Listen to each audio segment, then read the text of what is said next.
in the trees, please pardon my sycamore. Touch burning sands, cross lands, and stormy shore seasons in the year, yeah. Ain't no challenge for champions and chain no fear. Yup, the champ is here, switch gears, with keeping haters in the rear. At the blood, sweat and tears, and my goal so near. I see my victory so clear. I see my victory so clear.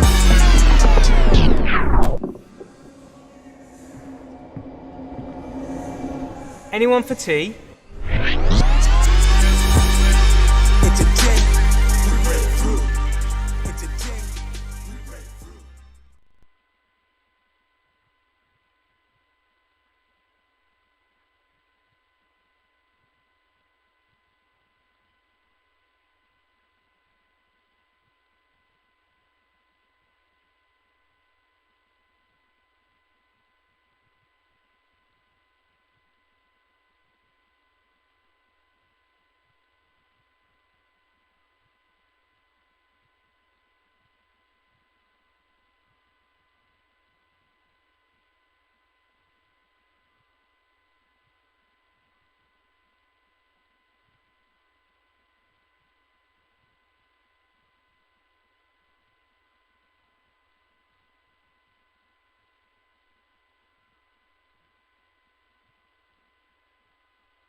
The Sussex innings, Dan Ibrahim and Archie Lennon.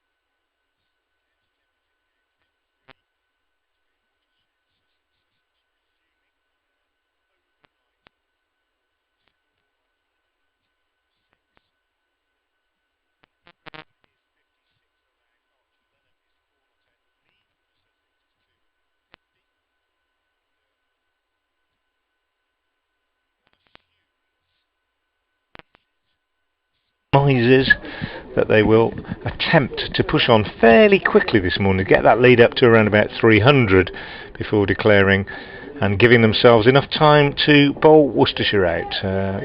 You would think both teams are prepared to give it a go in this circumstance. There's nothing to be gained really by salvaging a draw or anything like that in this situation in Division 3. And Adam Finch bowls first ball of the day outside the off stump, and it's taken by Ben Cox, having been left alone by Dan Ibrahim. Update for BBC Haven Worcester listeners shortly, but just got time before that to say good morning to Adrian Harms. Yeah, morning Frank, good to see you. I think we could have a good day's cricket today here. Hope so. I completely agree with you in terms of possible declarations and the rest of it. No point it being a draw. I think Sussex have to be, in terms of the declaration, they just have to make sure they give Worcester a sniff. Yeah, you would think so, wouldn't you? Anyway, here's Finch again in, bowls short and wide to Ibrahim, who cuts at it without moving his feet, and he doesn't make any contact with it. Slightly morning shot, really, a kind of wake-up shot, that one, a bit wide. Could easily have hit it for 4, but didn't actually manage to get anything on it. 199 for 6 then overnight. Good position for Sussex to be in. Obviously they're in control, you'd have to say, of this game, as Finch is in again and bowls, and this time Ibrahim does cut successfully down to third man, and he picks up a single as Jack Haynes does the fielding, and the first run of the morning is added to the total, and it brings up the 200 for Sussex. 200 for 6, a lead then of 251, and as I say, they're in control, Sussex. It's up to them when the declaration comes, I guess, and they can be the ones that decide how long they're going to give themselves to try and bowl Worcestershire out, and how long they're going to give Worcestershire to try and knock off whatever target it is they set. Here's Finch again from the New Road end. He's in, he bowls, and Archie Lenham goes back to one that keeps a tad low and just steers it down to third man for a single. I don't need to tell you probably that it's gloomy here at New Road, because it's been gloomy like that. I don't think I can remember a succession of days where we've had little or no rain. I mean, the tiniest bit of mizzle at times, but constant gloom. The players have been on and off the field for the last 2 or 3 days with bad light issues. More on than off, it must be said, but it's been grey and overcast and pretty miserable for the whole game. Hasn't stopped it being a decent game. Here's Finch again, is in, bowls, and a run for Ibrahim. Well, Sussex have resumed on their overnight score of 199 for 6. They've added 3 runs this morning. We're still in the first over. It's being bowled by Adam Finch from the New Road end, just about to come to its conclusion. Dan Ibrahim is 58 not out. Archie Lenham is 5 not out. These two both 17 years old and prominent members of a very young but very impressive Sussex side. Sussex leading overall by 253. We await developments. I think we're probably going to see a declaration when they get up towards about 300 overall lead, but that's just my guess really, as the first over of the day ends. So Sussex 202 for 6, 253 runs ahead, and through that one goes to Ben Cox. A pretty uneventful first over, 3 runs added, and Joe Leach is peeling off his sweater and cap and preparing to take up the attack from the Diglis end. He's already got 8 wickets in the game, Leach, and well, he might just have a little hope of a 10th. Yes, indeed. Joe Leach. He's scratching away at the creases, the Worcestershire skipper. Just give you our contact details: sussexcricket@bbc.co.uk. If you'd like to send us an email, we'd love to get some messages throughout the day, or you can tweet us at FrankWatson58 or at BBC Sussex Sport. You'll any of those will find its way to Frank and I here in the commentary box. We're looking at. I'm with Daniel Ibrahim batting. I'm sort of looking over where third slip would be. There are 2 slips as it happens.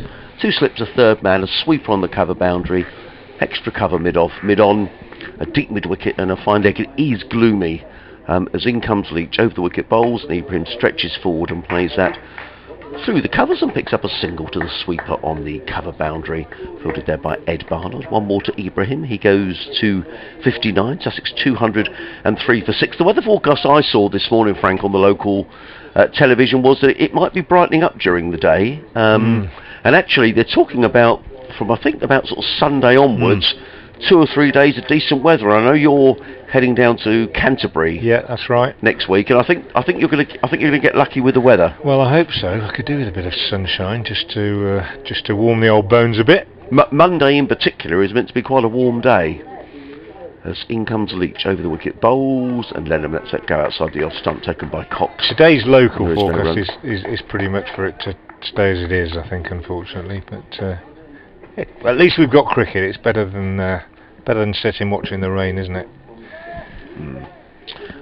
Clive Jacobs has been in touch. Hello, Clive. We were talking yesterday, and we I emphasised we weren't being critical. We were observing the dismissal of Finn Hudson-Prentice, who was stumped when he was going very nicely on, what did he make, 46, when he ran down the wicket to Josh Baker, and Clive was just talking about that, and I'll read his email in a moment. As in comes Leach, and then drives firmly to backward point, fielded by the very capable Ed Barnard at backward point, and there is no run.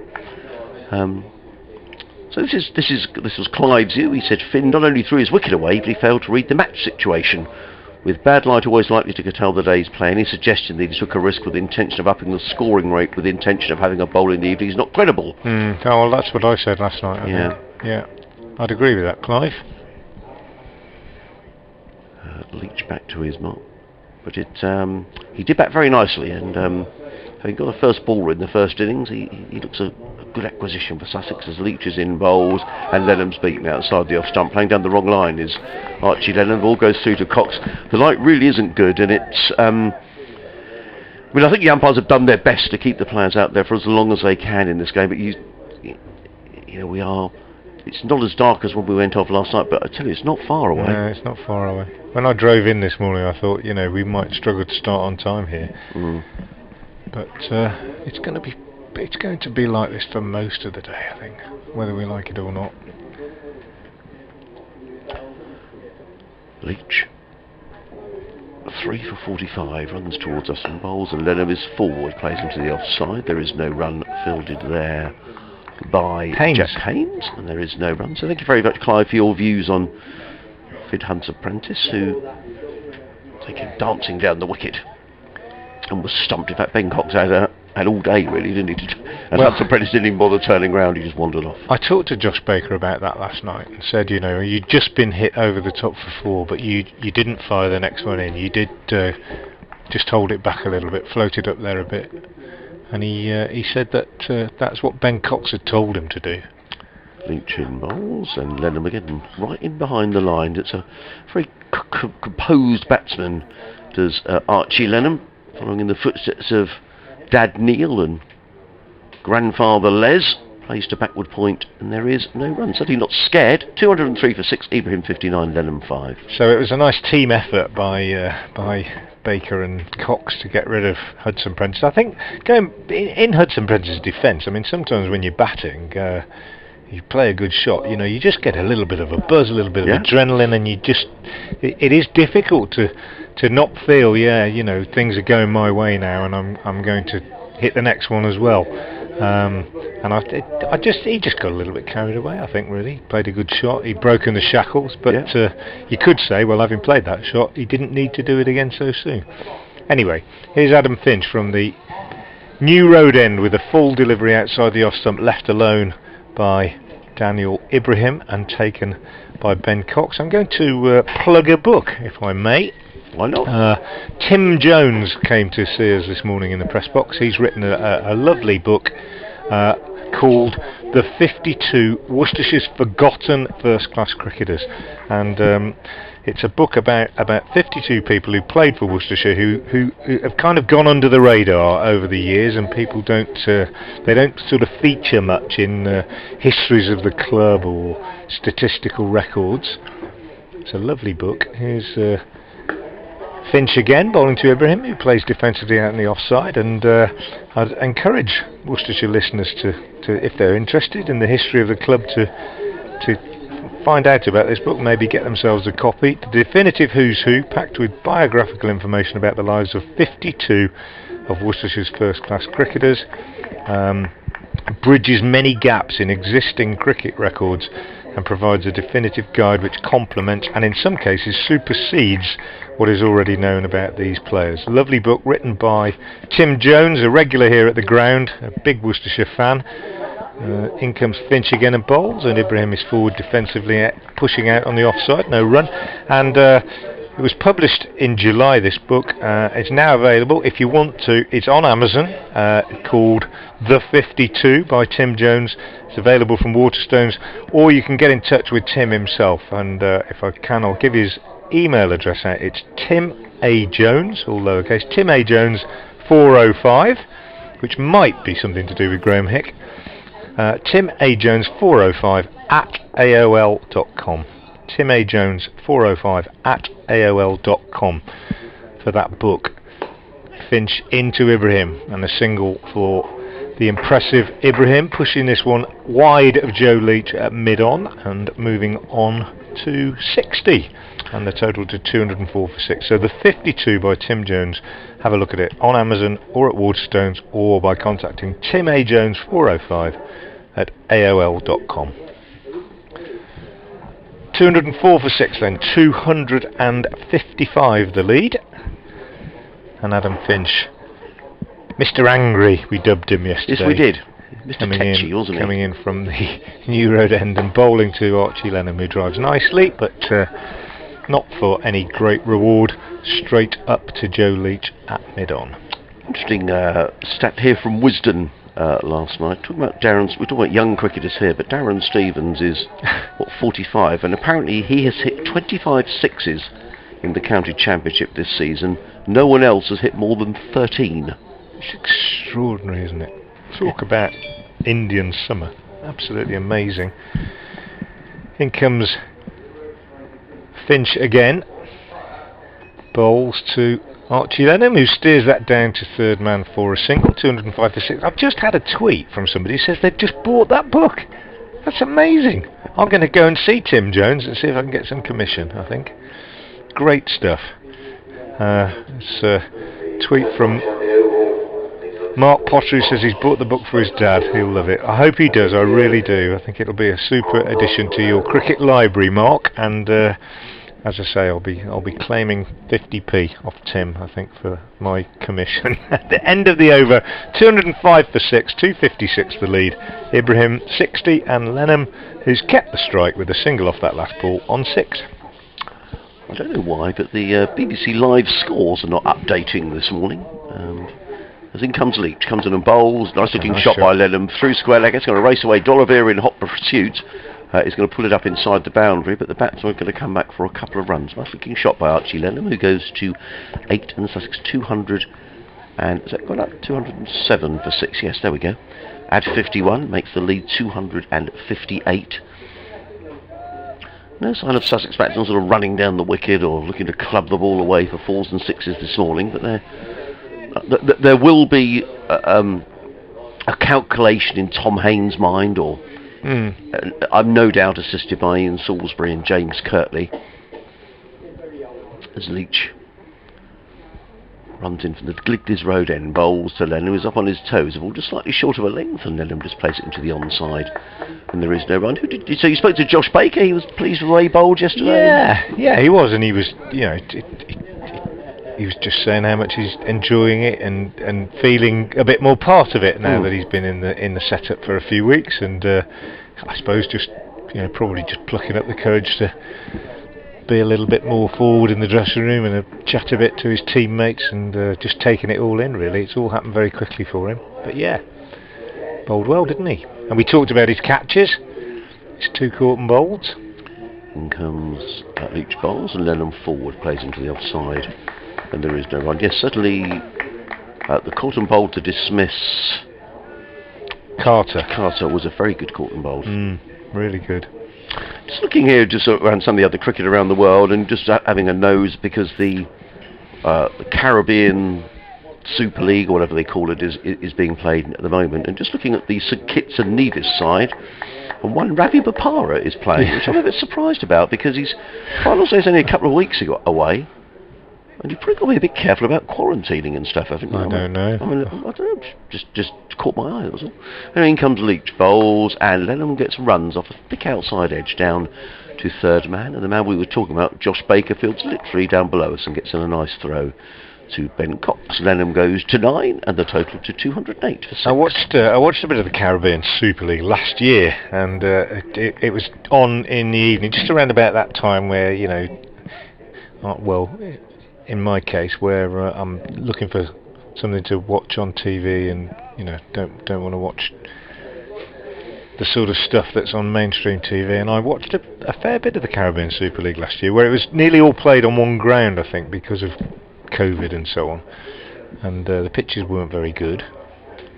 Leach bowls down the leg side. He perhaps feels he rather missed out then. All goes through to Cox. So it was a T20 competition with lowish scores, really. It wasn't great cricket, to be honest. But the thing that struck me the most about it was that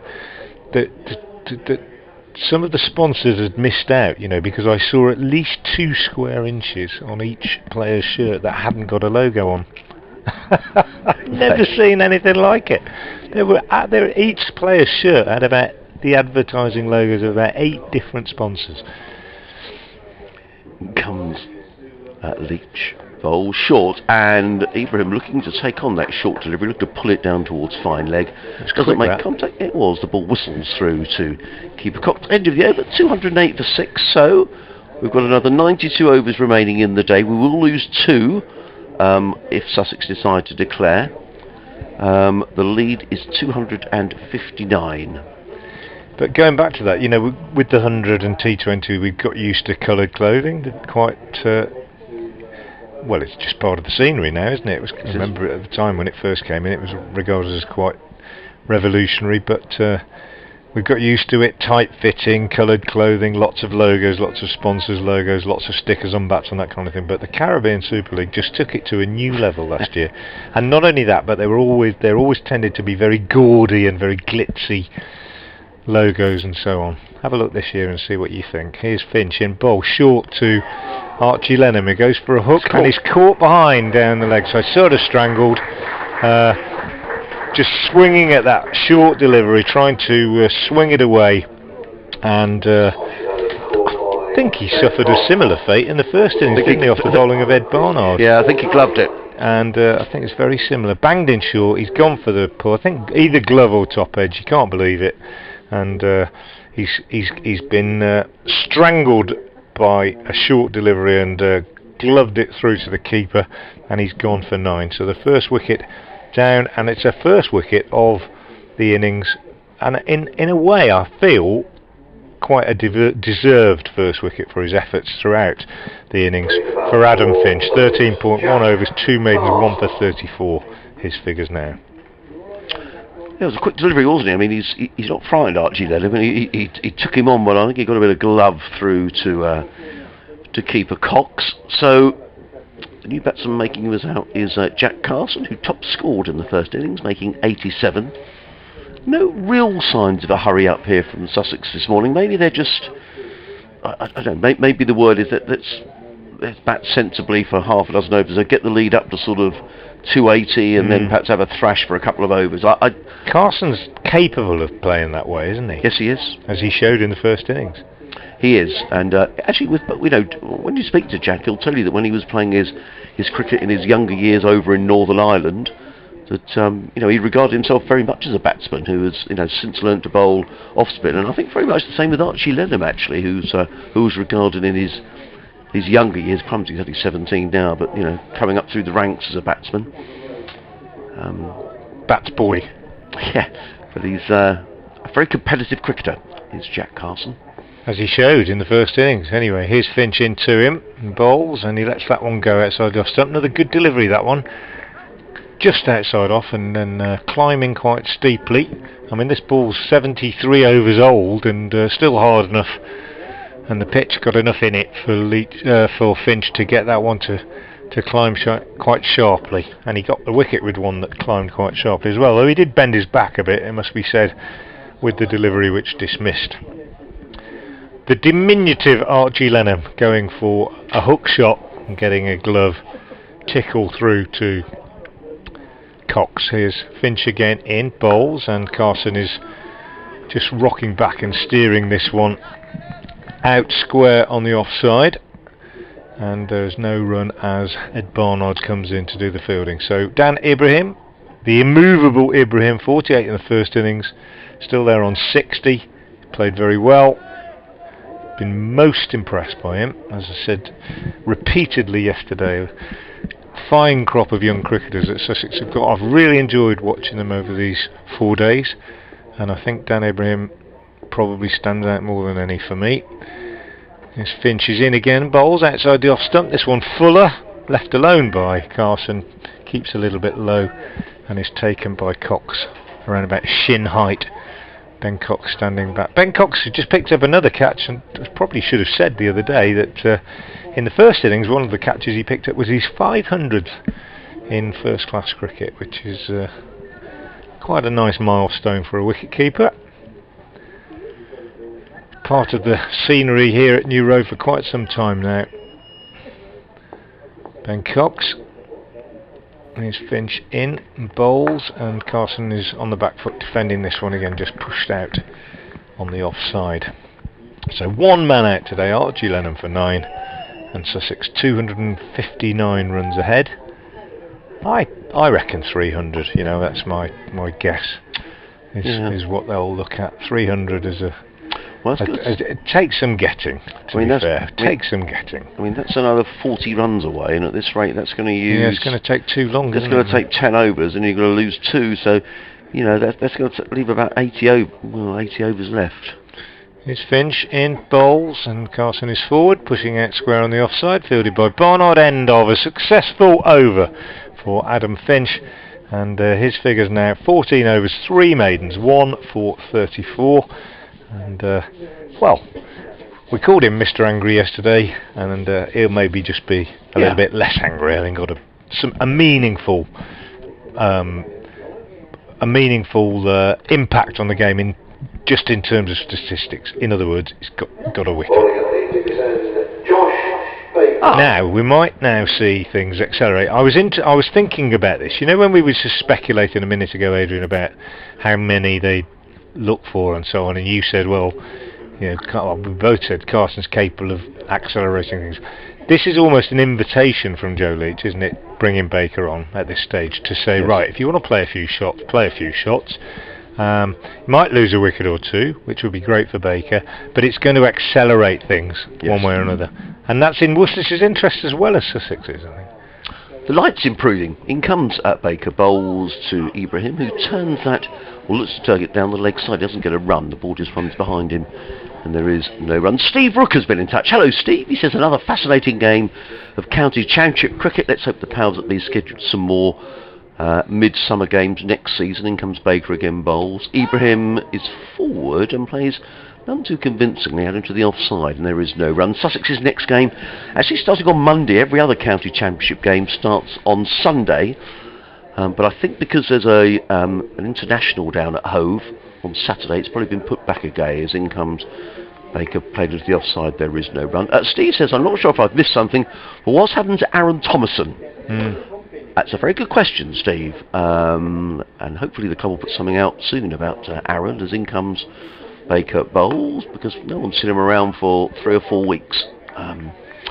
Certainly not playing in this game as Ibrahim plays into the onside, and there is no run.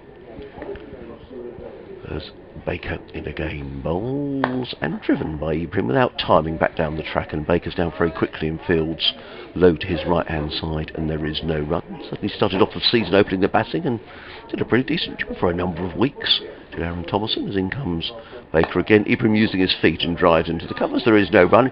Rattles through that over, does Josh Baker. About 1 minute 35, I think. Another maiden. 17 overs, 4 maidens, 3 for 31 for young Josh Baker. Sussex 208 for 7. Graham says, I enjoyed a rare day at home listening to your commentary yesterday. However, I will be leaving at noon today to umpire, so we'll miss what I think will be a close finish. I note that Lenham and D'Oliveira are playing this match. While I'm away, your listeners may wish to consider an 11 made up of players and families who have had 3 generations playing professional cricket. Right. That's a nice little question. Well, you can always listen to the I'd Rather Be a Pair podcast if you want to hear one such player, because Dean Headley is the match referee for this game, spoke to Dave Bradley and I the other day. So even if you're a Sussex fan, it's a really entertaining listen, our chat with Dean. So if you Google I'd Rather Be a Pair, the podcast will come up, or you can find it on my Twitter feed at FrankWatson58. And he's one of 3 generations, a very interesting 3 generations too. I'll just break off as Adam Finch comes in from the New Road end and bowls. This one's played defensively by Carson, because Dean Headley's grandfather, of course, the great George Headley, the Black Bradman as he was known, an absolutely magnificent cricketer. And then Ron, Dean's dad, who came over here and played with great distinction for Worcestershire, later for Derbyshire, and a Birmingham League legend as well, Ron, but also played Test cricket for the West Indies. And then Dean, the 3rd generation, who played his Test cricket for England. So a tremendous dynasty almost there of the Headleys. As Finch is in again, bowls good short delivery, which Carson ducks under, and it's taken by Cox. But you're right, you've got D'Oliveira, 3 generations, Lenham, 3 generations, Cowdrey. Yeah, Cowdrey, of course, 3 generations, and there's probably a few others. Well, I'm sure there are. Just going back to this game, Carson's the man that possibly could threaten Baker. He did in the first innings, didn't he? He took to Baker a little bit, and Ibrahim played that over with caution. Carson might be a little bit more ambitious. This one he pushes out on the offside. Good bowling from Adam Finch. He's bowled pretty tidily this morning, quite straight, with a bit of pace. Used the short ball liberally, got the wicket of Lenham with a short ball, which he was hooking at and gloved through to the keeper. And it's been tidy from Worcestershire so far, 208 for 7. Just the 9 runs added this morning. And, well, nearly half an hour of play has gone by. There's Finch again. Strides in and bowls to Carson. Well, that's the worst ball of the day. Just to let me down. I've said they were tidy, I've said he's bowled straight, and that one was short and wide, and it was a gimme, and Carson smashed it for 4 through the covers. Thank you very much. Long hop really, wasn't it? Oh yeah, absolutely. Outside the off stump, and yeah, well, do you want to get off the mark? Here you go. And he does. He's 4, 212 for 7. Very cloudy at the Oval apparently, floodlights on, England winning the toss and electing to bowl for India 17 without loss. I think they're due some decent weather at the Oval if anyone's going, certainly from the weekend onwards. It's meant to be getting a little better. Main thing, they don't lose time for rain, that's the main thing. Finch in again. Makes amends for that bad ball with a Yorker, which is dug out, played back to the bowler, and then he puts his Mr. Angry hat on again, metaphorically, and fields the ball of his own bowler and threatens to wang it back at the stumps. Carson, standing in front of them, looks at him, probably with a glint in his eye. It was kind of mock anger, wasn't it, that one? And he's striding back to his mark now, Adam Finch. He didn't like getting hit for 4, did he? I think that was well, he's annoyed at himself as much as anything, I expect, for having bowled that ball. Anyway, and he comes again now. 61 on his back. He bowls to Carson, who's covering up to that one, pushing out on the offside. End of the over from Finch, which, aside from that one loose delivery, was a very tidy over indeed. 212 for 7, 263 is the lead. And well, we've had coming up for half an hour's play here at New Road this morning, and 1 wicket has fallen. It was Archie Lenham out for 9. Interesting, we had a couple of emails yesterday talking about the schedule, and I know we all talk about the schedule an enormous amount, and I'm sure it's very difficult in terms of putting together a schedule that will suit everybody. However, it's got to be said, with games, the next round of matches starting on Sunday, of course, that pretty much all the schools are back now, or will be back, Frank, I'd imagine, on Monday. So, it is a shame, isn't it, Baker bowls to Ibrahim, who plays into the offside, and there is no run. And I was just, the reason that prompted me to say that, there's a chap sitting down there, I think with his parents or grandparents watching the cricket today, and I thought, well, perhaps I won't be able to do that next week. Baker in again, bowls even down the wicket, drives high, wide and handsome, and that is going to be 6 runs straight down the ground from Daniel Ibrahim. Lovely shot, just used his feet. Beautiful shot. Absolutely gun barrel straight down the ground. And Ibrahim goes to 66 and Sussex to 218 for 7. Just used his feet. Didn't hammer the ball, it was all in the timing. It was just beautifully lofted down the ground. Now what's Joe Leach going to do? Is he going to put? He's got himself back at long off. He's got a long on as well, but that was straight back down the ground as Baker in again bowls, and Ibrahim just flicks that back to the sky on the leg side and picks up a single. Does Ibrahim? He goes to 69. He's a wise head on young shoulders, isn't he, Daniel Ibrahim? Yeah, it seems to be, doesn't he? He really does. He goes to he might have got carried away and thought, I'll thump the next one for 6 as well, but he didn't. He just picked up the single, which was clever cricket because there's a big gap. Backward and square on the leg side. Baker again. In and bowls, and clipped by Carson down towards fine leg. That could well go. I thought for a moment it was going to go for a boundary. It was a good bit of fielding by Finch. Nonetheless, Carson comes back for his 3rd run. So Sussex just showing signs here of wanting to step on the accelerator a little. As my emails decide not to work, which isn't very helpful.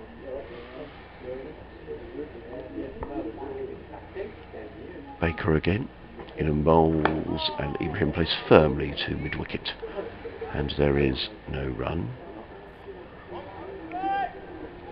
222 for 7.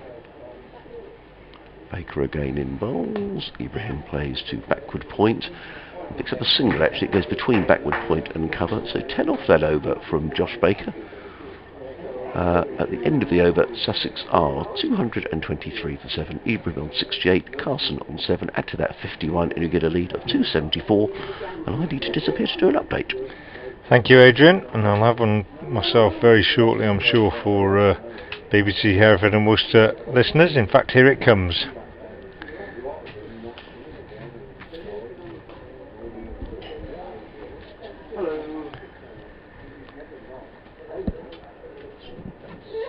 A slow and steady half hour's play we've had this morning so far. 1 wicket has fallen, that of Archie Lenham, caught by wicketkeeper Ben Cox off the bowling of Adam Finch.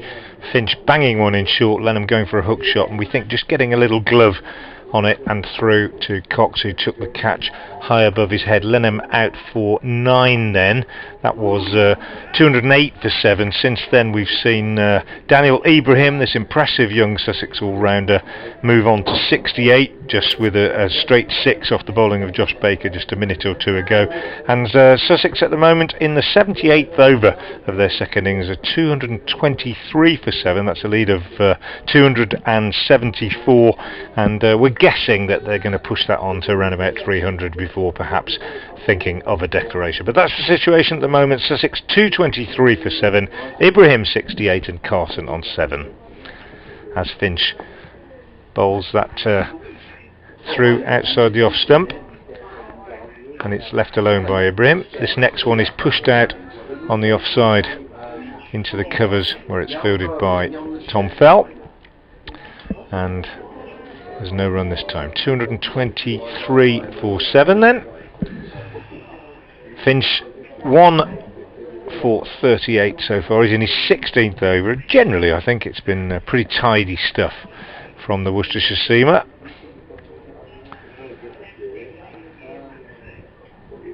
Finch just turning again at the New Road end, and moving in now and bowling to Ibrahim, who drives very nicely again, but straight to Fell again at extra cover, and there's no run.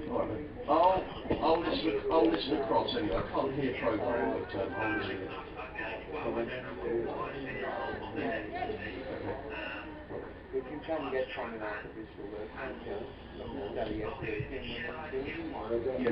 Finch back at the end of his mark. Turns again now. Starts his run up in past umpire Pratt. Right arm over the wicket. Bowls to Ibrahim. He moves across his stumps and works this one away with the bottom hand on the leg side, just through in front of square, and it's picked up by Baker coming off the leg side boundary. And they take a single, which takes Ibrahim on to 69, and the total to 224 for 7. And we're just going through a kind of lull really in this game, I think, as we await this declaration, which I'm sure will come at some stage this morning, possibly when the lead is about 300. That's my guess. Adam Finch in again, bowls to Carson, who edges and is dropped at slip by Daryl Mitchell. Difficult chance, low down to his right, travelling down off the bat, and Mitchell diving to his right, got a hand on it, but it's chilly. It's not a good day for slip catching, and he was unable to hold on to it. It would have been a really good one if he'd have taken, but very similar to one that we saw Carson put down actually yesterday.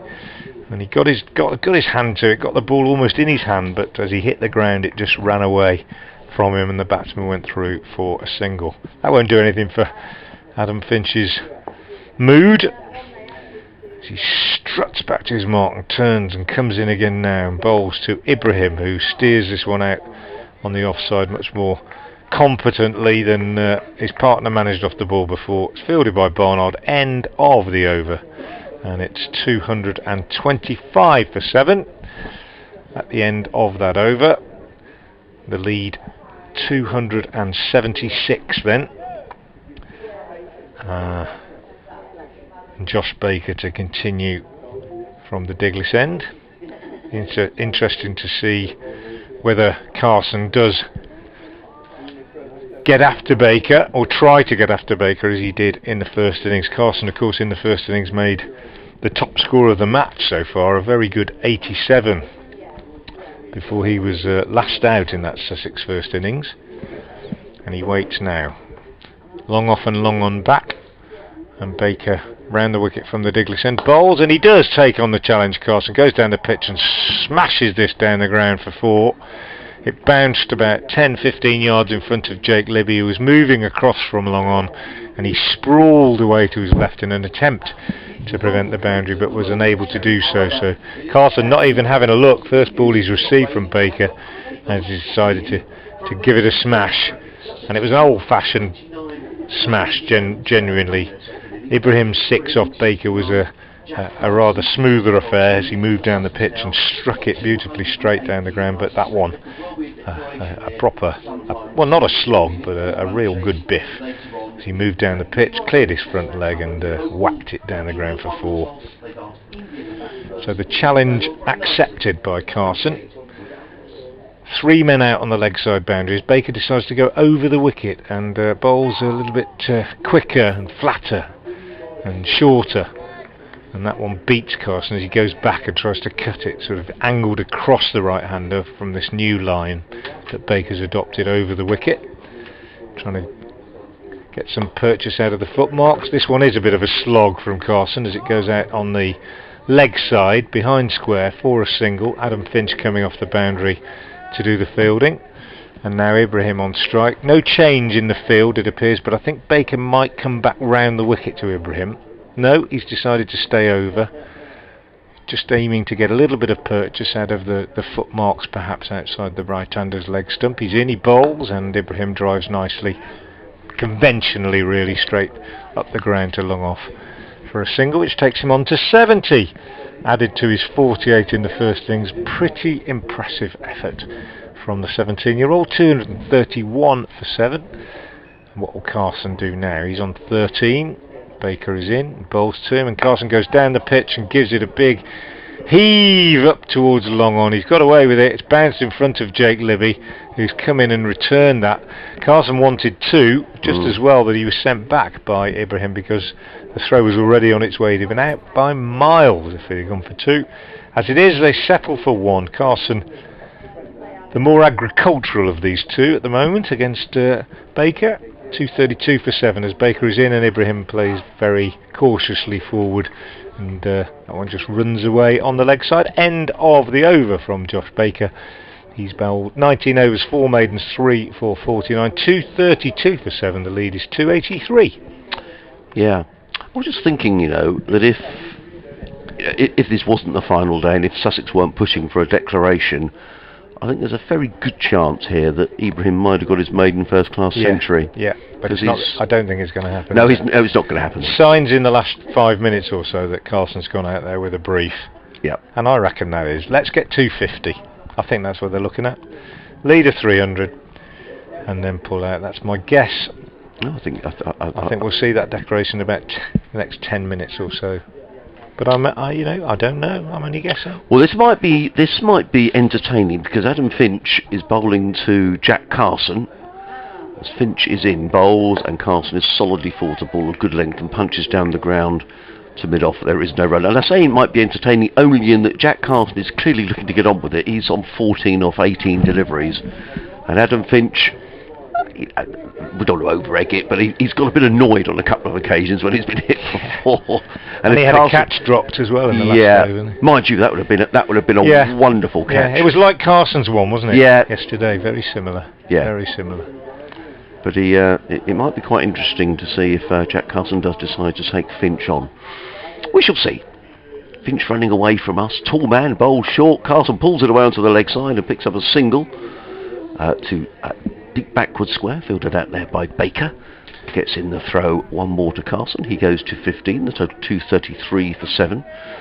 I had a nice email last night from... I shall find it in a few moments' time. That's very poor, isn't it? But I wanted to read it out and I wanted to read it out and say thank you. It's not great radio, is it? Just searching through my emails. It's from Richard and Kay Callahan. Thank you very much. You got in touch yesterday to say they were enjoying the commentary. Richard, who lives in Sidmouth, in lovely Devon, as in comes Finch bowls and work down to third man by Ibrahim, who's going to look for 2 here, but there isn't 2 there as the throw comes in. I think that's Jake Libby all the way down there on the boundary who fields. One more to Ibrahim, he goes to 71. I've played at Sidmouth many times. Lovely, lovely cricket ground. Do you know, I think I've played at Sidmouth. It's right by the sea, isn't it? Yeah, the it's ground? right by the sea. It's like standing on the deck of a ship. It's a beautiful place to play. They've just won the Devon Premier League, I think, for about the 3rd time running. They've certainly just won it anyway. Well, I think the side I played, they wouldn't have been their first. They play every day in the summer. Yeah, we were there on tour and we played there. And I think we got well beaten, but we had a good time. Lovely club. In comes Finch, bowls short, and Carson takes him on. Is it going to be caught? Oh, it's a very good catch. That's a really fine catch by Josh Baker.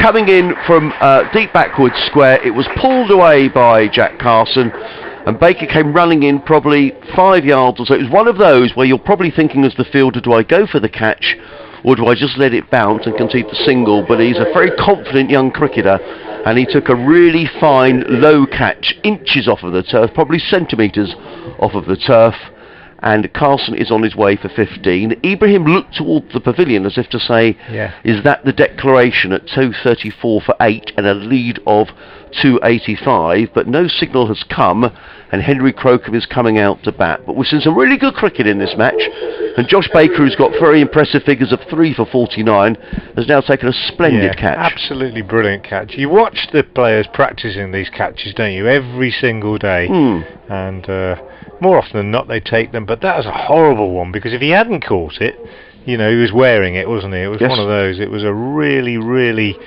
good catch, dying on him, dipping down by his toes.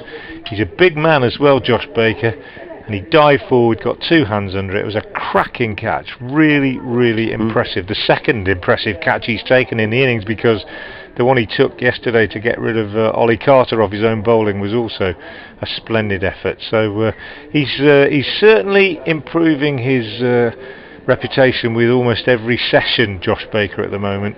And that was a fantastic effort, really good from the young man. And Adam Finch, well, he'll be chuffed, I think, having had that catch put down in the previous over.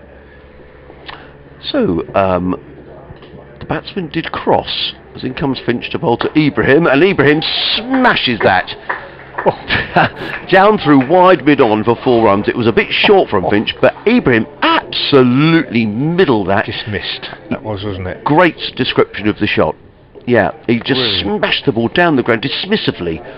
4 runs. He goes to 75, Ibrahim, and Sussex 238 for 8.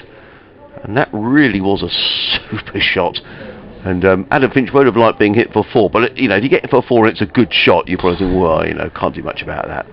Yeah, that was a really good shot. Right out the middle of the bat. This boy's a bit special, I think. I know I keep saying it. No, I agree. I honestly, I've not seen a 17-year-old play with this kind of assuredness for a long, long time.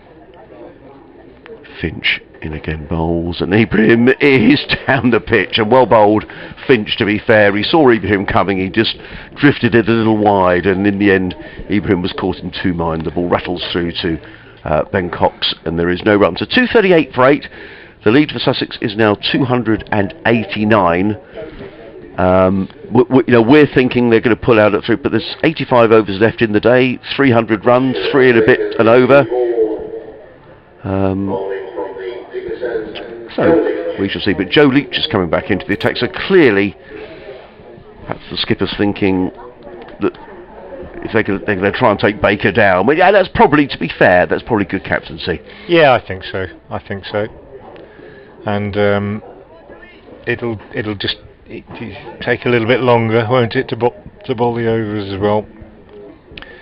I don't think we're far away though from that declaration. Here's Leach then, from the Diglis end, over the wicket, bowls to the right-handed Crocombe, who plays and misses at that. Crocombe, I think, could be, well, both these two, Crocombe and Ibrahim, could have a part to play in this, the rest of this game. Crocombe bowled really well yesterday, I thought, yes. And Ibrahim the day before.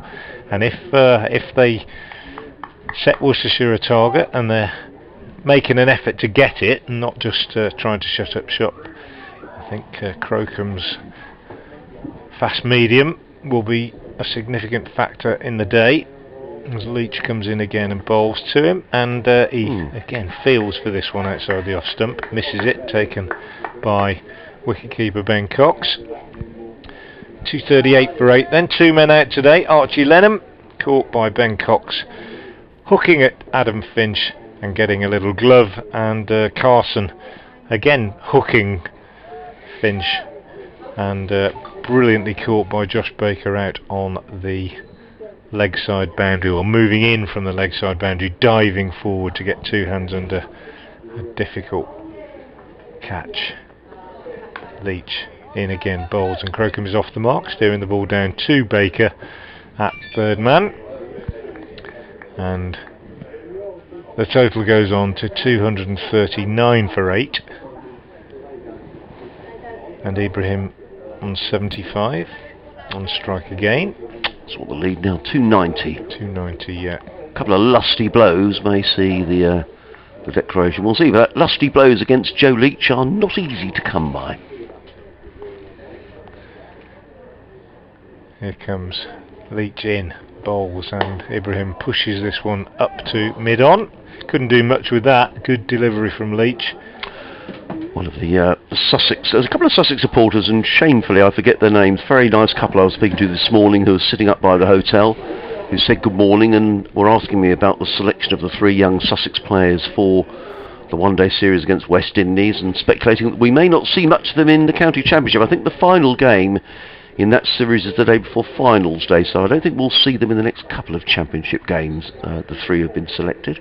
One of them is Ibrahim, who waits now as Leach bowls, and he whips this one away through mid-wicket for a single. Brett D'Oliveira, the fielder, coming off the leg side boundary.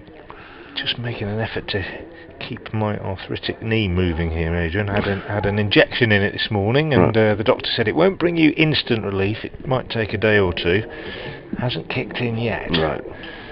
So I'm jiggling said, around. Don't sit still all day, he said. Don't sit still all day. So I'm trying to just move around a little bit as I watch Joe Leach pounding in from the Diglis end. He bowls, and this one is pushed down on the offside by Crocombe for a single, and that takes the total to 241 for 8. Crocombe will keep the strike, and the lead is 292. Martin has been touching Twitter. Martin Vaichu says, just tuned in, this Ibrahim looks a good cricketer, doesn't he?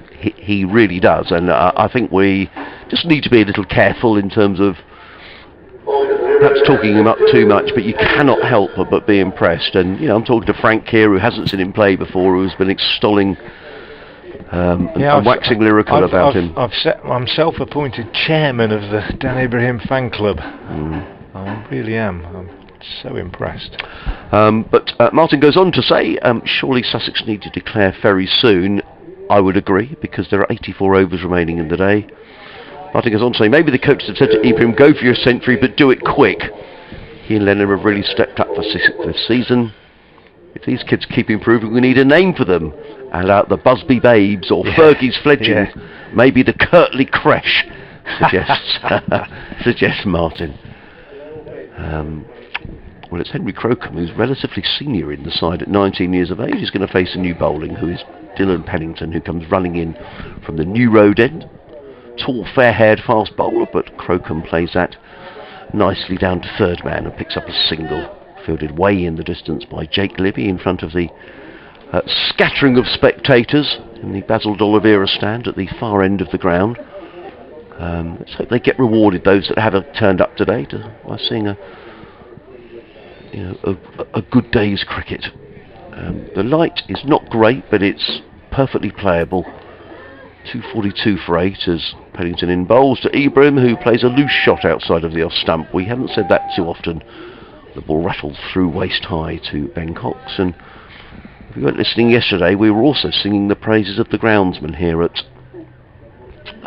Worcester, because this is a very good 4-day wicket. A little bit in it for everybody. Yeah, it's easily the best pitch we've seen at New Road this year, I think. Pennington is in and bowls, and Ibrahim is going to be caught. I think, no, he's not. It ballooned away off of a thickest edge. He was looking to drive through the offside, and it ballooned away to the fielder at deep backward square. And I lost flight of the ball for a moment, and I thought from the cry of the fielders, which was catch, but it just bounced a couple of yards in front of, I think that's Ed Barnard. Yeah, it is. Yeah. Who's coming in his green Worcester cap. Ibrahim to 77, 243 for 8. The lead is now 294. We're speculating at 300 being the pull-out time for Sussex, in which case they need another half a dozen runs. Pennington in, bowls to Crocombe, and Crocombe is hit on the pad. There's a very loud appeal. Everybody up. Umpire Pratt is unmoved as the ball ricochets off the pads to backward point, fielded by Barnard, and there is no run. Loud appeal. Actually, something I have missed, and Joe Leach coming back into the attack, and that's very bad of me. Did they take the new ball? No, I don't think so. Well, maybe they did. I can't think why they wouldn't, can you? But no, I'm just wondering whether that's the reason that Leach... No, I didn't see a signal either. That's why Leach came back. Pennington in bowls. Oh, that's a quick delivery, and he beats Crocombe, who drives outside the off-stump. I'll get the binoculars on it, and I'll hopefully be able to tell you how shiny it is. Just get out to the lads downstairs. I think they did, actually. Did they take the new ball, lads? Yeah. They did. Yeah. We didn't see the signal, but the boys in the box next door, the written press, saw it. The emblems on it shining brightly. Pennington in bowls. Crocombe playing a miss again outside of the off stump, taken by Cox, and there is no run, and that was the reason that Joe Leach came on to bowl the previous over. So I should have noticed that on the scoreboard. Apologies. It's another one of those, isn't it? They took it in the first innings, didn't they? Just before the end of the innings, and do you remember, I was saying, what a waste of a new ball. You know, you take it out, you can't use it as exactly a new ball again if it's just a couple of overs old, but that's what happened, and it looks like the same thing's going to happen here. But it'll go into the box and into the bag for the net balls, or perhaps into a box of spares in case something happens to a ball early in its life in a subsequent game, and the umpires will be able to bring it out. Here's Leach from the Diglis end into Ibrahim, who drives nicely on the offside, on the up, through the covers, beautifully timed. That's 4 runs. And that takes Ibrahim into the 80s, so he might get that 100. You just don't know. You don't know how long they're going to carry on, but he's a busy player. He was overnight on 56 and he's now moved on to 81. It's 247 for 8. Youngest player ever to score a championship 50, Dan Ibrahim. And now 19 runs away from a first championship 100, waiting as Leach, having plugged that gap at extra cover, comes in from the Diglis end and bowls. And another run for Ibrahim here, just pushing out on the onside, wide of fielder at mid-on. That's Adam Finch. 248 for 8. Ibrahim goes to 82. So we ought to think about who's the youngest player to ever score a first-class century. Yeah. Someone's a out championship there. Century. Championship century, because Ibrahim holds the record for the half century. And it wasn't that long ago. No, it wasn't that long ago. It was back in June. So he must be in with a shout. Leach in, bowls to Crocombe, who plays at this one outside the off stump, and it dies on him a little bit and bounces again before it goes through to Ben Cox, having passed the outside edge of the bat. 248 for 8. The lead 299 then. So those of us that were saying 300 will find out whether we were right fairly shortly. I say 300, I mean for the figure at which Sussex might consider a declaration appropriate. Leach in once more, bowls, and Crocombe drives very loosely at this one, and it passes the outside edge. Joe Leach is unimpressed at the end of his run-up, sends Brett Dolliver out from mid-wicket to deep square, suggesting to Crocombe, I'm going to let you have a short one. But of course he might not. It might be a bluff. So 2 slips in place as Leach turns at the Diglis end, moves in again now. Ball to Henry Crocombe, bowls, and a run or 2 for Crocombe, taking on the arm of D'Oliveira and making it. Got in. I thought he might be struggling when he turned for the second, but D'Oliveira had quite a long way to come round, and although it was a decent throw and bounced in front of Cox, who took the bails off, Crocombe was home for 2. He goes to 5. 250 is up. 250 for 8. So that lead is now over 300. 301, and Ibrahim 82 and Crocombe now on 5.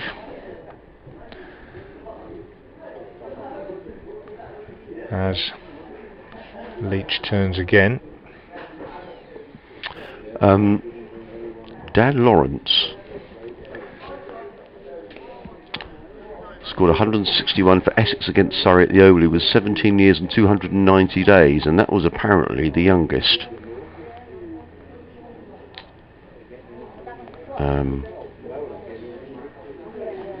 Right. Oh, sorry, he was the third. No, I'm sorry, he was the 3rd youngest centurion in Saudi Championship cricket. The 3rd youngest. So I wonder. Kent Godfrey Ibrahim became the first Championship 100 in 1920, aged 17 years and 245 days. So he'll be younger than that. And Deepak Patel. Oh, right, yeah, I remember he got very young, yeah. Aged 17 years and 270 days. So unless something has happened since then, if Ibrahim got 100, therefore, I think he'll be the youngest. Well, he's just had a drink brought out to him, and it might be that the 12th man has said, the boss says you've got 2 overs, or something like that. I don't know. But he's still out there. He's on 82, 250 for 8. And in fact, we've just had an email from Martin who has confirmed that. So, Daniel Ibrahim, let's see what happens. Anyway, in comes Pennington to bowl to Ibrahim, who's beaten outside the off stump, and there is no run. And as at today, Daniel Ibrahim is 17 years and 22 plus 2. I think he's 24 days. Because his birthday was on the 9th of August. Yeah. Well, I've got a little bit of history to mention as well. We've already mentioned it. I'll break off for this ball and then I'll mention it for listeners. Quite interesting. In comes Pennington bowls, and Ibrahim with a wild swing, and the ball ricochets to first slip, and there is no run. We talked about Worcester and the Cathedral and how marvellous it is, and how Charles II is reputed to have watched the Battle of Worcester from the top of the tower. Well, it was 370 years ago tomorrow, believe it or not, 1651, when Charles stood on the tower and looked over the fields that we're probably seeing cricket being played on now. Pennington bowls and Ibrahim plays that to mid-on, fielded by Leach, and there is no run. Watched on these very fields here his troops get destroyed by Cromwell's army. The last battle of the English Civil War. 370 years ago tomorrow. There you go. Up on that cathedral. Yeah, amazing.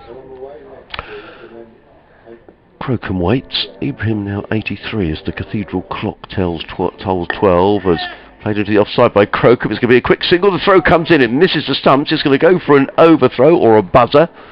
It's stopped by Adam Finch, I think, got that ball on the knee, which was rather painful as he stopped the ball. The net effect of which is that Crocombe has his 5th run and Sussex are 252 for 8. And my question to listeners is, if Ibrahim gets 100 here and becomes the youngest ever player to get 100 in Championship cricket, we think, is that a bigger historical moment than Charles II being defeated by Cromwell's army? Pennington turns, comes into bowl to Dan Ibrahim, who's on 83. He's in and bowls, and Ibrahim flicks of the wrist. He's going to get more runs here. What a brilliant bit of fielding by Baker on the deep mid-wicket boundary, because that looked like it was going for 4 runs, and Baker was round the boundary very quickly. Brilliant. A good bit of fielding with his left hand, got in the throw, and Ibrahim has to be content with a single. He goes to 84. Sussex 253 for 8. Bit of a dilemma. I mean, I'm just thinking Daniel Ibrahim is young enough, to still beat the record which is held. And I'm very grateful to everyone who's been in touch. Godfrey Bryan for Kent in 1920. As in comes Pennington bowls to Crocombe, who is going to be caught in the covers. And there we are. The ball comes off an outside edge. Daniel Ibrahim looks towards the pavilion as if to say, right, is that the declaration? And it's still not. It was caught then by Ed Barnard. Crocombe is on his way for 6. Sussex are 253 for 8. Daniel Ibrahim on 84. Henry Crocombe out for 6. The lead is 304. And we are going to wait for Joe Sarrow, who's going to be the next batsman. So I just wonder whether the Sussex dressing room are aware that they'd like Ibrahim to get his 100. I'm sure we all would. But they'll also be thinking now the overs remaining are down to 81. Have you got an update, Adrian? No, not at 12 o'clock. Okay, I've got next one at half 12. Imminent for BBC Hereford and Worcester's FM listeners. It's been an eventful morning. 3 wickets have now gone down, and Joe Sarrow, the last man, coming out to the crease, and he's going to be on strike, I think, because, or is he? Did they? No, they didn't cross, so Ibrahim will be on strike. Ibrahim needing 16 then to get to a maiden first-class 100. I kind of hope he does it, but I hope it doesn't spoil the game if he does it. And by that, I mean if it takes another 2 or 3 overs out, or if it means that the total eventually is a bit more than Worcestershire might realistically have a go at, it could spoil the game. 304 is the lead at the moment. Bruce has been in touch. He says an Ibrahim century today would obviously be a much bigger event than the Battle of Worcester. Yeah, there you go. Thank you, Bruce. He says, I've been tuning in as usual from Amsterdam since Thursday. Thanks for the commentary over the last few days, guys. Come on, Sussex, says Bruce. Well, there you are. Bruce in Amsterdam thinks it's bigger. Well, maybe. Here's Leach bowling to Ibrahim, who smashes this one away on the onside and gets 4. He's going for it. There's no doubt about it. He's now gone to 88.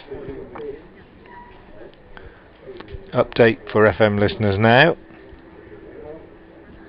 Well, it's been an eventful morning. 3 wickets have gone down. Sussex resumed overnight, 199 for 6. They've lost Lenham for 9 and Carson for 15, both to Adam Finch.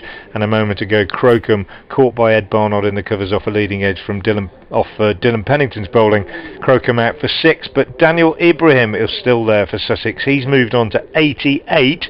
It's 257 for 9. Ibrahim smashes another one down the ground as I speak and picks up another 2 runs, so he's moved on to 90. He's bidding to become, we think, the youngest ever player to make a championship century if he manages it. The declaration must be imminent. I think they're just hoping that he might have a chance. The lead at the moment is 310. Sussex at the moment 259 for 9 in the 85th over. And 2 more for Ibrahim, as I say there. Hitting that one from the... He's going for it this over. He is going for it. The next over. He's on 90. He's faced 169 balls. And he waits now as Leach comes in again from the Digley end and bowls, and that's well bowled by Leach. Ibrahim gave himself room, and Leach, well, he reverted to sort of 2020 tactics, didn't he, with a very, very full, very, very wide delivery. I think you should be commentating, really, Adrian, at the moment. Maybe I'll do this over. Let's see if he gets any closer. Yeah, that's very kind of you. It could be a Sussex, a historical moment. In some people's eyes, clearly a historical moment far more important than just in Sussex, really. More important than the Battle of Worcester. Here's Leach bowls for Ibrahim here. He slices at this one and gets an under edge, and it runs all along the ground through the vacant slip area down to the boundary. Takes him on to 94 off 171 balls, and Adrian, I think you definitely should take it up now, just in case he strikes a 6. Well, wouldn't it be stranger things have happened? Wouldn't it be quite something if Daniel Ibrahim hits the next ball for 6? Worcester are now putting everybody back on the boundary, so they're not going to make it easy for the young man. Everybody. So, Joe Leach, are we about to see history made? 17 years and 24 days old, as in comes Joe Leach, bowls to Daniel Ibrahim, who pulls this behind. Does that come off the glove? Yeah. And he's given out, caught down the leg side, and Ibrahim is on his way for 94. What a wonderful innings by the young man.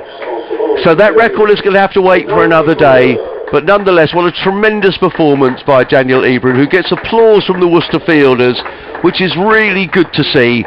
Ibrahim goes 94 off 172 balls, another 6 runs, and he would have become the youngest man ever to score a century in county championship cricket. His time, though, may well come. There may be enough days before next season starts, we shall see. However, I think one thing is for certain, that one day Daniel Ibrahim will score a county championship century. So, Sussex bowled out for 263. It means that Worcestershire will need 324 to win. I think my rather poor maths. To win the match, and they're going to be 78 overs remaining. We'll get confirmation of that in a few moments' time. Nonetheless, nearly a historic moment in front of the historic cathedral, Frank. Yeah, really good innings from Dan Ibrahim. As I keep saying, been really impressed with him, and a fantastic effort. And he's unlucky not to get his 100, but it's probably come at just about the right time, really. We've had an hour, we've had just over an hour, and the end of the Sussex innings. Bowling figures for Worcestershire, I'll just bring you those before we have a little break. Joe Leach 21.5 overs, 3 maidens, 4 for 68. Dylan Pennington 15 overs, 2 game. Finch is in again and bowls, and this time Ibrahim does cut successfully down to 3rd man, and he picks up a single. Very gaudy and very glitzy logos and so on. Have a look this year and see what you think. Here's Finch in bowl, short to Archie Lenham. He goes for a hook, and he's caught behind down the leg side. Sort of.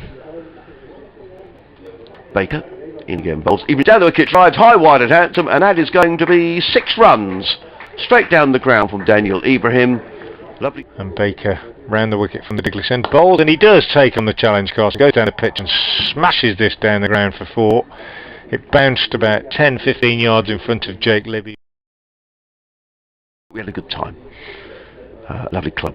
In comes Finch, bowls short, and Carson takes him on. Is he going to be caught? Oh, it's a very good catch. That's a really fine catch by Joss Baker.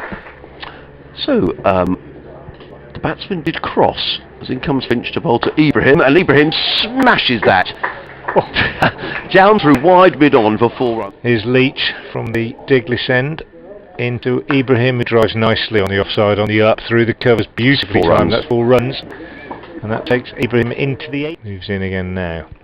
Ball to Henry Crocombe, bowls, and a run or 2 for Crocombe. taking on the arm of D'Oliveira. Godfrey Bryan for Kent in 1920. And in comes Pennington, bowls to Crocombe, who is going to be caught in the colours, and there we are. The ball comes off an outside edge. Daniel Ibrahim looks Maybe.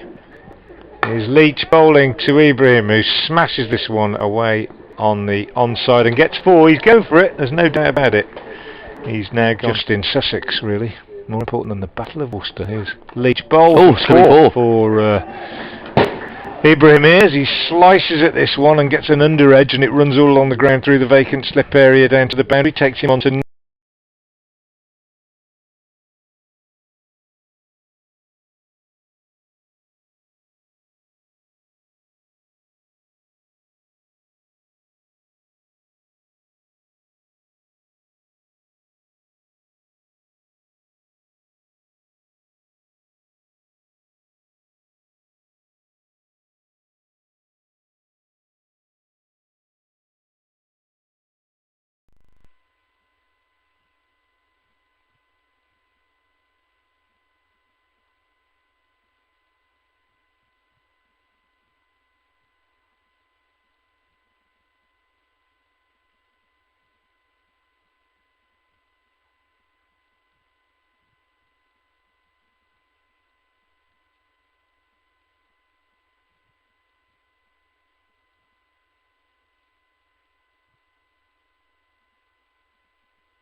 Welcome back to New Road in Worcester, where play's about to resume with Worcestershire having been set 315 to win this game against Sussex. This morning we had an eventful first session, hour or so, with Sussex losing 4 wickets, Lenham out for 9, Carson 15, Crocombe for 6, and Ibrahim for 94. Dan Ibrahim out last. They were really giving him a chance to get his 100, but the 9th wicket had gone down, and he went for it against Joe Leach and gloved a short ball down the leg side, or top-edged it through to Ben Cox. He would have been the youngest ever player, we think, to score 100 in County Championship cricket, having earlier this year become the youngest ever player to score a 50 in County Championship cricket. As it was, he was out 6 runs short for 94, and they were 263 all out. They've set Worcestershire 315 to win, and Finn Hudson-Prentice begins the second innings proceedings bowling to Daryl Mitchell, who pushes this one out on the offside, and there's no run. So Worcestershire 315 to win in 78 overs. Well, 79 overs, I suppose, because 78 left. No, 78. Is it 78 or 79? 78 left, or... Well, I'll let you know in a minute. 78 or 79, anyway. As Hudson-Prentice in, bowls, and Mitchell drives nicely up to mid-off, fielded by the captain, Tom Haynes. 78, I think. 78 overs to get 315, the highest score of the game. My prediction is that they won't get them. I think it'll be a draw, but I could be wrong. All results are possible. It's gloomy. The pitch has offered help to the bowlers throughout. Good pitch, don't get me wrong, good cricket pitch.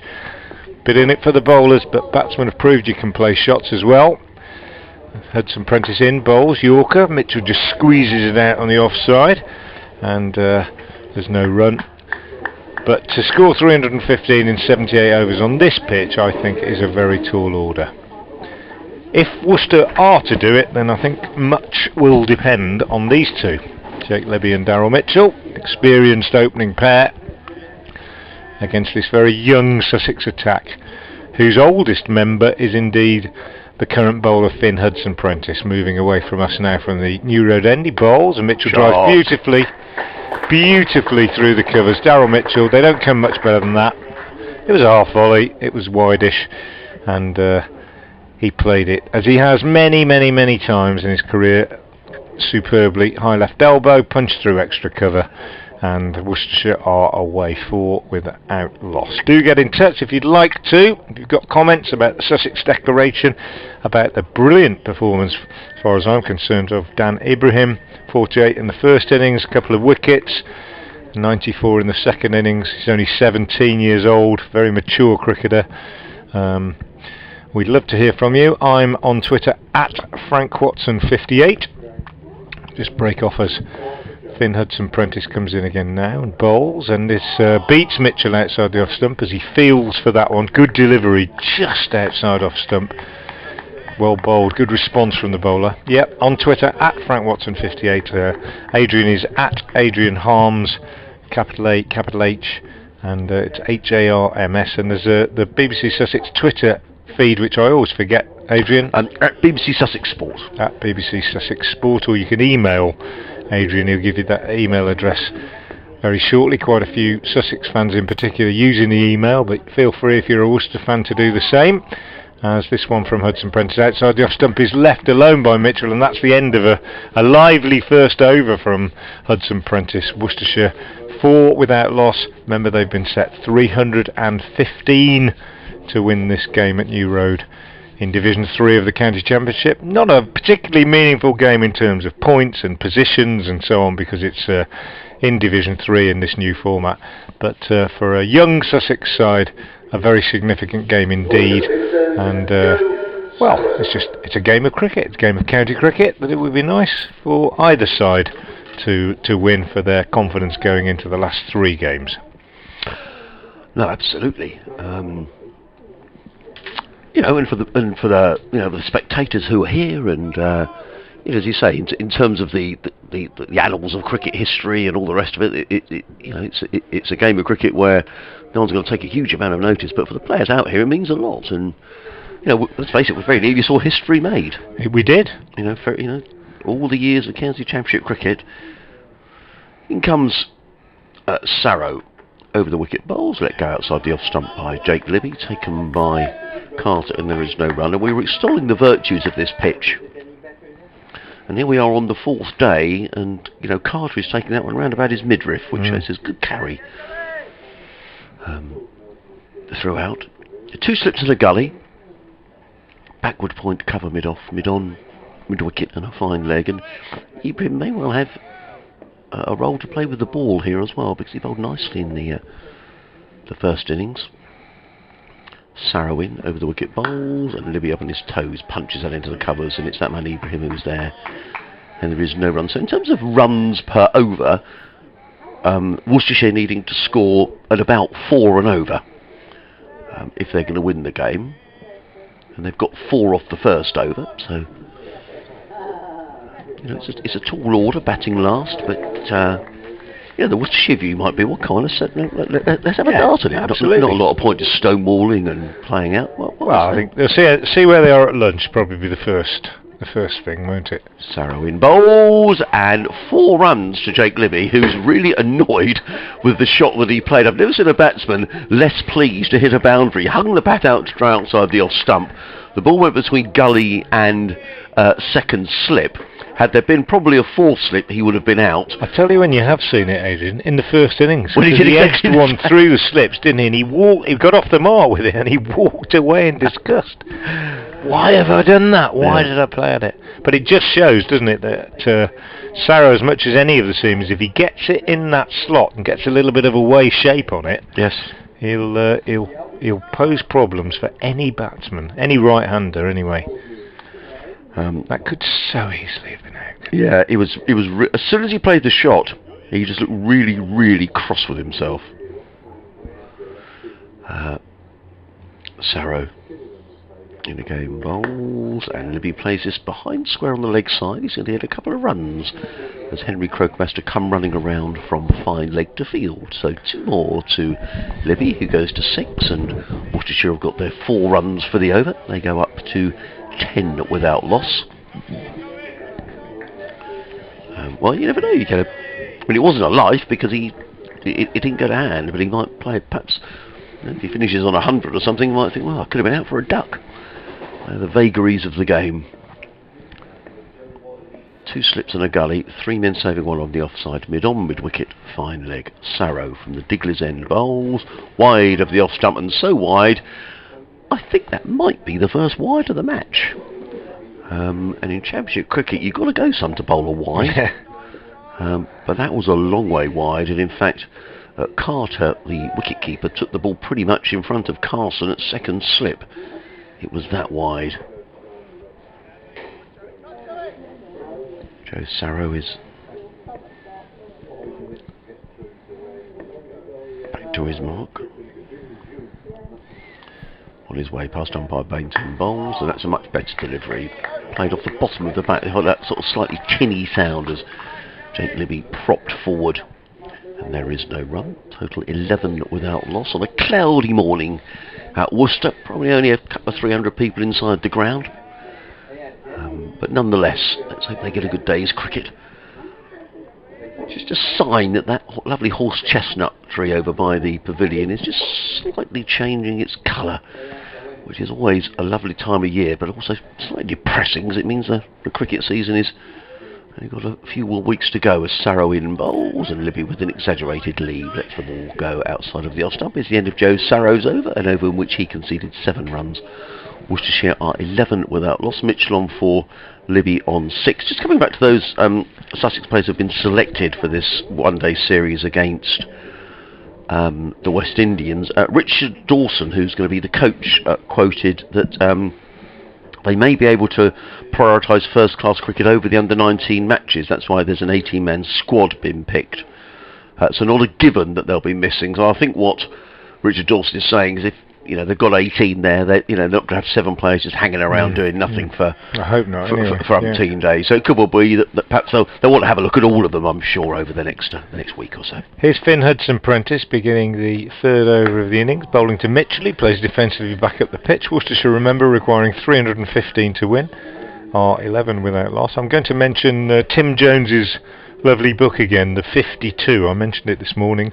He may not have been with us at the very beginning of the play. Tim is Worcestershire's honorary archivist, historian now, a lifelong fan of Worcestershire, and he's written a lovely book called The 52. Here's Hudson-Prentice into Mitchell, and Mitchell edges this down to third man for 4, who's looking to turn it on the leg side. Might have been a little bit of a way movement, and it takes the edge and runs down to the boundary. He goes to 8, and it's 15 without loss. And Tim's book, The 52, Worcestershire's Forgotten First-Class Cricketers. It's about 52 Worcestershire cricketers who haven't really been covered by the histories and the guides and the statistical analyses and so on that have been written over the years about the famous Worcestershire players. And Tim has researched 52 Worcestershire cricketers that we know very little about and found out a bit more about them, and in this book shines a light on their careers on and off the pitch. Really interesting book, bridging many gaps in existing cricket records.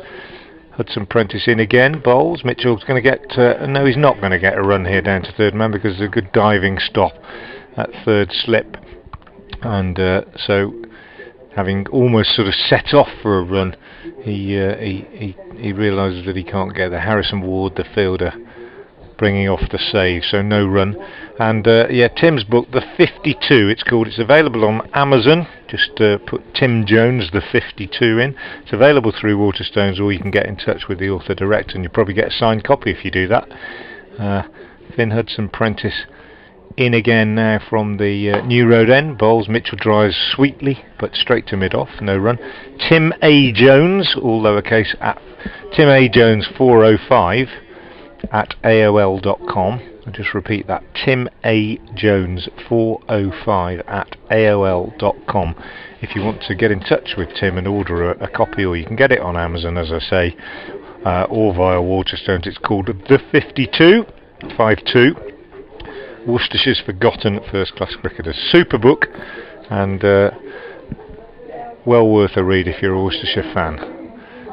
In comes Hudson-Prentice, who bowls to Mitchell, turns this down to long leg for a single.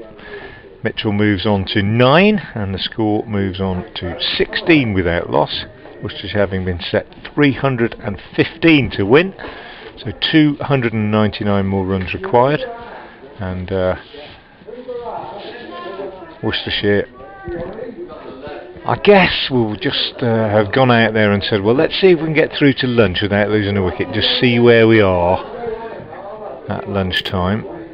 Hudson-Prentice in now, bowls to Libby, who pushes back up past the bowler on the offside, fielded at mid-off by the captain, Tom Haynes. End of the third over of this Worcestershire innings. 299 more runs required. 16 without loss. Mitchell on 9, Libby on 6. A couple of wickets have gone down in the test match. India 34 for 2, both openers out. One to Chris Wokes back in the England side at his first over back in the side. Yeah. Nice start for him. Yeah. Waited a year, I think, to play a test match and then gets a wicket in his first over. Very nice. And the other one for Ollie Robinson. Who's he? Well, that's right. well, yeah. Second division bowler. Shouldn't. Amazing, isn't it? Really, he's grasped his opportunity with both hands, and that's something we've known at Sussex for a long time. And I'm just delighted that he's doing so well. Anyway, Joe Sarrow is going to come running in from the Digless Road end of the ground. Comes in and bowls to Mitchell, who plays into the offside, fielded by Ibrahim, and there is no run. So, 16 without loss. Worcestershire needing another 299 to win, which is very helpfully shown on the scoreboard. The excellent scoreboard here at New Road, which gives you lots and lots of information. It tells you there's 75 overs remaining. So that's pretty much 4 and over, 3.99999 recurring, something like that. But to all intents and purposes, 4 and over for Worcestershire to reach their target. Cloudy day. No signs of any break in the cloud as Sarro is in bowls and Mitchell drives straight to Ibrahim in the covers, and there is no run. Mitchell on 9, Libby on 6. Live cricket on the BBC, BBC Radio Sussex, BBC Hereford and Worcester. Myself, Adrian Harms, alongside Frank Watson. And with that, I better go because I've realised I've got an update to do, Frank. Yeah, okay. Off you go. See you shortly.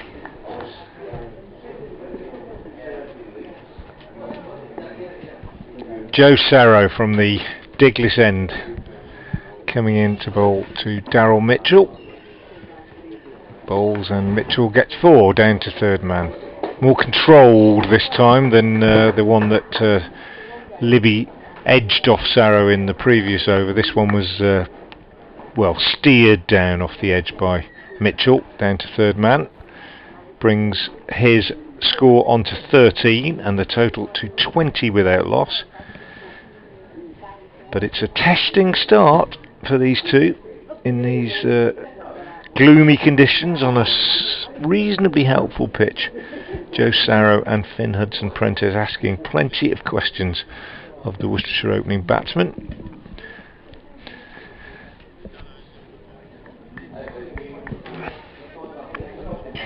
When did the county championship start? 200 years ago? Well, interesting game developing now. Worcestershire have been set 315 to win. They're 20 without loss at the moment in the 4th over of their second innings. This after Sussex lost their last 4 wickets this morning to the Worcestershire Seamers. 2 for Adam Finch. He removed Archie Lennon for 9 and Carson for 15, and then Dylan Pennington chipped in with the wicket of Crocombe for 6 before Joe Leach wrapped it up when he dismissed Dan Ibrahim for 94. 6 runs short of what would have been, we think, a record-breaking century. Had he made it, Ibrahim, he might have become the youngest ever player to get 100 in Championship cricket, but he fell 6 runs short, a little bit unlucky when he was out to Joe Leach, caught swinging at a short one, trying to get it away on the leg side, but caught by Cox. So 263 all out then, Sussex, leaving Worcestershire 315 to win. They made a solid start, but it's a tall order to get the highest score in the game to win the game on what is a pretty helpful pitch as far as the bowlers are concerned. Good start though, Mitchell 13, Libby 6. Worcestershire need another 293 to win the game. They're 22 without loss. Sarro bowls outside the off stump to Mitchell, who lets this go through to the wicketkeeper Carter, and there's no run. 22 without loss, as I say. 1 ball left in the 4th over. 74 overs left in the day after this one, and Worcestershire needing to score around about 4 and over, just under, in order to win this game. Sussex 3 slips in place now as Sarro comes in from the Diglis end to bowl to Mitchell, who's beaten by that one as he pushes forward outside the off stump. Good delivery from Sarro on a length, maybe just nipping away a tiny bit off the seam, and Mitchell playing inside the line gets away with it. 22 without loss at the end of the over, and well, yeah, as I say, we could have a good game in prospect if the weather holds, the light holds, and Worcestershire get into a position where they can threaten this target. Obviously, a lot will depend on these two, I think, on Jack Haynes, Brett D'Oliveira, the sort of top order. Tom Fell, Finn Hudson-Prentice in, bowls to Libby, who pushes this one back up the pitch, and the bowler does his own fielding. Sparse is the word I've regularly used throughout this game to describe the crowd, and I think that's fair again. Pretty chilly, been gloomy throughout, and those that are here had to wrap up fairly warm against the chill. But they're watching a quite intriguing game of cricket, and a good young Sussex side, that's for sure, as Hudson-Prentice, the oldest member of the Sussex side at 25, beats a push outside the off stump here from Jake Libby, who's a bit annoyed at himself again there for playing at that one, and goes for a little walk out towards square leg, Jonathan Trott style, to try and sort of clear his mind and make sure that he doesn't commit any further indiscretions, having played at that one when he didn't really want to. 22 without loss. Hudson Prentice again is in and he bowls, and Libby this time is covering up, gets in behind that, pushes it out on the offside, and there's no addition to the score. Earlier this morning then we saw Sussex resume on their overnight 199 for 6. Archie Lenham and Dan Ibrahim were the men at the crease. Lenham went for 9, gloving an attempted hook shot off the bowling of Adam Finch through to the keeper. Carson then went for 15. Hudson Prentice in again, bowls and beats Libby outside the off stump with a good one. Carson out for 15, really well caught in the deep by Josh Baker, diving forward as he came in off the square leg boundary, getting the ball just inches above the grass. Good catch by Baker. So Carson out for 15. Crocombe went for 6, top edging an attempted turn on the leg side off the bowling of Dylan Pennington, the ball looping up to Ed Barnard at extra cover, and that was 253 for 9. Here's Hudson Prentice again bowling to Libby, who pushes up to mid-on, and there's no run. And then we saw Dan Ibrahim given the opportunity to reach a maiden first-class 100, which we think would have been the youngest player. It would have made him the youngest player ever to score a first-class 100, not a first-class 100, a county championship 100. But he fell 6 runs short when he went in similar fashion really to Archie Lenham, a short ball from Leach. He tried to hook it on the leg side and got a touch through to the keeper. Cox out for a really good 94 as Libby gets a run off the last ball of the over, pushing this one from Hudson Prentice up to Sarrow at mid-on, and keeps the strike at the end of the over. 23 without loss then Worcestershire. So Sarrow left 0 not out. Sussex 2-6-3 all out in their second innings, leaving Worcestershire a target of 315 to win, and they've made a solid start, but they haven't been without problems, these two batsmen.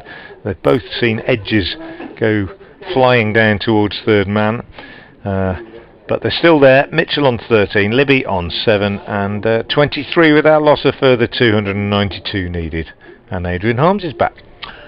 Yeah, thanks, Frank. In the Test match, India 38 for 2, 39 for 2. Wicket for Wokes and Robinson, both openers out at the Oval. But it's Joe Sarrow who's coming from the Digley's end of the ground. Bowls to Libby, who's up on his toes and plays back to Sarrow.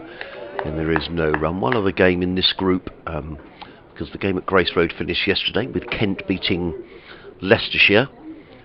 The other game is at Lords, where Derbyshire are 103 for 3, needing another 231 to beat Middlesex. That's the only other game in this third division of the county championship.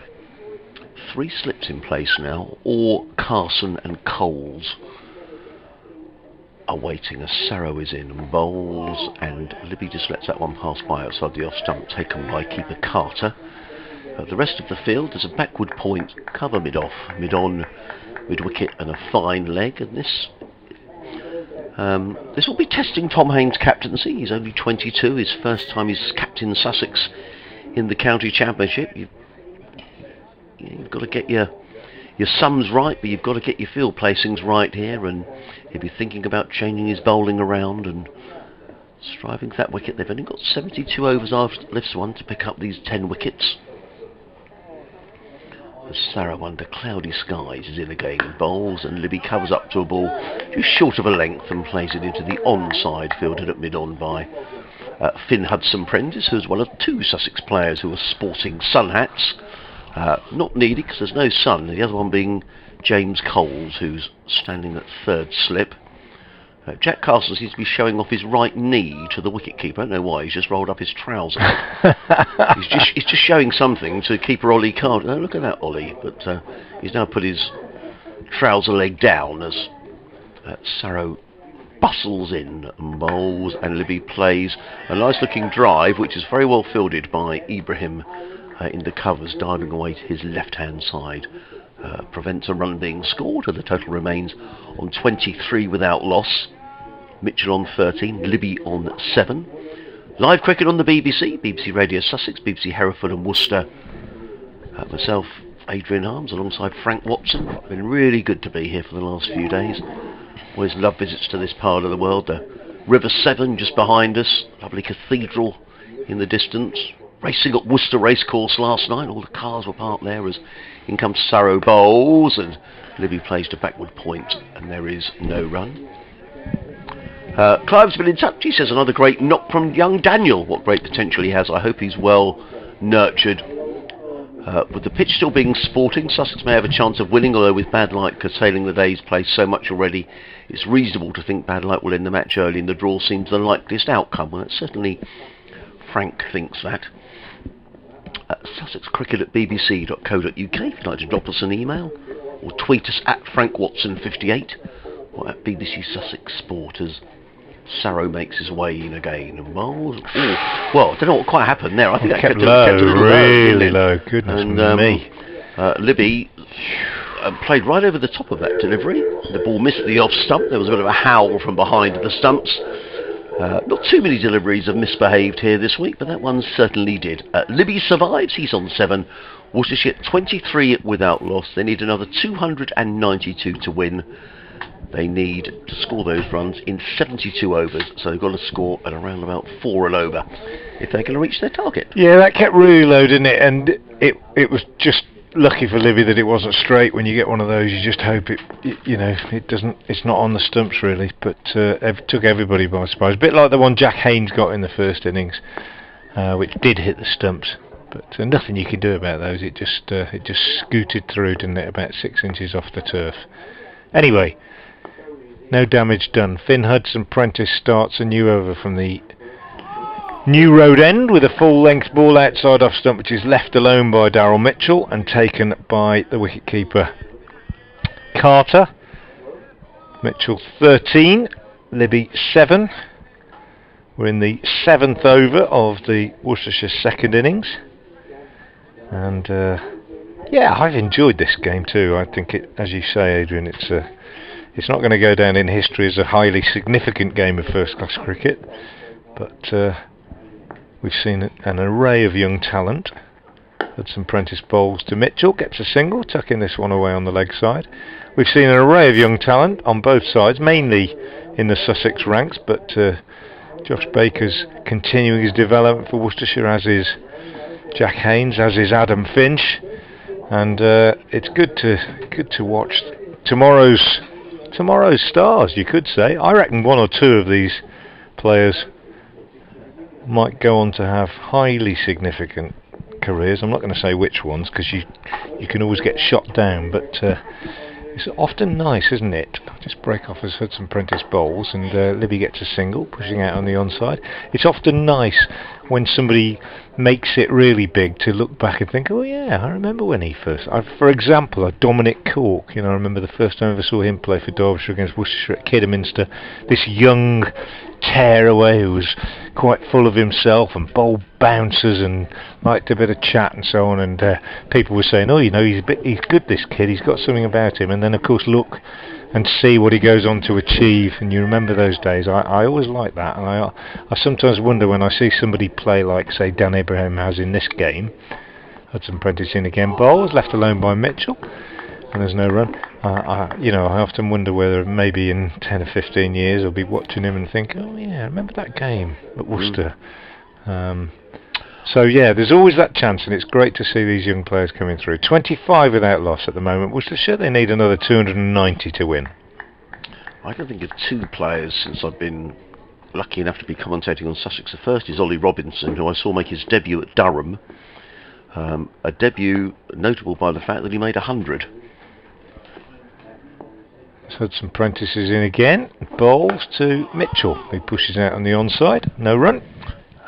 Came in number 9 from memory. First time I'd seen him play, and Sussex were all sorts of trouble, and he smashed the ball round the ground and shared a record 10th wicket partnership with the sadly no longer with us Matthew Hobden.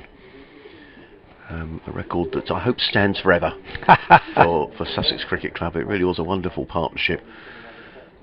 And got a picture of Matthew and Ollie on the balcony at Durham holding the record book. Finn Hudson-Prentice in, bowls. Mitchell drives beautifully on the offside. Lovely shot. A repeat really of the one that he played in the first over. As Hudson-Prentice just finishes the over with a loose one, and Mitchell leans into it and drives through extra cover for 4. Excellent shot. Ripple of applause from the Chile spectators. 29 without loss. Mitchell's gone to 18, and Libby is on 8. Worcestershire need another 286 to win. Yes, on the last couple of days, Frank, we've had lunch at 1:10. But that's not going to happen today, is it? Because No. we don't make up extra time on the last day, which I think is another slight anomaly, really. I mean, there are one or two odd rules around county cricket which I don't really quite understand, but nonetheless, we can't make up overs that we've lost, which does seem a shame, really. Why is that? I mean, can you think of a logic? I don't know. I can't think of any I don't logical. know. I No, can't think of don't any know. logical reason. There why. must be a reason that they've put that. It's playing conditions, isn't it, rather than the rules, I suppose. But I don't know. I find the whole playing conditions thing a bit of a mystery, really. I tend to just wait until I'm told by the scorers what's happening. It's quite difficult for the umpires. It must be. They must have to look at all sorts of regulations absolutely. before they make their decisions. But no, lunch will be at 1 as far as I'm aware, which is what, 5 overs away, maybe 4 overs away. Oh God, sorry.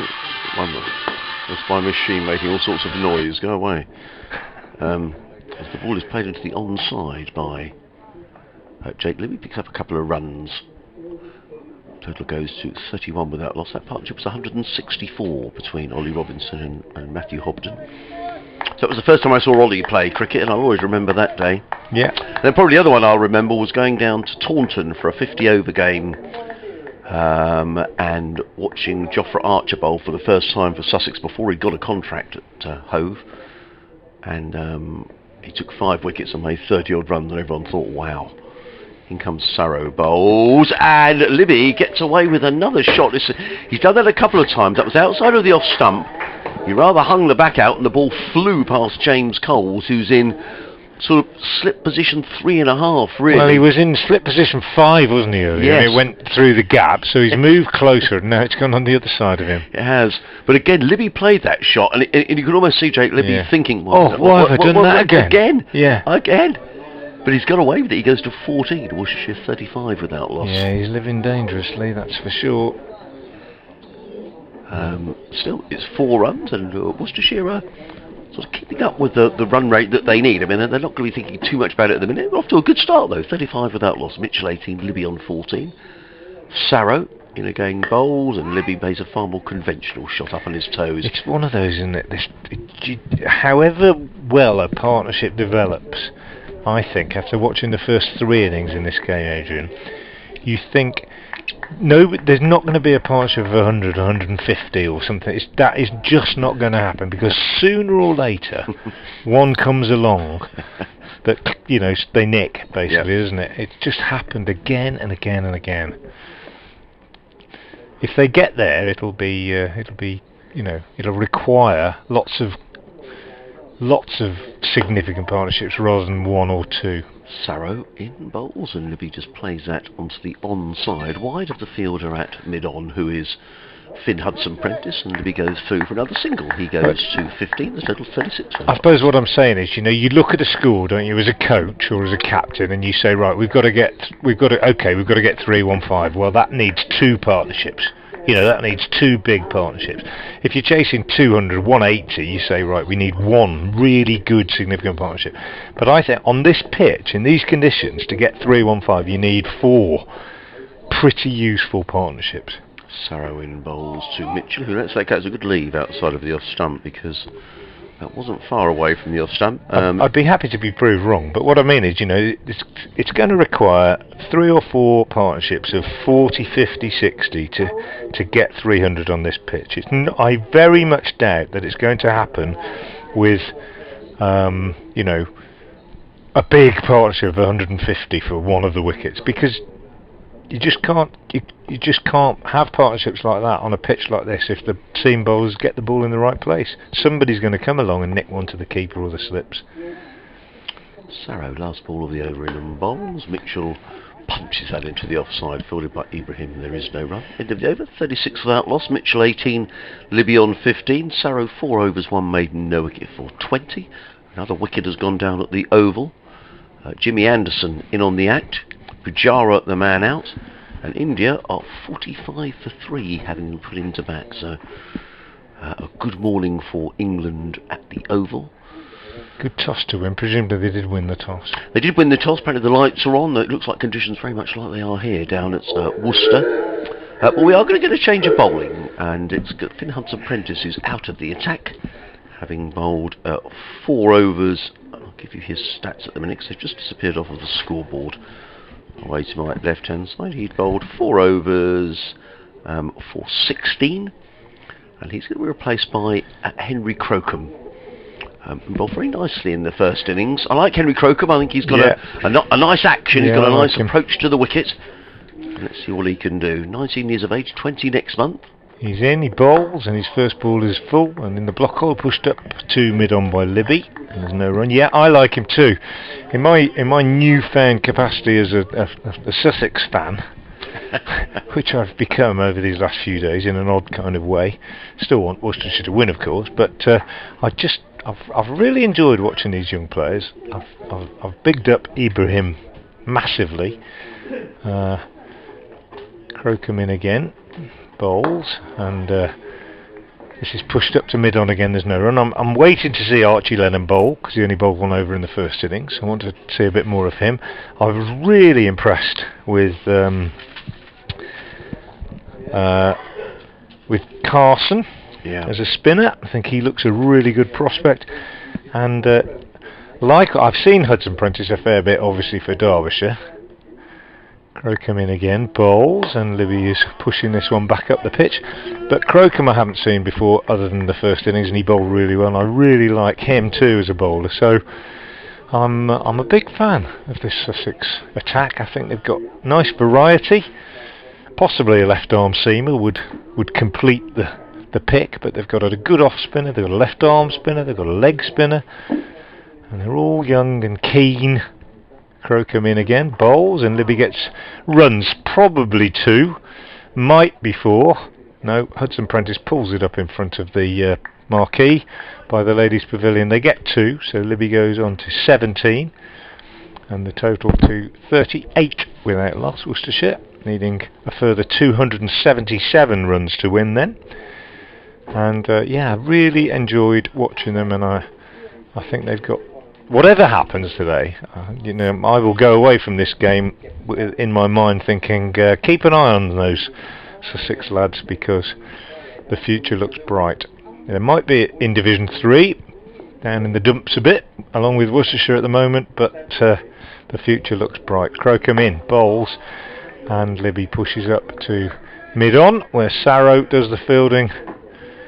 And there's no run, and I'm not saying any of this to endear myself to our Sussex listeners. I'm saying it as a genuine, well, a lover of cricket really, and somebody who's, you know, I watch a lot of cricket and a lot of different counties, top players with different attributes. It's great to see a young crop coming through as Crocombe bowls again to Libby, who punches up to mid-off, and the captain, himself only 22, Tom Haynes, does the fielding, and there's no run. End of a tidy over from Crocombe. 2 runs came off it, 38 without loss. And I remember being down here for a championship match, which I've lost all track of time of seasons with everything, don't you, with COVID, but it might have been 2017. I think Bradders was telling me in that particular game that Worcestershire in that particular game had 9 homegrown players in the side. Now that would have been the likes of Cola Cadmore, Joe Clark was in the side as well, and I think Worcestershire might have got promoted, or because they had a couple of seesaw seasons. Yeah, they did. Got themselves up and then came back down again. So this club have had have very much relied on youth and younger players as well. And it's sometimes difficult to hang on to them, isn't it? Well, Cola Caval's gone, Clark's yeah, gone. Absolutely. As far as Worcestershire is concerned, it's very difficult to hold on to them. But in fact, in this side, you've got 1, 2, 3, 4, 5, 6, 7, 8, 9, 10 of this Worcestershire side have come through the ranks. Libby's the only one who's coming from outside. Well, Jack Carson into the attack, comes in and bowls to Daryl Mitchell, who plays to short leg. There's a slip and a short leg, a backward point, sweeper on the cover boundary. Excuse me, I'm going to cough. A mid-off, mid-on, mid-wicket, a deep mid-wicket, and a short fine leg. I think it was Joe Leach who was telling Frank earlier on in the match that he was impressed by Carson, who's holding his leg, his off spin. Yeah, it was. And it's played to Harrison Ward, who's at short leg, and there is no run. Carson, who has taken 35 wickets this season.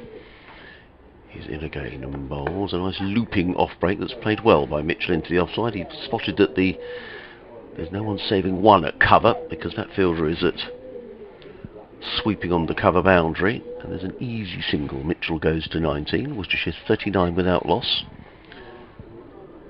Needing another 276 to win in 68 overs after this one, so the game delicately poised. Carson in the game bowls, and Libby turns with the spin to mid-wicket, fielded there by Hudson Prentice. And again, there is no run. Probably one more over after this, and then we'll be disappearing for lunch. Carson in and bowls, gives that plenty of air, and Libby just plays down the offside of the track. Carson half fields off his own bowling, but deflects the ball onto Tom Hames, who completes the fielding. Carson, who a little bit like Josh Baker, does get through his overs quickly, not as quickly as Baker, but still pretty promptly. In again, bowls, forward comes Libby, plays into the offside, looking for that little gap between point and mid-off. It wasn't there, and an accurate over by Jack Carson. It just costs the one run.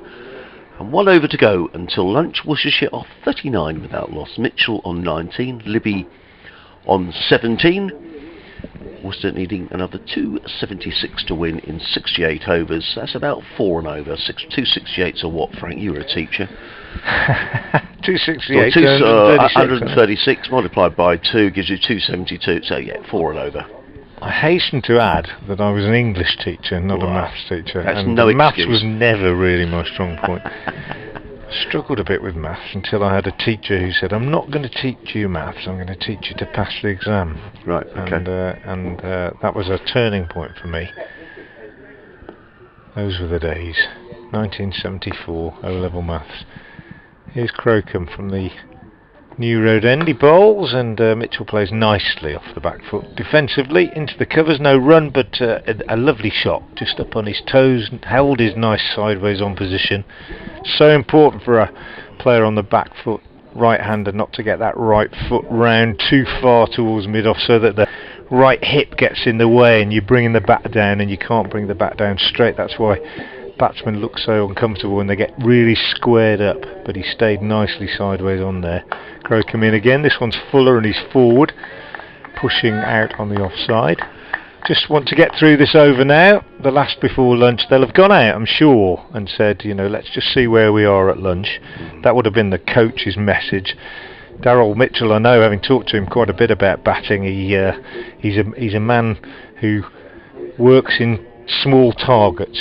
Let's get through first 10 overs, or let's get to 50 or 60, or he just works like that, sets himself little targets, and he's bowled. I've done him, haven't I, as Crocombe nips one back at him, and he hasn't reached lunch. He hasn't achieved that small target that he was hoping for, and apologies on my behalf for the commentator's curse. Just watching the replay of this one, Crocombe, it nipped back and just maybe flicked his pad, but it's hit the stumps, and he's out, and it's lunch with Worcestershire. Well, they'd nearly done it, hadn't they? They'd nearly got the start they wanted, but they've lost that first wicket with a score on 39. Daryl Mitchell bowled by Henry Crocombe, and Crocombe, as we predicted, Adrian, looking as though he might be a key figure in this game as it unfolds. So Worcestershire at lunch are 39 for 1. And that means that Libby is on 17, Mitchell out for 19, and they need a further 276 to win. Or just a little fillip that Sussex needed going in to lunch. Always nice to get a wicket right on the break, but the game's still nicely set up. Worcestershire needed, say, another 276. They need to score 4 and over. We'll see how things go this afternoon, but a hugely enjoyable morning. Yeah, very enjoyable morning. I'll just keep rambling on a little bit because I know I've got an update due very shortly for BBC Home Worcester. I'll just give you the story of the day then. So 199 for 6 Sussex in their second innings when play resumed this morning, and they lost Archie Lenham for 9, caught by Ben Cox off the bowling of Adam Finch. Then they lost Jack Carson, I beg your pardon, caught by Josh Baker very well in the deep, also off Finch for 15, and Crocombe then was caught by Ed Barnard off Dylan Pennington for 6. And then we saw Dan Ibrahim in company with Joe Sarrow, the number 11, and Ibrahim in with a chance of becoming the youngest ever player to make 100 in County Championship cricket, having a few weeks ago become the youngest ever player to make a 50 in County Championship cricket. And Ibrahim, given that opportunity, having to chance his arm a little bit, having to play some shots because they couldn't go on forever and the decoration had to come fairly promptly. And unfortunately for him, he was out, caught by Ben Cox, hooking at a short ball from Joe Leach, just got a tickle through to the keeper, out eventually for 94. So we didn't get that little bit of history. Ibrahim out having faced 172 balls and hit 11 fours and 1 6, a splendid innings from him, and Sussex with 263 all out. Joe Leach finished with 4 for 68, Dylan Pennington 1 for 52, Adam Finch 2 for 46, Josh Baker 3 for 49, and Ed Barnard wicketless bowled 12 overs and conceded 37 runs. So Worcestershire was set 315 to win, and in 78 overs, and they made a good start and were going along very, very nicely until just a couple of minutes ago, because it looked as though Daryl Mitchell and Jake Libby were going to see them through till lunch without loss, despite the fact that both had edged the ball uppishly through the slips on a couple of occasions, Libby in particular living dangerously. But it was Mitchell who was out just before the interval, bowled by one from Henry Crocombe, which nipped back at him. Just watching a replay of it now to see what exactly happened. Just nipped back and maybe flicked the pad on the way through to the stumps, but Mitchell out for 19 on the stroke of lunch, and at lunch Worcestershire 39 for 1. So there we go, that's the story of the morning, yeah, well, Sussex's morning, you would say, with that wicket having gone down. Anything could happen in the final 2 sessions, but my suspicion is that if either side is going to win this one, it will be Sussex. 276 more needed. So at lunch, Worcestershire are 39 for 1, having been set 315 to win by Sussex, so a further 276 runs required after lunch. The one man out on the very stroke of lunch, Daryl Mitchell, bowled by Henry Crocombe for 19, having started very nicely really in partnership with Jake Libby in pursuit of this target. Sussex this morning losing their final 4 wickets in taking their overnight 199 for 6 to 263. The standout performer was Daniel Ibrahim, the 17-year-old who made 94. 4 wickets for Joe Leach in that second innings, but Worcestershire set 315 to win, need another 276. At lunch they're 39 for 1. And that's it from New Road for the morning session. We'll be back with you at around about 1:40. Thank you for listening, and do join us then.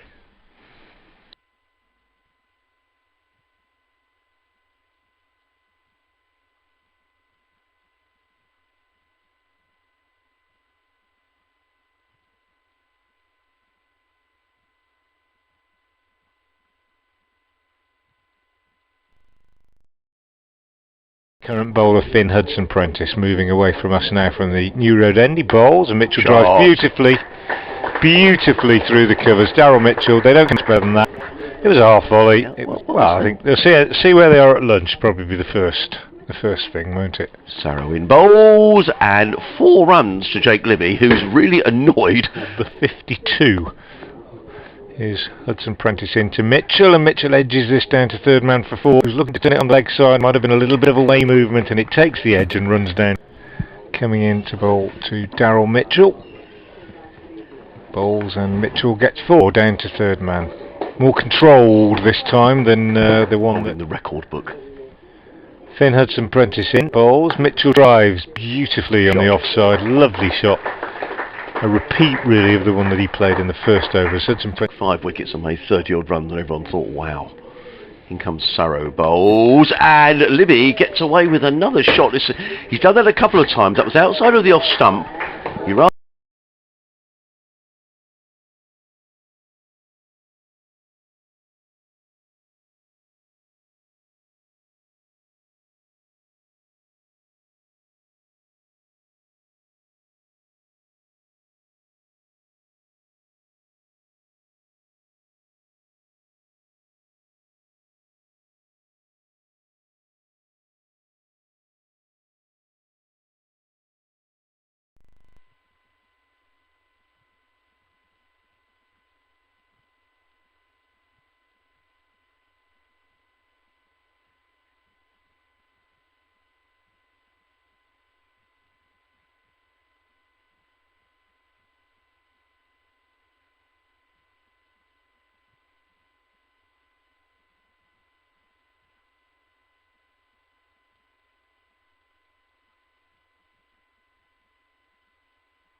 Good afternoon, welcome back to New Road in Worcester, where play's about to resume after lunch on the fourth and final day of this county championship game between Worcestershire and Sussex. The situation in the game is that Worcestershire require a further 276 runs to win, having just lost the wicket of Daryl Mitchell on the stroke of lunch. In fact, halfway through the final over before lunch, which is being bowled by Henry Crocombe. He bowled Mitchell for 19. Libby is 17 not out, the non-striker, and he's been joined out in the middle by the Worcestershire number 3, Tom Fell, who's just taking guard now from umpire Neil Pratt, before Crocombe resumes with this over the 11th of the innings from the New Road end. And Bell just marking his guard, having a little look at the field. 2 slips and a gully. The close catches as Crocombe comes in from the New Road end and bowls to Fell, who's off the mark in splendid style. A short wide ball, and he cracks it away for 4 just behind square on the offside. A lovely shot from Tom Fell, who is an elegant player. At his best, he is very, very good to watch indeed. Struggled a bit this season for consistency, it must be said, but a beautiful cut for 4 takes him off the mark and takes the total to 43 for 1. The first ball after lunch then dispatched to the boundary by Fell, and Crocombe, be annoyed with himself, comes in now and bowls, and this one is much better, much straighter, and Fell covers up and plays solidly defensively up to mid on, where Joe Sarrow is the fielder. So a good start from Tom Fell. Gloomy afternoon, very few spectators in the ground now. I think it's probably the lowest crowd that we've had throughout the game, really, and those that are here, mostly of a Worcestershire persuasion, will be hoping they're going to see something special this afternoon as Crocombe bowls and Fell pushes out defensively on the onside, and that's the end of the over that was interrupted by lunch. Worcestershire require a further 272 runs to win.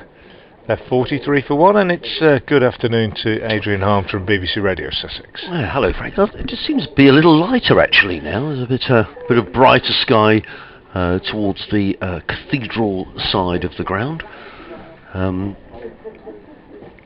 Interesting to see. Oh, that's interesting. And I wonder if Jack Carson bowled an over before lunch, but Hudson Prentice is now going to bowl from the Digley's end of the ground, which we haven't seen so far, so we'll have to see how that works out. He's going to be bowling to Jake Libby, who's it'd be wrong to say he's had a couple of lives, but he's played a couple of shots through the slip cordon, and almost as soon as he'd played them, you could see he was remonstrating with himself. He was annoyed that he'd played the shots, but he's still there, and all the time he's there, Worcestershire will feel that they're in with a shout. He's on 17 as in comes Hudson Prentice bowls, and Libby plays to mid-off fielder there by Haynes. There is no run, so 3 slips, or Carson and Coles in. No, it's not Coles, I'm sorry, it's not Coles at all. It's or Carson and Harrison Ward who are in the slip cordon. Coles is at backward point, Ibrahim into the covers, Haynes at mid-off,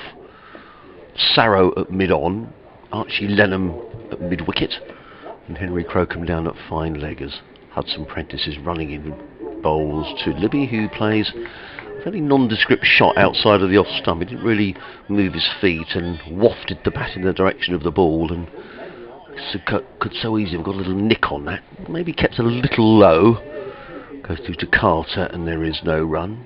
But for those of you who are just joining us, it's been a really good cricket wicket here at Worcester this week. Hudson Prentice turns at the far end, running in towards us past the figure of umpire Bainton, and bowls, and Libby is forward a ball of good length and plays it to point, where it's fielded by James Coles in his sun hat, and there is no run. There's a lady down below us who's knitting. don't see that very often, do you? I wonder what she's knitting. No, you don't. It's perhaps a bit of a lost art. I don't know. Although lockdown, perhaps a lot of people started to knit again in lockdown. I never know. I wonder what she's doing down there. In comes Hudson Prentice again, bowls, and Libby again up on his toes and plays a forcing shot to Haynes at mid-off. And there is no run. Actually, on the little fence that runs around the pitch, there's a little white fence, and there's enough. It's wide enough at the top to stand a glass or a cup on there. And the gentleman that she's with, they both seem to have a tankard, a silver tankard, in front of them. So I don't know whether that's got beer in it or whatever. But you know, it looks like a beer tankard, doesn't it? It does, yeah. But it could be cider, it could be anything, I guess. Might be gin and tonic for all I know. In comes Hudson Prentice, bowls, and a repeat performance, but this time Libby's going to get a run as he plays it past Ibrahim in the covers. Haynes has to run round from mid-off to field, and Libby goes through for a single.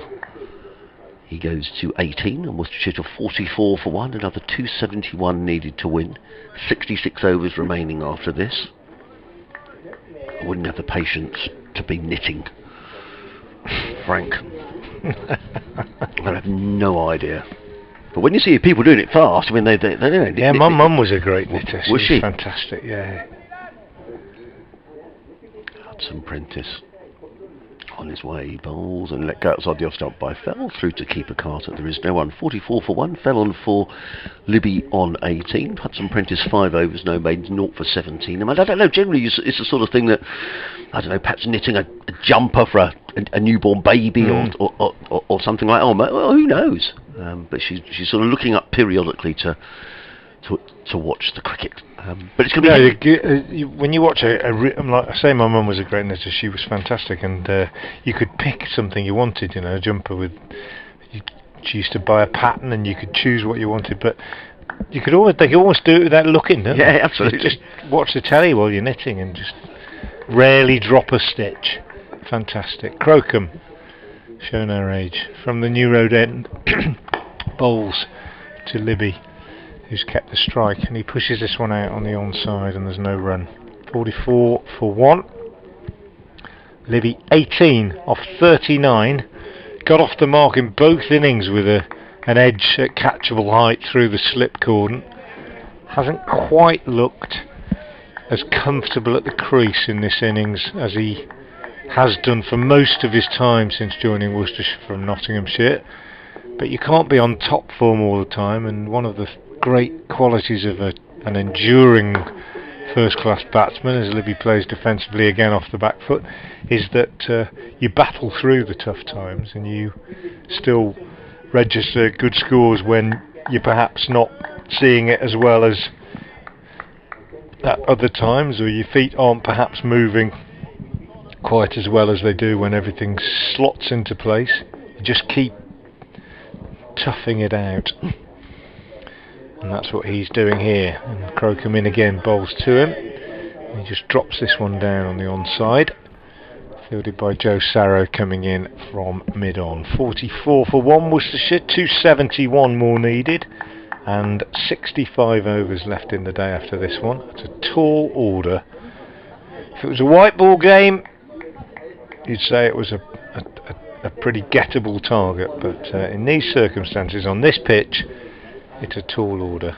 Henry Crocombe in, bangs one into Libby. Good short ball, cleared the batsman's head by some margin. Libby initially shaping as if he might pull it or hook it, but really realising fairly early on that the ball was climbing over his head by some margin, and just pulling out of the shot really. But Crocombe, slim, young lad, showing that he's got that little bit of devil, that little bit of venom if he needs it. And comes in again now and bowls to Libby, and this is a good one just outside off stump, and Libby pushing at it, played at it, possibly didn't need to, in the sense that, you know, it would have been a really good leave, but felt the need to play at it, and it just passed the outside edge. Good delivery from Henry Crocombe. Impressive young bowler. Is he one of the Eastbourne contingent? Yes, he is. Yeah, and he's. I like his action. You know, it's very sort of unfussy. Yeah, He's in again now. Only runs up about 16 yards or so. Bowls, good pace, but he's overpitched this one on leg stump. And Libby, the good player that he is not going to miss out on that. It's a free gift, isn't it, really? Leg stump half volley to a batsman of this sort of quality. And Crocombe really annoyed with himself that he didn't finish the over as well as he might have there, and just allowed the pressure to be eased a little bit by Libby, who moves to 22, and Worcestershire 48 for 1, needing a further 267 to win. Yeah, he's. They talk a lot. I don't know whether when you were coach or when you're coaching, Frank, whether you talk about certainly limited overs cricket, about getting out of the over. That seems to be very much sort of an in vogue thing at the moment. Yeah. You know, not conceding runs off the last ball of the over. Yeah, especially in white ball cricket, if if the opposition really need a boundary and you've bowled, I don't know, maybe not 5 dot balls, but you've only conceded 3 off the over or whatever, and often the short ball is the way to get out of the over. In comes Hudson Prentice, bowls and played into the offside by Tom Fell. But yeah, they do talk about it. I suppose we do talk about it, and it's a valid idea, this business of getting out of the over. Yeah. Not so much in red ball cricket, obviously, but No. But in white ball cricket, and find a way that allows you to not waste the good work earlier in the over, is what you're saying, really. Yes. And that's why I think Crocombe just kicking himself a bit there. Hudson Prentice on his way in, bowls right up in the block hole, and Fell is forward and plays to back down the ground, fielded by Hudson Prentice. There is no run. Tom Fell, I remember being here 3 or 4 years ago. He was being spoken about as a very fine young batsman. I don't know. Is he kicked on as much as Worcestershire would have thought, or? Well, I think that's it. That's the Tom Fell conundrum, really. Hasn't really kicked on. Had a serious illness, Yes. which saw him have quite a bit of time out of the game, and recovered from that. Hudson Prentice on his way, bowls, and Fell is forward and plays to mid-on. There is no run. But still a player that we have to say is not fulfilled his potential. Made a really, really good 100 at Northampton last year in the Bob Willis Trophy, which was match winning.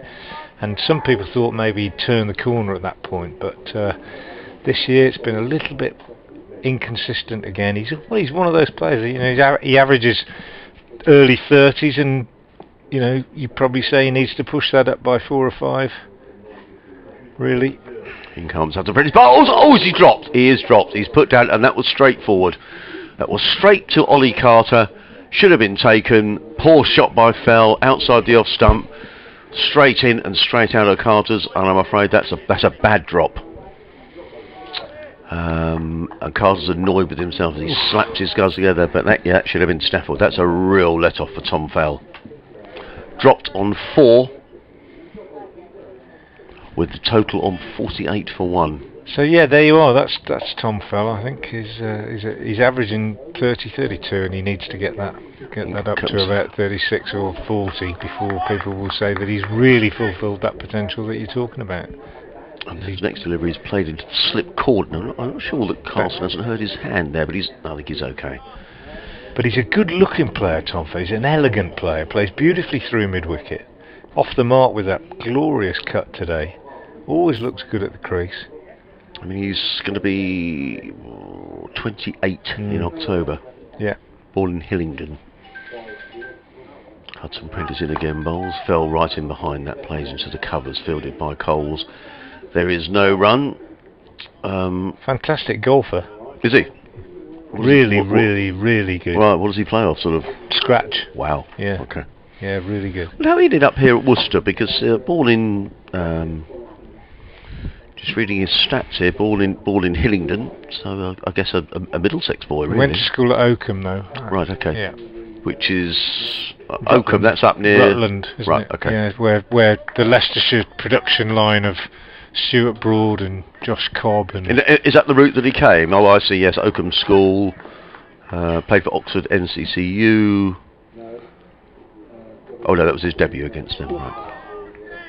Crocombe again in, lovely ball to Libby, first ball of the over. Libby just drops his hands underneath it, but I think he might have played at it actually before that. He's climbed outside the off stump. He's hit a nice rhythm here, Crocombe, with the exception of that last ball half volley in the previous over that we were talking about. He's he's getting the ball to bounce and leave the right-handers. He's quite a tall character, Crocombe.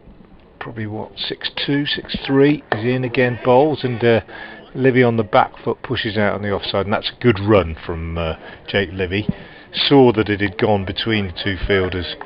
He wanted extra cover, Ibrahim, and Haynes at mid-off, and said, yep, we'll have one there, and scampered through for a single. 49 for 1.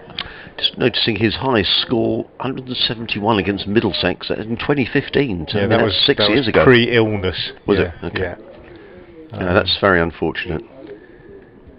And he waits now as Crocombe is in and bowls 2 fell, and he plays that one down on the offside quite suspiciously, didn't he? Almost as though he thought it was, a little bit of a jerk of the bat, as though it kind of exploded a little bit out of the surface.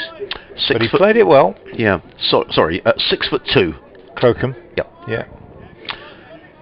Slight build, but whippy. Good action. Obviously gets the most out of his run-up. Nice momentum. Hits the crease quite hard. He's in. Bangs that one in short. And he's got Fell. He's dropped it in short. And Tom Fell has gone for the pull shot. He's quite compulsive, Fell. And he went for that one. He got it high up on the bat and just lobbed the ball out into mid-wicket and was caught. It's a bit of a sorry end, really, to an innings for Tom Fell. That one, he got away with that nick to the keeper, and you thought that he might dig in and make Sussex pay, but in fact he's been bounced out by Henry Crocombe. Clever bit of bowling, you have to say. Good bit of bowling. And Worcestershire now 49 for 2. And yeah, they're in a bit of trouble, aren't they? Jack Haynes coming to the crease to join Jake Libby, and I would suggest that well, you still got Barnard, you still got D'Oliveira, but if Worcestershire are going to have any chance whatsoever now of threatening this target, rather than just trying to save the game, remember they need another 266 to win, then I think a great deal depends on this partnership. Michael in Palmer's Green in North London's been in touch. He said, I just wonder if I could have a shout out for my mum, whose 85th birthday coincides with Wednesday of the match with Middlesex at home next week. I'm attending the previous day and taking it from there what we do on her special day. Adrian, you've made wonderful reference to our visit to Arundel, which we hope to rearrange for next season. So yes, congratulations to your mum on her 85th birthday coming up next week. Michael from Palmer's Green. Well, update coming shortly, I think. Yeah, what you got? I say that 2 minutes to 2. Got Yeah. the cue into our headphones. All right. It's gone again now. It's not too bad. Here's Crocombe then. Oh no, he's not going to bowl just yet because Haynes isn't quite ready. Just having a look at the field. Crocombe coming in now from the New Road end to bowl to Jack Haynes. Tail up for Crocombe, and he's banged this one in short again, and Haynes has gone for it.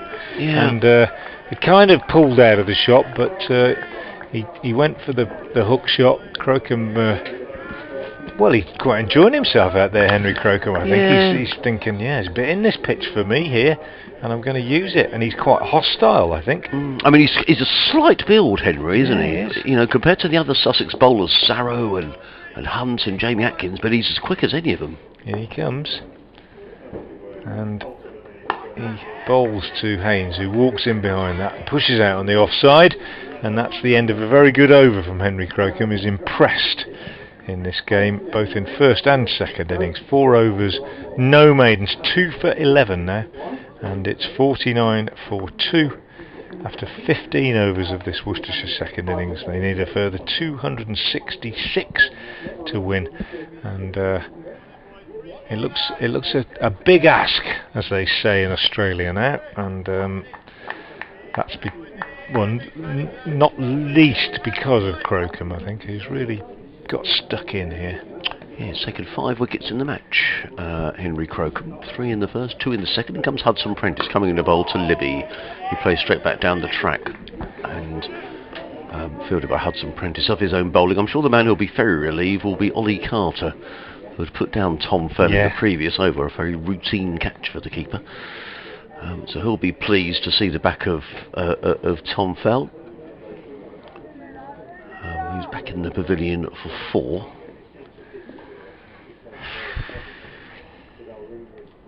As Hudson Prentice in again, bowls, and that's played by Libby, back with a square on the leg side. They've taken 1, they'll think about 2. Sarrow is quickly in now from fine leg and prevents that second run. Libby goes to 23. Just looking at Henry Crocombe's best figures are 3, 4, 44 in this match in first class cricket. And this season he's in his 6th match.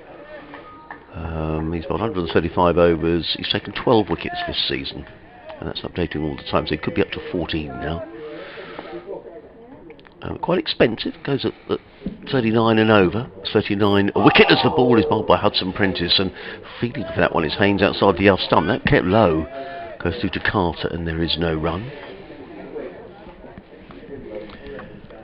And Sussex on top here at the moment, 50 for 2 Worcestershire, 265 more needed to win. Do you think they're on top? But, you know, Haynes is a fine young cricketer. I'm looking forward to watching him bat. And Jake Libby, we know all about, is on 24. So Worcestershire won't have given this up just yet, as in comes Hudson Prentice racing in from the Diggler's End bowls, and Haynes covers up and plays down the offside, and there is no run. A little bit of dancing around in the crease, just Jack Haynes having played that shot. Jack Carter's again showing everyone his knee. He's rolled up his trouser leg. I know he does play with that right leg sort of taped up. He has some of that sort of, you probably know the sort of stuff, I mean that sort of sticky tape you put on that sort of, what does he do, sort of holds ligaments? Or, yeah, I think probably just sort of kind of does the job that ligaments should be doing. Yeah. Something like that. He got some of that strapping on his knee, as in comes Hudson Prentice bowls, and that's a nice looking shot by Haynes, and a misfield by Ibrahim. But the first thing he's done wrong today, it's going to run away for 2 runs down to the extra cover boundary. Tom Haynes has to retrieve the ball, and nice looking shot by Jack Haynes, who goes to 2 his first 2 runs, and Worcestershire to 52 for 2. Little thing I was going to mention this morning I forgot for Worcestershire supporters about Charlie Morris, who made 100 yesterday for the second team at Stourport against Leicestershire seconds. Hudson Prentice in again, bowls, Haynes leans onto a ball well pitched up, plays to backward point, there is no run. End of the over, 52 for 2, Haynes to Libby 24, Hudson Prentice, and now 7 overs, 1 maiden, no wicket for 20, Worcestershire needing another 263 to win in 62 overs. Popular young man, Charlie Morris, here at New Road with the Worcestershire fans, and I know his mum and dad, or certainly dad, often listens to our commentaries, maybe not today because Charlie's not playing, but got his first 100 yesterday in any form of cricket against Leicestershire seconds at Stourport, and we heard amusingly earlier from Dave Bradley that apparently he reached his 100 in the grand style, Charlie, yesterday. So imagine this, you're on 99, you've never got 100, as Crocombe bowls to Libby, pushes out on the offside, you're on 99, you've never got 100, and you reach your 100 in the grand style by hitting a 6. Sounds fantastic. Even better when you find out that he didn't know that he had 99, because the individual batsman scores weren't on the board, so he might have gone for a 6, got out, and they just said, you were on 99. Yeah. Worcestershire have lost their second wicket here at New Road. Tom fell the man out since lunch. He'd been dropped by the wicketkeeper in the over before, but went for a pull shot against Henry Crocombe, a short ball from the Sussex seamer outside the off stump, didn't get hold of it, and skied it in the air to mid-wicket where Finn Hudson Prentice took the catch. So Worcestershire 39 for 1 at lunch, 49 for 2 when Fell was out for 4, following Mitchell, who'd been out just before the interval for 19, and now with Haynes on 2 and Libby on 24, Worcestershire are 52 for 2. They need a further 263 to win the game. As Crocombe bowls again to Libby, who defends on the offside. But yeah, going back to Charlie Morris, so imagine that you'd gone for a 6, you'd mishit it, you got out, and somebody had said, by the way, you were on 99. Yeah. On the other hand, maybe he might have said, having got the 100, he might have said, well, I'm glad I didn't know. Yes. It stopped me from being too nervous. But anyway, well done to Charlie Morris for getting that 100. Crocombe in, bowls to Libby, pushes this one up to mid-on where Sarrow does the fielding. I know with the level up cricket I played at village cricket, you know, you never had the individual scores. And if someone had got to sort of 48, or very few people got towards 100, but they never used to tell the batsman. No. So for fear that he was going to get himself out, don't get a tell bit him he's carried on away, he's on 48. Don't tell him, and then everyone would applaud. He'd go, "Oh, I've got 50." Crocombe is in, bowls, and Libby pushes out on the offside. There's no run. I've played with one or two people, even at even at a decent level, who counted when they were batting. Right. And and even if there was a scoreboard with a score, I've batted with one or two people who come down the pitch and say, "That's wrong, you know. I've actually got 62, not 61." What do you mean? I just could not imagine how they used to do that. Although one person who played here who was like that, I'll talk about in a minute, as this one is edged by Libby. Didn't carry, bounced just in front of second slip, and no run at the end of the over. 52 for 2 then. Libby 24, Haynes 2, and 263 more runs required. Yeah, one player who it might not surprise you where he's gone with his career since he played here at Worcestershire, but Richard Illingworth, who's now of course one of the elite umpires, when he played here, when he bowled, he knew his analysis. Incredible. What to the... Unbelievable. I remember once when I was doing the old cricket call, and I had my commentary box at the other end of the New Road stand here, and Richard knew that I kept everything written down and so on, and he finished a session and he was fielding down in front of me, and he turned round and he walked over to my box and he said, 19 overs, 4 maidens, 2 for 63. Wow. I'll just tell you what happened. Hudson Prentice in from the Diggler's End bowls. Forward comes Haynes, plays into the covers. There is no run. And I said no, almost. I said, incredible. I just couldn't believe it. I said no, 19 overs, 4 maidens, 2 for 64. And he said no, it wasn't, because that one was a leg by, and they gave a run, but it was a leg by really. So. Amazing. That's true. Absolutely true. I would always count my runs till I got to about 10, and then I used to relax. I very rarely got to 10. Hudson Prentice comes in and bowls and played, punched off the back foot mid-off, fielded by Haynes, and there is no run. I told you that I won the competition with the bat with the hole in the middle, so I'm not going to big myself up, because someone listening would get in touch and say he was a rubbish cricketer. Which I was. I just happened to love the game. I have two brothers who were miles better than me. Hudson Prentice's got this busy approach to the wicket. In bowls, but up to the task is Jack Haynes, who plays it straight back down the wicket, and Hudson Prentice fields off his own bowling, and there is no run. 3 slips in place, backward point, cover mid-off. Daniel Ibrahim is busily warming up. Mid-on, mid-wicket, and a fine leg. It looks like Ibrahim has probably come on to bowl. I'd be a little surprised if they take Crocombe off, because he's picked up a couple of wickets, but I suspect it may be. We'll have to see. Hudson Prentice in again, bowls, and again Haynes, who looks a very fine player, onto the front foot, defends into the offside, and a little bit like watching Ibrahim. I know it's always easy to say, but he's one of these players who just looks to have plenty of time. Doesn't look to be flustered in any way. Just surveys the field, a little twiddle of the bat. Changing the field actually, which you may not have noticed. The mid-wicket has now gone back to deep square leg. I wonder if we could get a short one from Hudson Prentice. We'll see. In and bowls. No, it's not. It's well pitched up and played past third slip. Not in complete control. Carson chases back, gets in the throw. Not the best of throws, which Carter doesn't take cleanly. And it's 2 to Haynes with that little run through the slips. He goes to 4, the total to 54 for 2. And the Worcestershire runs required to win 261 off 61 overs. So that sort of run rate sort of creeping up to about 4.5 an over now. Hudson Prentice is already back and already running in. Past umpire Bainton, bowls, and let go by Haynes outside of the off stump. Umpire Bainton signals that is the end of the over. Hudson Prentice 8 overs, 1 maidens, no wicket for 22. Worcestershire 54 for 2. Haynes on 4, Libby on 24. Needing 261 to win in 60 overs at a run rate required of about 4.5 an over. The other good news is that the skies are considerably brighter, probably as bright as we've had for a good part of the last couple of days. And there's a couple of pigeons up in the roof, Frank, that are just staring at us, probably wondering what on earth we're doing.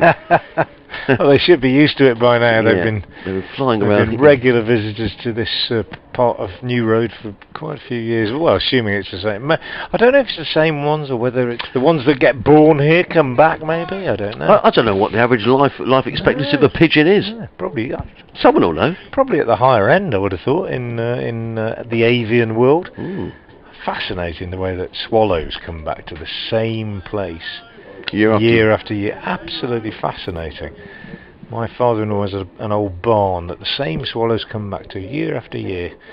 Daniel Ibrahim is the new bowler, starts off from the new end with a nice easy run-up and full-length delivery pushed out on the offside by Libby.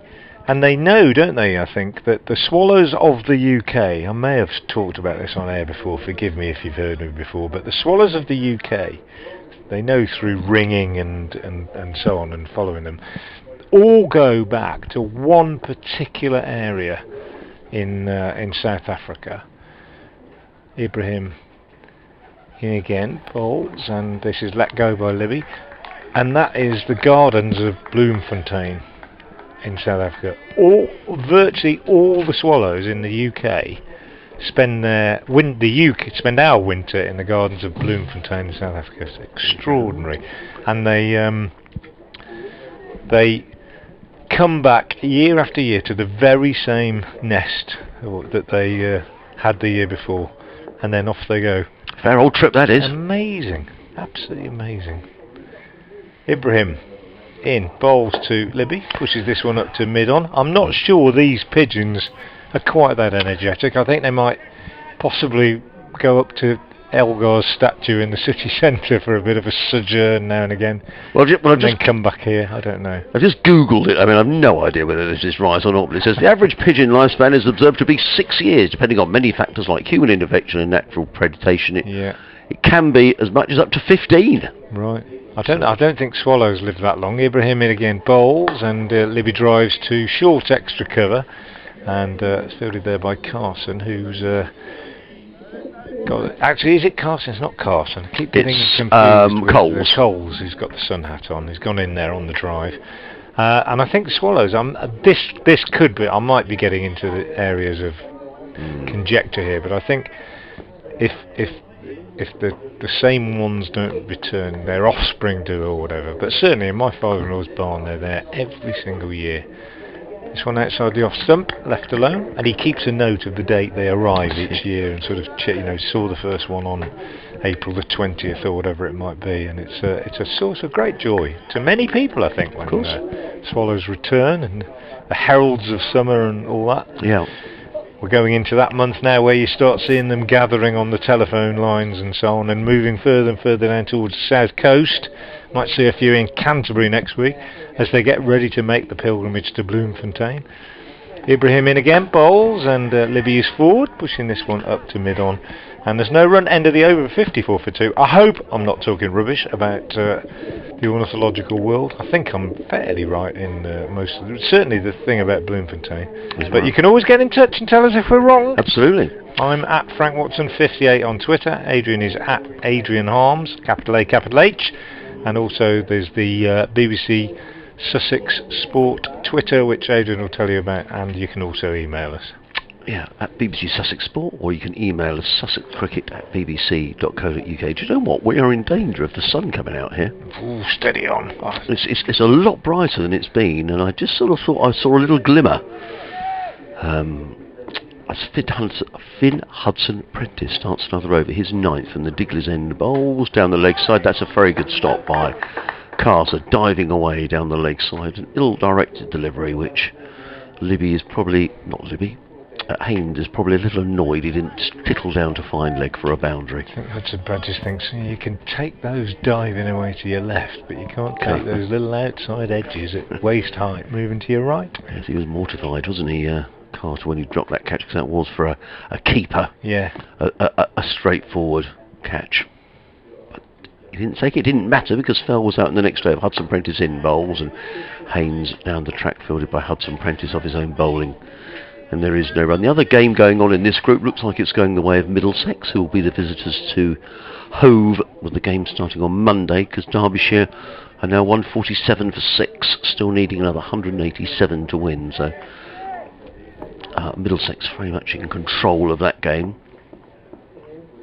The other game in the group won by Kent, who won at Grace Road yesterday against Leicestershire. Hudson Prentice is in bowls, and Haynes plays nicely, lovely looking shot, which is well fielded actually by Ward, who's fielding in at close-ish mid-wicket. I'm sure when Haynes clipped that one nicely, he probably thought that might be running away for a boundary, but Ward is very athletic for a tall man and got down very quickly to prevent anything more than a single. Haynes moves on to 5, and Worcestershire to 55 for 2 here on BBC Radio Sussex, BBC Hereford and Worcester. Myself, Adrian Harms, alongside Frank Watson, as in comes Hudson Prentice again. Short delivery, which he really dug the ball in, and Libby was very happy just to watch the ball sail past the end of his nose and into the gloves of Ollie Carter. And there is no run. 2 slips, backward point, cover mid-off, mid-on, mid-wicket, a deep square leg and a fine leg. You'll probably hear the pigeon cooing away in our effects microphone as Hudson Prentice is in again, bowls, and Libby pulls that one down to a fine leg. That was a strange looking shot by Jake Libby. He sort of seemed to wait for an age for that to come on and sort of paddled the ball almost around down to Joe Sarrow, who's now warming up himself down It was a slow ball bouncer, I think, and he just he got into position and then thought, oh, it's not here yet. That takes some doing. That was quite good piece of batting from Libby. And he just exchanged a bit of a joke with Hudson Prentice as he reached the other end of the pitch. Hudson Prentice is racing in, final ball of his 9th over. He's in and bowling, and Haynes up on his toes just plays quietly down the onside of the track. Ward hurries into field. The Sussex lads are running around between the overs, trying to get in as many overs as they can. They've got 20 in so far. Worcestershire 56 for 2, another 259 for win, and I think as the overs start to decline, the chance of there being a run chase probably go with them. But to be fair to Worcester, you know, these two have only just come together when Tom Fell was out with a score on 49, and they're going to make Sussex work hard for these wickets, make no bones about that. And you know, I'd have thought from here they'd pick up 2 threes and over, just see where it takes them, really. Yeah, that's the only thing they can do, isn't it? Bowling figures: 9 overs, 1 maiden, no wicket for 24 for Finn Hudson Prentice. Sarrow 4 overs, no wicket for 20. Ibrahim beginning his 2nd over as I speak from the New Road end. He's in and he bowls to Libby, who drives nicely square on the offside off the back foot for 2 runs. They won't take a 3rd. Going back to those bowling figures then, Crocombe 5 overs, 1 maiden, 2 for 11. Really good effort from the young seamer. And Carson just the 1 over of off spin before lunch, and 1 run came off it. So 58 for 2 with those 2 for Libby. He moves on to 27, and Ibrahim to continue. Broad-shouldered, stoutly built 17-year-old moves away from us now and bowls, and Libby is back defending on the offside. Ibrahim's had a good game whatever happens, but he'll be looking to add to the impact that he's made. He scored 48 in the Sussex first innings. He then bowled 9 overs, 4 maidens, 2 for 9 in the Worcestershire first innings, and then he scored 94 in the Sussex second innings. So personally, he's not going to forget this game in a hurry. In his fledgling career, it's a pretty impressive performance. He bowls this one full on leg stump to Libby, who clips it up to mid-on where Sarrow fields, and there's no addition to the score. Haynes on 5, the non-striker. He's faced 16 balls. Libby, been there since the start of this innings. He's faced 65 balls so far, and he's on 27. Alistair Raw is just making a signal towards the dressing room to bring the helmet out. I wonder whether we're going to get a spin. I think so. Carson's warming up at second slip. It'll be Carson, I think, won't it? Is Ibrahim in, bowls outside the off stump. That one scoots through low to wicketkeeper Carter. Just looking at one or two other games around the country, in the first division where the county championship will be decided, Hampshire are battling for their lives to avoid a defeat against Yorkshire, and Mason Crane was night watchman. He's 18 not out, he's faced 130 balls and been in for the best part of 3 hours. That's a decent effort, Frank. It is. It's one of those where, again, I said this the other day when we were talking about those sorts of innings. As Ibrahim bowls and Libby pushes out on the offside. Just give me the stats again. 18 not out of how many balls? 130 balls, and he's been in for 160 minutes. You've got to play quite well to face 130 balls and only score 18. People say, oh, you know, it's blocking, etc. But most play, if we faced 118 balls, you would do well not to nick them and run them down to fine leg for 4 or get a little inside edge. You've got to be hitting the ball in the middle of the bat defensively to play that kind of innings. Ibrahim again bowls, half volley, and driven into the covers. Very well fielded by that man, Coles, who's gone in on the drive and diving across to his left to save it. 58 for 2 at the end of the over. Haynes 5, Libby 27. But yeah, just going back to that point, you've got to play well to face that many balls and only score that many runs, because most players would get edges, it'd fly through the slips, down to third man, down to long leg or whatever. But he must be just blocking it, playing it in front of him. He set his stall out to play in a certain way, and he's obviously doing it very successfully. Yeah, so in that battle for the county championship, Nottinghamshire beating Somerset by an innings yesterday down at Taunton. That was a really good win for Notts. Picked up 23 points in that game. The other game between Lancashire and Warwickshire looks to be heading for a draw. Warwickshire leading by 186 with 7 wickets in the bank, but that looks to be heading, as I say, for a draw. So Notts, Yorkshire will be straining every sinew to win that game. Although I think the way that it was sorted out, with points carried forward, which I didn't understand at all, Yorkshire I think started the final group at the bottom of the group. However, all will become apparent, I'm sure, over the next round or 2 of matches, most of which start on Sunday. Sussex's start against Middlesex at Hove on Monday. Now, we are going to get some spin. We are going to get Jack Carson, who's going to be coming in to bowl to the right-handed Jack Haynes. So Jack to Jack. Haynes has made 5. Worcestershire 58 for 2, needing another 257 to win in 57 overs. As in comes the off-spin of Carson. Bowls, and nicely played by Haynes, who uses his feet and drives the ball through the offside. Picks up a single fielded by Ibrahim under the horse chestnut tree, which is on the boundary. It's just slightly turning a shade of yellow, very slightly, the horse chestnut tree, as we go into September.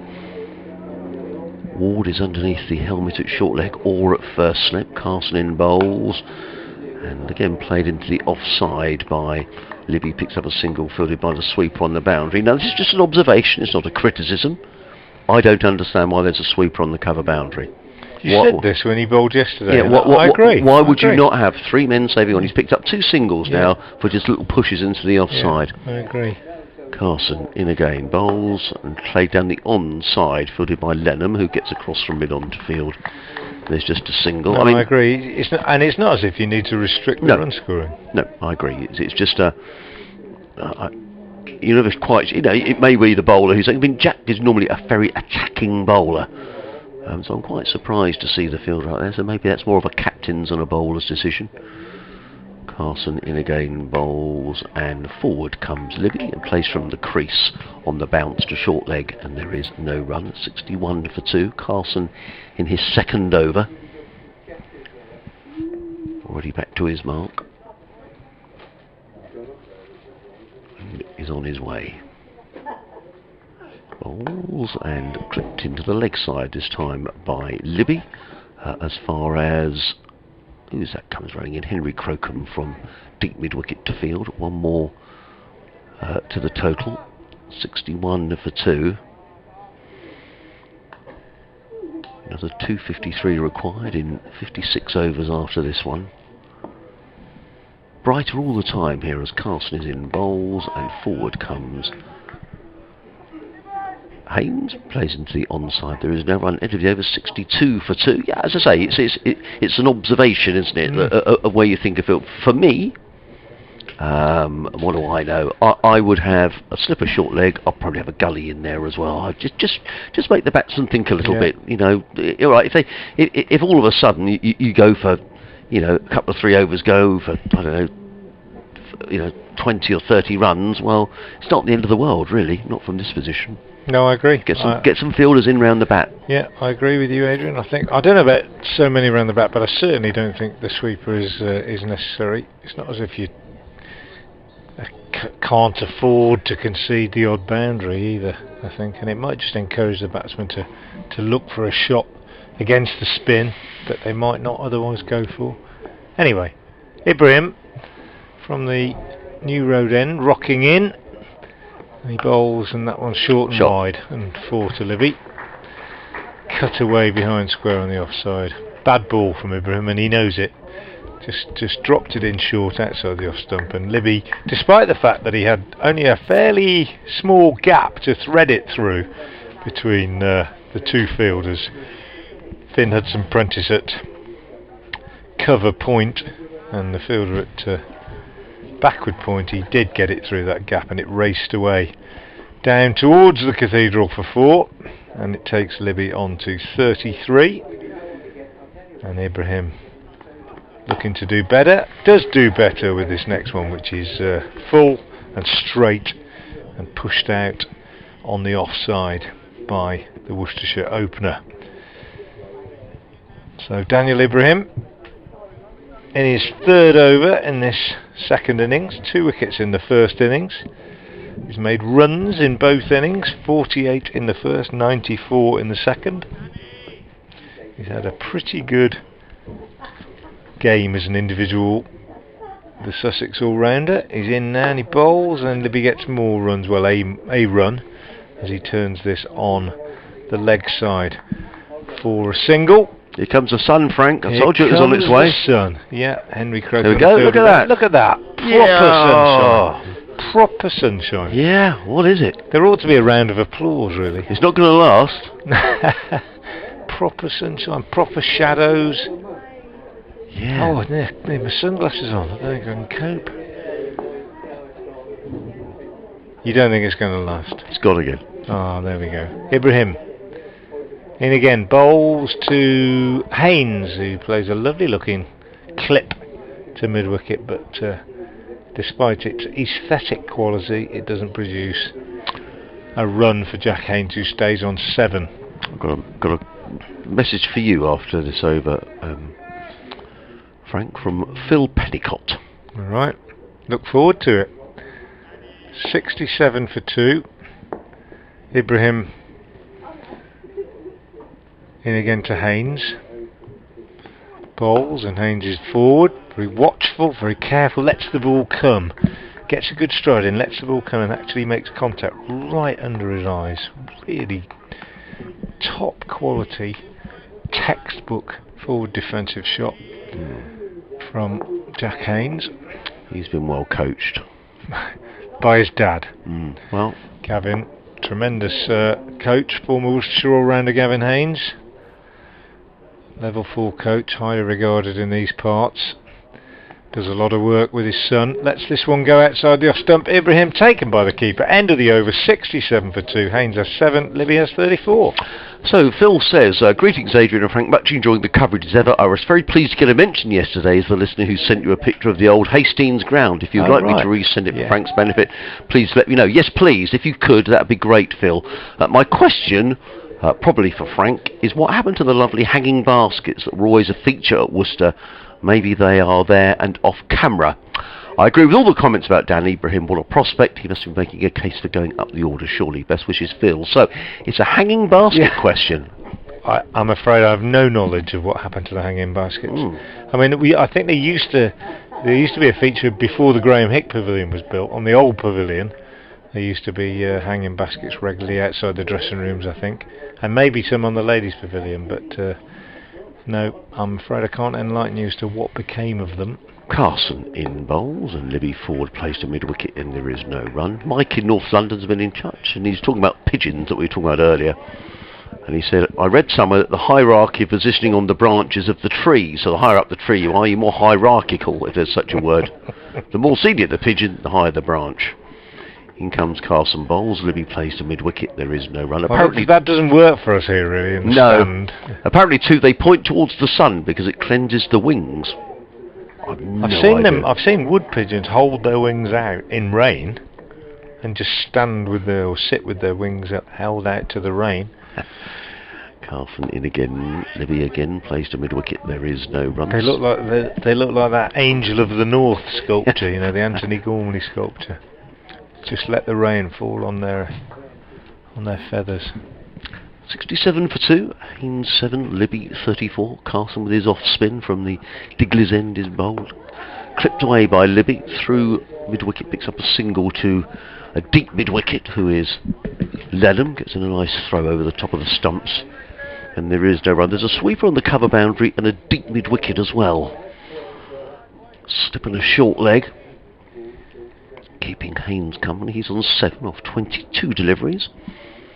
Carson in and bowls and forward props. Haynes plays to mid-wicket. And there is no run. Talking about those sweepers, I mean, one on either side. It's quite a modern thing, isn't it? You know what? I would think if 20, 30 years ago, if you're playing a league game against a good off-spinner, and it was fairly early on in proceedings. Carson and bowls down the leg. It's a good take by Carter down the leg side. There is no run. You'd have a ring on the offside, and you might have one man out at deep backward square. That would be the conventional off-spinner's field, but you wouldn't have sweepers on both sides. So it's quite a modern variation that's come into the game. Update coming for FM listeners. Worcestershire are 68 for 2 in their second innings. They still need 247 runs to win this game, which is a fairly unlikely prospect, it must be said. Much more likely that they'll bat out for a draw. 54 overs left in the day for them to survive. Jack Haynes is on 7, Jake Libby is on 35. The two men out, Darryl Mitchell bowled by Henry Crocombe just before lunch for 19, and Tom Fell caught at mid-wicket off a miss-hit pull shot by Hudson Prentice, also off the bowling of Crocombe, out for 4. 49 for 2 at that stage. Jake Libby looking quite fluent now, he's on 35. Haynes 7, Worcestershire needing 247 more runs to win, 68 for 2 in the 25th over. As Libby clips this one to mid-wicket, and Crocombe is the fielder, and there's no run. 68 for 2 it remains. Ibrahim from the New Road end in once more, bowls to Libby, who clips this one very nicely down to long leg. He's only going to get one run, as there's a sprawling stop by Joe Sarrow at long leg. In fact, he gets 2 because Sarrow slipped over as he fielded the ball, even though he picked it up cleanly. And good running from Libby and Haynes. Libby running back to the danger end and gets back and keeps the strike. So he's 37 not out, Libby. And Ibrahim into him again. Balls to him now. Libby is on the back foot, pushing up to mid-off, where it's fielded by the captain, Tom Haynes, who be fairly happy with the way things are going. Certainly would be hoping that it can pick up another 2 or 3 wickets in this session if they're going to have a chance of winning the game. 54 overs left in the match, and then 8 wickets needed by Sussex. Ibrahim bowls, and Libby forward, plays this back up the pitch to the bowler, and there's no run. 25th over of the innings. Dan Ibrahim turns in front of us polishes the ball a couple of times on his left thigh, turns now, moves in to bowl to Libby, and that one just outside off stump. Libby just eases it up to mid-off for the fielding to be done again by the Sussex captain Tom Haynes. 70 for 2 the score remains. 245 more required by Worcestershire. Ibrahim again, last ball of the over, coming in now to bowl to Libby. Bowls, and Libby pushes up to mid-on. Archie Lenham is the fielder there, and there's no run. 70 for 2 score remains. Earlier today, Sussex resuming on their overnight 199 for 6, lost their last 4 wickets in taking that up to 263. The men out today: Lenham 9, Carson 15, Crocombe 6, and Ibrahim last to go 94, leaving Joe Sarrow 0 not out. Joe Leach finishing with 4 for 68. Josh Baker 3 for 49, Adam Finch 2 for 46, and Dylan Pennington 1 for 52, the other wicket takers.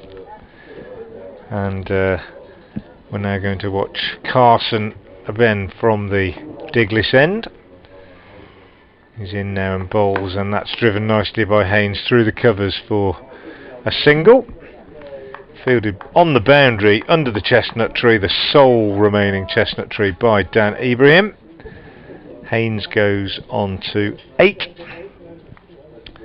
and Worcestershire 71 for 2 as Carson is in again and bowls to Libby, and Libby turns this on the leg side, and it bumps into Harrison Ward, who is at short leg under the helmet, bounces off his body and drops down on the onside. Still getting cue from BBC Hereford and Worcester in my headphones. Bit of aha at the moment. Take on me as Libby pushes this one out into mid-wicket. Wait till the end of the over and to see if I can get that stopped. Quite distracting listening to aha while I'm watching cricket. Here's Carson again in bowls, and this one's turned by Libby, and again it goes straight into Harrison Ward at short leg. 71 for 2 the score remains.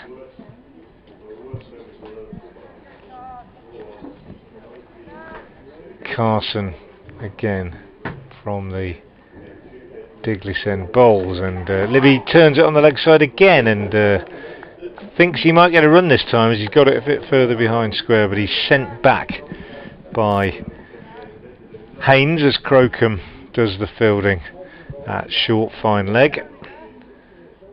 Here's Carson to finish the over. Bowls to Libby, who tucks this one away on the onside. No run, end of the over. 71 for 2. Libby 37, Haynes 8. And 244 more needed in 52 overs. I'm sure there's a plan here for Sussex, but I would kind of quite like to see get a few more fielders around the back and chuck the ball to Archie Lenham and just bowl spin for both ends, just for half a dozen overs, and just see how things work out. You don't too often see spinners operating from both ends, but to get an off spinner and a leg spinner in action, I'd quite like to see that. He's only bowled. In fact, I just saw Tom Haynes glance towards the pavilion, and I wonder whether maybe he's just sort of had an instruction with someone saying, oh, perhaps do this or the other. We shall see. But I'd quite like to see. Now it's going to be Ibrahim again. I've been sent through by Phil this picture of Hastings, which has come through on my screen upside down, but I'm going to forward it on to Frank, as in comes Ibrahim, bowls, and forward comes Haynes, plays into the offside, and there is no run. So thank you for sending it. It's a wonderful photograph of the old ground at Hastings. Phil, thanks very much for sending it through. I'm going to show it to Frank in a minute. He's just sorting out a technical issue we've got with the studio. 2 slips. point, cover mid-off, mid-on, mid-wicket. Ibrahim bowls, driven down the ground. Doesn't quite time that, does Haynes, fielded by the lively Lenham. And there is no run. I've missed a fielder somewhere, and I know where it is. It's at short extra cover, who I didn't see. So, 2 slips, backward point, cover, short extra cover, mid-off, mid-on, mid-wicket, and a fine leg. 71 for 2. Libby on 37, Haynes on 8. And Ibrahim is on his way again. Bowling to the right-handed Haynes, he's in and bowls, and Haynes is going to get 4 runs. And I have to say, I think it was a deliberate shot. He's just nurdled that one through the slip cord, and I say he's going to get 4 runs. Yes, he does get 4 runs. I saw the ball hit the rope, maybe not, but he's coming back for 3. So a good chase down there between Jack Carson and I think Harrison Ward prevented the boundary, but it meant 3 to Haynes. He goes to 11, and Worcestershire to 74 for 2. The reason we were talking about the ground at Hastings was because Frank was saying earlier on in the week it's the first ground that he visited ever. Yeah. And there we are. There's a picture of it. It's a smallish picture, but there it is.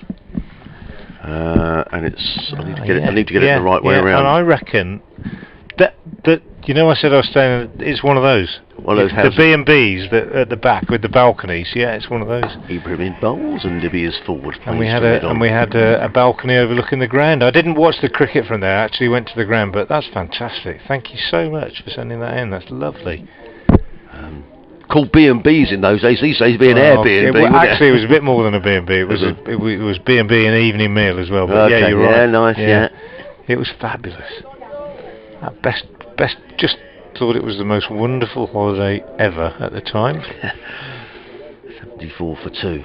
Ibrahim in bowls and let go outside the off stump by Libby. And I remember something about it. This is just, I don't know whether people would even be interested in this, but go on, I am. 2 weeks we stayed, bed, breakfast and evening meal, parents, 4 children and French pen friends, so there were 7 of us.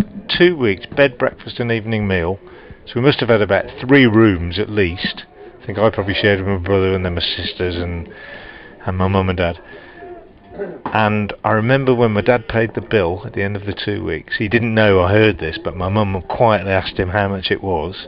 Ibrahim in, bowls, and good delivery, and he beats Libby outside the off stump, through to keeper Carter. There is no run, end of the over, 74 for 2, Haynes 11, Libby 37. And he said, I remember him saying to my mum, said, how much was it? And he said, just what we thought. And she said, go on, how much? And he said, £200. Amazing. I mean, you could buy a house in those days for about 5,000. Yeah. £200 is a lot of money, I suppose, but even so, whoa, fantastic, absolutely brilliant memory. 74 for 2, excuse us. I remember this is 1966 I'm talking about. Well, I remember going, as a family, we stayed at a bed and breakfast in Shanklin on the Isle of Wight, and I remember being there having breakfast with the family when the news came through on the radio that Elvis Presley had died. I remember that. We were all sitting around the breakfast table, and that was on a holiday to the Isle of Wight where we went to see a game at Shanklin Cricket Club. Yeah. Where Hampshire were over. It was some sort of testimonial game, and the great Barry Richards was playing. And he was standing at first slip. As he did, with his collar up. Yeah, I remember thinking, I've watched Barry Richards. The coolest cricketer. Yeah. Go out there, smash it around, stand at first slip with your collar up, and then bowl the odd little bit of off spin. Absolutely brilliant. 74 for 2. That was the sort of cricketer I always wanted to be. Barry Richards. Yeah. Stand at first slip and look cool. Mark Waugh or something like that. Catch the odd catch, bowl a bit of spin. Here's Carson bowling a bit of spin from the Diglis end to Jack Haynes, who pushes it back up the pitch, and there's no run. Haynes, who's looked good so far, doesn't look in a hurry. He's on 11, he's faced 29 balls, he's just gone out there to bat, I think. Just drop anchor and see what happens. Carson is in, again bowls, and he's forward again, Haynes. Playing very correctly out on the onside, fielded at mid-wicket by, not sure who that is because I haven't got a number on. I don't recognise him anyway. Here's Carson in, bowling to Haynes, drives for 4, lovely shot, over pitched, straight down the ground, absolutely beautifully played by Jack Haynes. His best shot to date, I think, by some considerable margin. I think there's I think it might have a 12th man on at mid-wicket. I'll leave that one for you to sort out. I'm pretty sure I haven't seen him before. And indeed, is Joe Sarah off the field there, doing some warm-ups down at mid-wicket? Joe Sarah is off the field, Yeah. and I'm not sure who that who it is that's come on 12th man duties. Anyway, Joe Sarah's off. He might have just gone to put some different boots on or something. He's going to have a bowl. I think he's coming back on. 78 for 2 with that boundary. Haynes has 15. Carson again bowls to him and he drives again, but this time just squeezing it out to that substitute fielder at mid-wicket that we were talking about. Haynes stays on 15. Libby 37. 78 for 2. The 2 men out. Mitchell 19 and fell for 4. And here's Carson again bowling to Haynes, who's very solidly forward, playing back up the pitch to the bowler. And there's no run. So I just might be inclined to give Archie Lenham a few over there, tell him to really give it some air, and if Worcestershire want to get after him, well, you know, Sussex got plenty of runs to play with here. Here's Carson again, bowls to Haynes, who pushes defensively out on the offside, and again there's no run. End of the over. 237 needed off 50 overs by Worcestershire. And I think the thinking and the way they talk about it these days is we'll take it deep and then we'll see where we go. And what they mean by that is, I think, you know, just keep batting, keep batting, keep batting. And if you ended up and you were, I don't know, 6 down and you needed 60 off the last 8 or something, you might think, well, we'll have a little dart at this and see what happens. But at the moment, just steady as she goes, I think. It'd be exciting though to see an off spinner and a leg spinner bowling in tandem, wouldn't it? It would be a change, wouldn't it? Gosh, I haven't seen much of that this year, that's for sure. I just wonder why, you know, just at the moment, just as, you know, Sussex are Sussex hold the cards here. Haynes, you know, Worcestershire have got to go at 5 and over. You're not going to probably try a trick like that, you know, if it looks like it really is turning into a run chase. But there we go. Tom Haynes has got his plan. We've always discussed it with James Kirtley and Ian Salisbury as to what they want to do. He's certainly juggling the bowlers around. Sarrow 4 overs, 1 made, no wicket for 20. Mike's been in touch. He was saying that they had a racing pigeon that rested on the window ledge of their house, and they rang the RSPCA because it looked a bit worn out.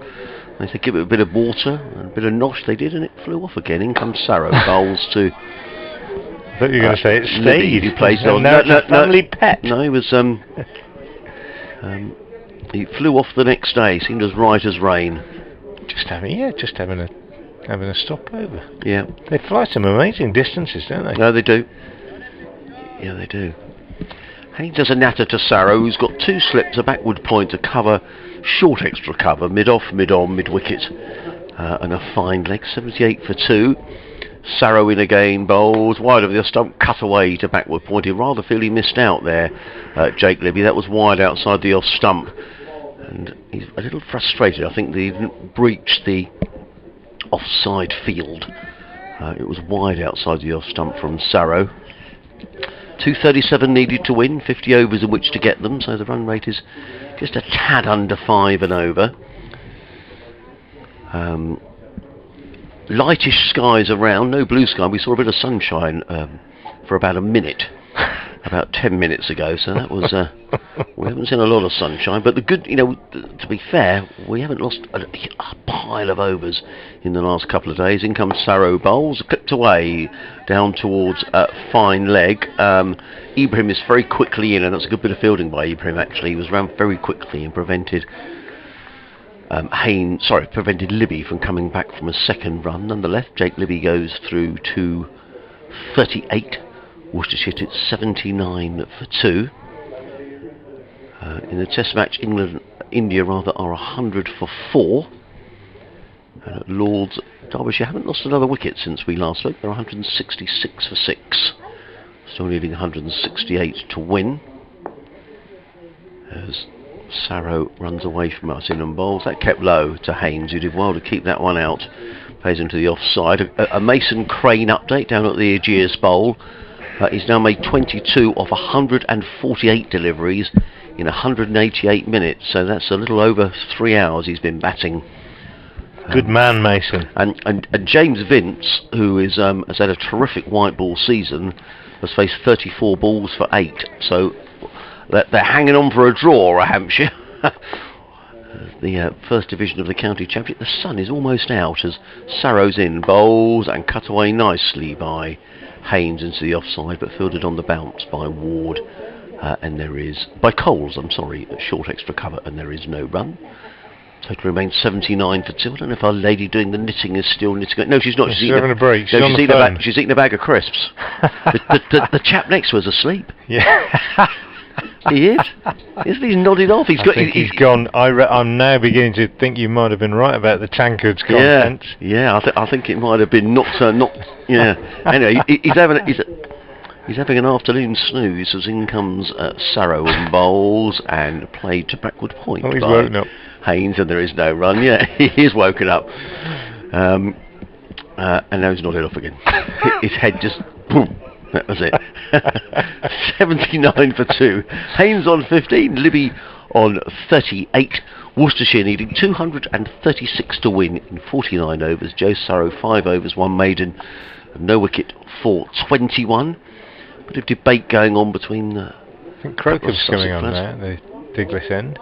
Is he? Oh no, he's not. No, it's still Carson. Yeah, sorry. Yeah, sorry. Sean Hunt seems to be on 12th man duties. He was doing a lot of shuttle runs at lunchtime. He looked absolutely exhausted. He was running up and down with John, the Sussex physio. I always forget John's surname, but John didn't look puffed at all. And poor old Sean Hunt looked as if he'd had enough. He looked exhausted, didn't he? He was. They were long runs as well. He was puffing. Yeah, he was. Here's Carson from the Diglis end, bowling to Libby, who turns this on the leg side behind square, fielded by Joe Sarrow. There's no run. Tidy bit of work from Sarrow, pick it up and getting the throw back in quickly to wicketkeeper Carter. Carson now asking Sarrow to go just a little bit squarer because he thinks Libby's looking to sort of target that area, get inside the line and just turn the ball with the spin. He's in, he bowls, and Libby just plays a very solid forward defensive straight back to the bowler. Half century for Virat Kohli in the test. I noticed there was a few people sort of questioning him. I thought that's not a good idea. You know, he's too good a player to suggest he's... Well, he's a great player, isn't he? Here's Carson again, bowls, and forward comes Libby. I think people questioning his... I saw things about his captaincy and about the fact that maybe he'd just been a bit too full on in the last test in his kind of on-field aggression. It's just the way he's made, isn't it, really? In comes Carson again and bowls, and Libby is forward and gets a run this time off a sort of inside edge really, as that ball turned a little bit and run out behind square on the offside. So Libby goes on to 39 and Worcestershire 80 for 2 in this their second innings, needing another 235 to win. Yeah, and it's not particularly edifying when Kohli, you know, there was a little bit of sledging and so on in that last game between Kohli and Butler, I think, in particular, but you can't help but admire him as a cricketer, can you? I mean, what a magnificent batsman. Yeah. Magnificent batsman. In all forms. Yeah, absolutely. Round the wicket now, Carson, to the right-handed Haynes, who turns this one with the spin behind square to Sarrow. Again, busy man, Joe Sarrow, in that short, long leg, short, fine leg position. Just, well, he'd be just inside the circle, wouldn't he, if we had a 30-yard circle.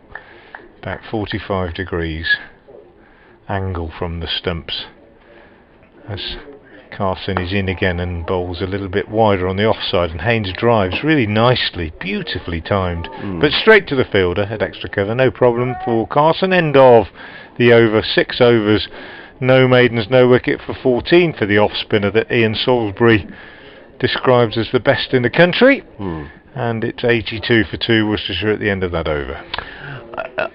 Just an observation, I'll probably sound like a broken record, and apologies if I do, but I think sometimes in situations like this as the bowling side, you've got to kind of make something happen. There's not a lot, well, 49 overs to go, so you've got a leg spinner up your sleeve, and I just like to see him in the attack. I think it's the time to bowl him now. There's no pressure of runs. He can chuck the ball up, he can try all his tricks, Archie Lenham. He gives the batsman something to think about. But in comes Sarrow in and bowls. He'll probably pick up a hat-trick now, Joe Sarrow. I know I've said that, and I don't mean that to the detriment of Joe Sarrow at all. It's just more, just make the batsman think. Even if you make the batsman think there's something going on when there isn't. You know, take a couple of different field placings, just put some sort of seed of doubt in the batsman's mind. There are 2 slips, a backward point, an orthodox point, short extra cover, a mid-off, mid-on, a mid-wicket, and a fine leg as Sarrow bustles in again, bowls, and up on his toes is Jake Libby and just plays it with soft hands into the offside. There is no run. He's on 39, Haynes is on 15. Now the 2:35 to win are Worcestershire with 47 overs left after this one. Sarrow wanders back towards us, the bearded Joe Sarrow. Made his debut up at Northamptonshire earlier on this season. And picked up a wicket in his, I think it was his 7th ball. In comes Sarrow again, bowl, and forward comes Libby to a good length delivery, but he just plays it out into the offside. And there is no run. The gentleman in the front row is again having a little snooze. The lady next to him who was doing the knitting has picked up her...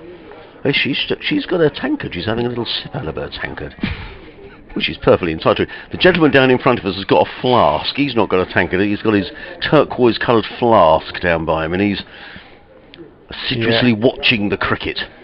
Yeah. Comes Sarrow again, bowls and played out into the offside again by Libby, punched into the covers, and there is no run. There's a gentleman in front of us with a laptop and a camera over his shoulder, and he's got the biggest lens I think I've ever seen on a camera, doesn't it? That's enormous. You see, everything these days is so much smaller than perhaps it used to be, but that's a massive lens on that camera. Yeah, he's one of the real proper cricket photographers that travels around the country, I think. Yeah, it's a huge camera. He's got strapped over his shoulder. He's busily looking at his laptop as well. They download all the images instantly, don't they, and then have a look at which ones to use. Sarrow in and bowls and clipped out. It's a nice looking shot. That's 4 runs. Nothing wrong with that. That's a lovely looking shot by Jake Libby, just sort of slightly over pitched by Joe Sarrow, just pitching probably about middle and leg, and Libby just clipped the ball through mid wicket with minimal effort. He goes to 43 and Worcestershire to 84 for 2. And these two just going along nicely here for Worcestershire. Came together when the score was on 49, when Tom Fell attempted to pull Henry Crocombe and skied the ball to mid-wicket, where Finn Hudson Prentice took a very straightforward catch. Sarrow again in and bowls and let go by Libby, who sort of turns 360 degrees after he's let the ball go through to keeper Carter. There is no run. End of the over, 84 for 2. Haynes 15, Libby 43. Sarrow 6 overs, 1 maiden, no wicket, 425. Both Sussex wickets taken by Henry Crocombe. 231 needed to win of 47 overs. It's funny when you're pondering declarations and targets, as we were this morning, and there was discussion in the press box as well. How many will they go for? And I'd already put on record my thoughts last night as to the fact that 250 would have taken some getting, I think, on this pitch in these circumstances. And you then watch the game unfold. I'll just break off as Carson comes in round the wicket to Haynes, defends, no run, and you think they ended up setting them 3-1-5, maybe going on a little bit longer than they might have done in the hope that Ibrahim would get that 100, and now it begins to look almost ridiculously unattainable, doesn't it? As Crocombe, Carson, I beg your pardon, comes in again and bowls to Haynes, and he plays back up the wicket to the bowler. So now we're looking at 231 more to win in just over 46 overs in a game where the previous highest score is 263. Carson again to Haynes, pushes out on the onside, and you think if Worcestershire aren't bowled out, they're going to be about 100 short, I would think. And then it looks, you think, well, why didn't you declare? Funny how things pan out. Yeah. just noticed actually, yeah, Sussex 263 and 264 in their 2 innings. Yeah. 1 run difference. Carson again bowls to Haynes. Oh, neat little flick on the leg side. Pass short leg for a single. Archie Lenham, the fielder out there, has only bowled 1 over in the game so far. The young leg spinner that I've been so looking forward to seeing. Hope I'll see a bit of him bowling this afternoon and this evening. That one takes Haynes on to 16 and Worcestershire to 85 for 2. And Jake Libby, continuing his good form, is on 43 and he pushes this one to mid-wicket. To say continuing his good form, he looked a bit uncomfortable, to be fair, it must be said, at the start of this innings. Yes, he did. He didn't look himself at all, but he's got better since he reached about 25 or 30. Just seems to have settled down. Carson is in, bowls, that's nicely flighted, but Libby waits for it and just clips it through extra cover for a single. End of the over, he'll keep the strike, Libby.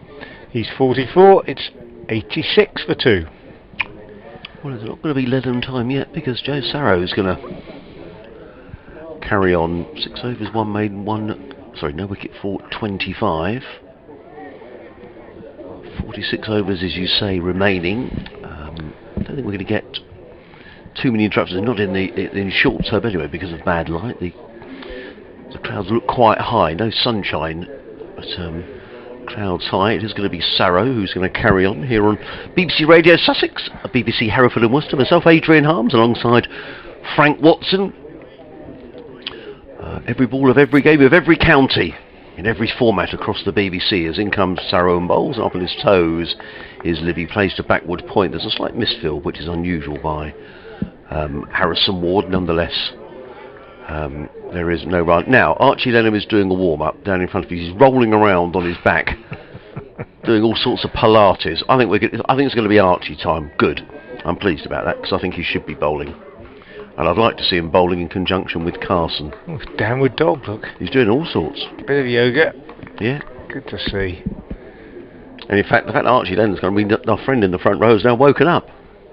As in comes Sarrow and bowls, let go outside the off stump by Libby, taken by Carter, and there is no run. Gentleman just down below us has got his Playfair cricket book. He's a student of the game. Yeah, he's just looking up a player. And another gentleman behind him has got a magazine he's reading. I think that was a picture of Roger Federer he was just flicking past there. Another gentleman's on his phone. Got a little window into a block of seating in front of us, and we should explain, haven't we? Yeah. Here. Green seats, about 6 rows worth. As in comes Sarrow bowls. Nice looking shot by Libby into the offside, picks up a single to extra cover where Haynes field, 1 more to the total, which goes to 87 for 2 and Libby to 45.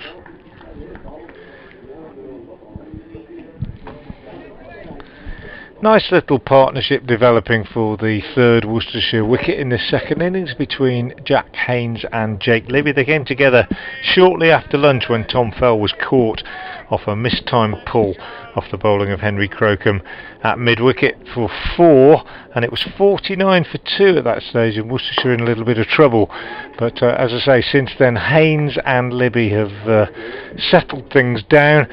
Haynes has 16, Libby has 45. Worcestershire are 87 for 2 then in the 33rd over of their 2nd innings. They still need a further 228 runs to win in 46 overs. That looks unlikely, and I still fancy a draw is the most likely outcome. Back to you, Adrian. Yeah, as Sarrow, 2 more balls of his 7th over, comes in and bowls to Haynes, who's beaten outside the off stump. That did keep a little low, and a good take no by ball. Carter, which is, I think, the first no ball that Sarrow's bowled in this innings. He bowled umpteen in the 1st innings, but the score advances by 2. Good take by Carter, diving away down the leg side. 2nd one he's bowled. 2nd, thank you. 89 for 2. Again, the sun just threatens to make a brief appearance. There's a bit of a breeze. You can see the trees at the far end of the ground swaying in the breeze. As Joe Sarrow Still with 2 balls to bowl in this over. He's in again and bowls, and that's driven away, and that's going to go for 4 runs, I think. Slightly out the outside edge of the back. Ward is in hot pursuit down towards the 3rd man boundary, and makes a good diving attempt to stop the ball. I think he might have hurt himself, actually. In attempting to stop that ball, looked like he might have hurt his hand. No, he gets to his feet. He's okay. Got 4 to Haynes. He goes to 20, and Worcestershire to 93 for 2. They need all the 2s to win. 222. And 45 overs after this one, so the run rate's still about 4.5 and over, and these 2 are batting very nicely, coming together when the score's on 49 for 2. This partnership is now worth 44.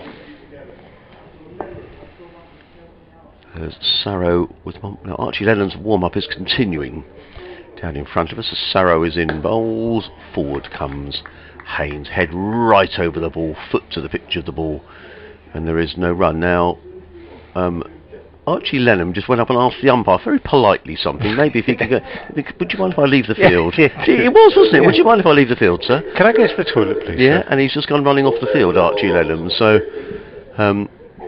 he's come off, and the umpire Pratt said yes, of course. So Archie Lennon was dismissed. He's perhaps run off to go to the loo or to change his boots or something. But the fact he was warming up suggests to me he's going to bowl, and with Carson bowling from the far end, I might get my wish of spin from both ends. You might.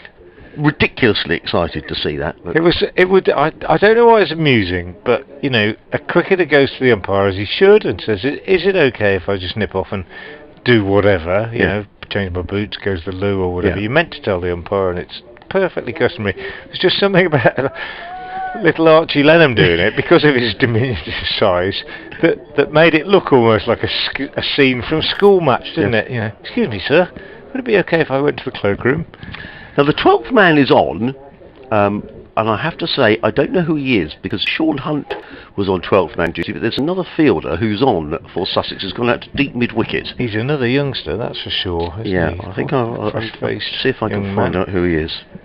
Is it you anyway, or me? It's me. It's Carson bowling to Libby, who gets a single pushing out on the offside and fielded out there in the covers by Haynes, who throws at the stumps at the non-strikers end, doesn't hit them, and is grateful for a bit of backing up from Henry Crocombe that they only get a single. I hope that didn't sound as though I was making fun of Archie. No, of course I wasn't not at all. I just think it had that look about it. He's already ready to come back on, and presumably he's going to have a bowl shortly, and I'm very much looking forward to that. Carson's gone round the wicket to Haynes, who tucks this one away on the onside, fielded by Crocombe at mid-wicket. There's no run, 94 for 2 Worcestershire remain, and Carson, Jack Carson, off-spinner from the Diglis end, round the wicket to Haynes, and this one turns a little bit out of the footholds on that side of the pitch, and almost, well, I think Carson thought he might just have a chance of bowling round his legs there, but it went away off the pad on the leg side. An interesting line for an off-spinner. Round the wicket to the right-hander, he bowls, and taken down the leg side by Carter. And I hesitate to say this, but for the off-spinner's gone round the wicket to the right-handers. I'm on a massive turner, on a pitch that was really turning. He bowls again and Haynes pushes back up to him. That might be understandable. On a pitch that isn't turning a great deal, I'd consider it a little bit defensive, really. Almost as though they're expecting to sort of frustrate the batsman and produce something by bowling lots of dots. Carson again bowls and Haynes is forward, taken on the leg, pushed out on the onside. They appeal for LBW, and that's a waste of time when you're bowling around the wicket unless you've turned it back from outside off some. But surely it would be better to bowl over the wicket and throw the ball up a little bit, try and turn it back through the gate of the right-handers, and maybe invite them to have a little drive on the offside. You've got loads of runs to play with.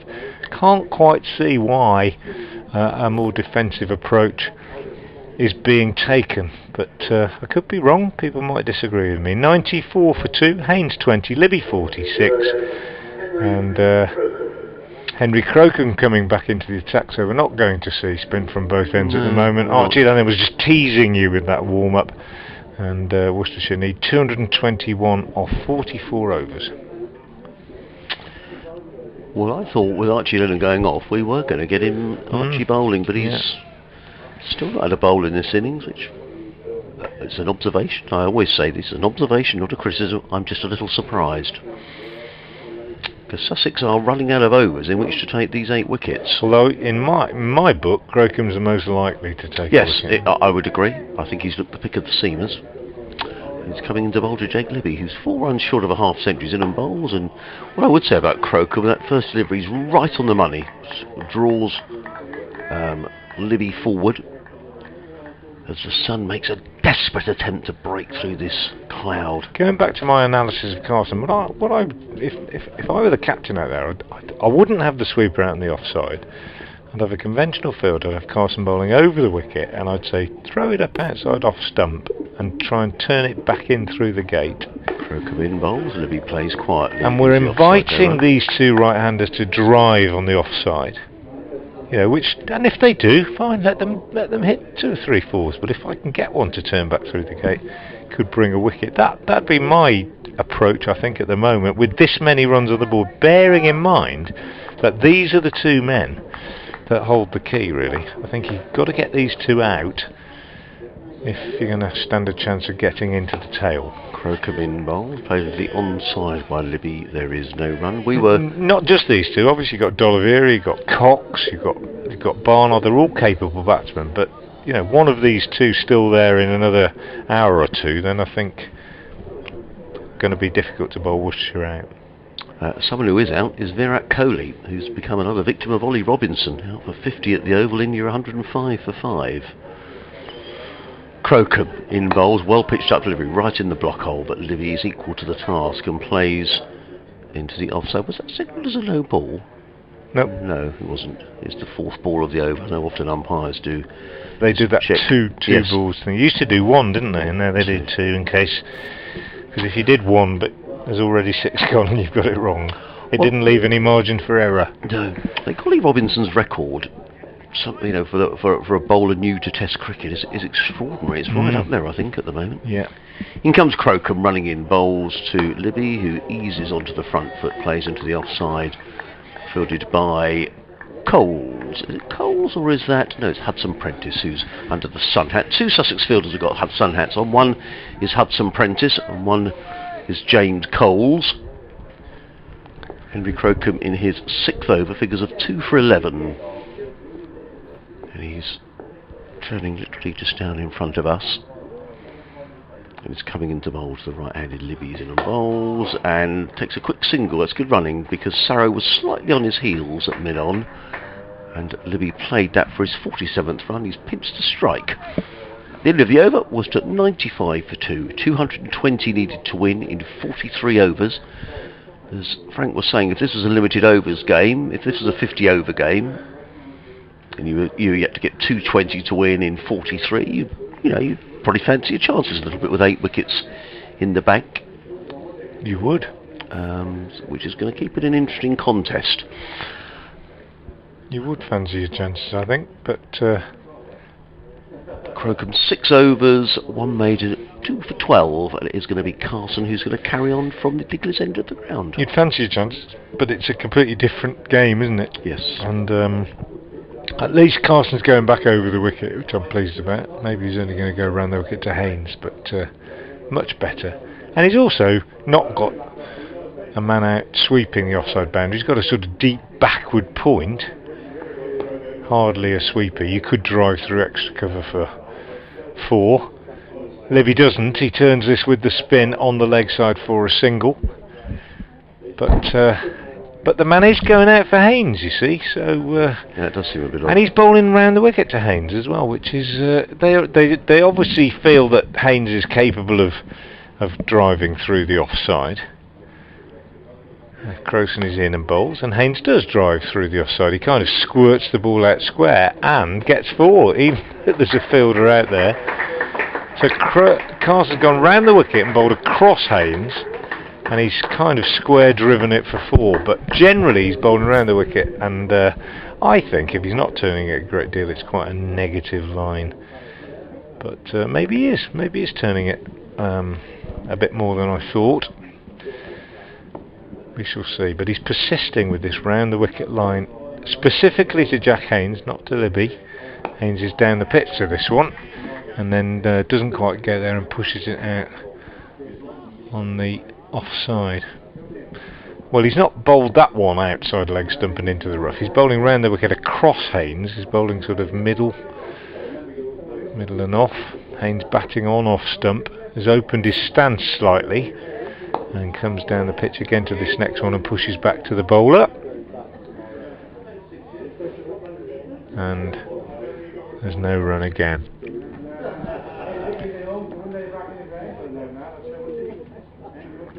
Haynes waits again. Carson comes round the wicket to him and bowls, and he's down the pitch, working this one with the spin up to mid-wicket. No run. That one pitched about middle.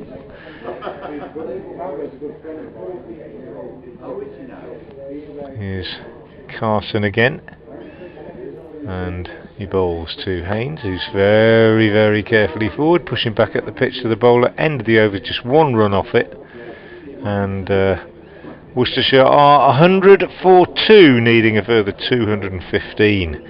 I just, I think they've got to open it up a little bit here, Sussex, if they're going to give themselves any chance.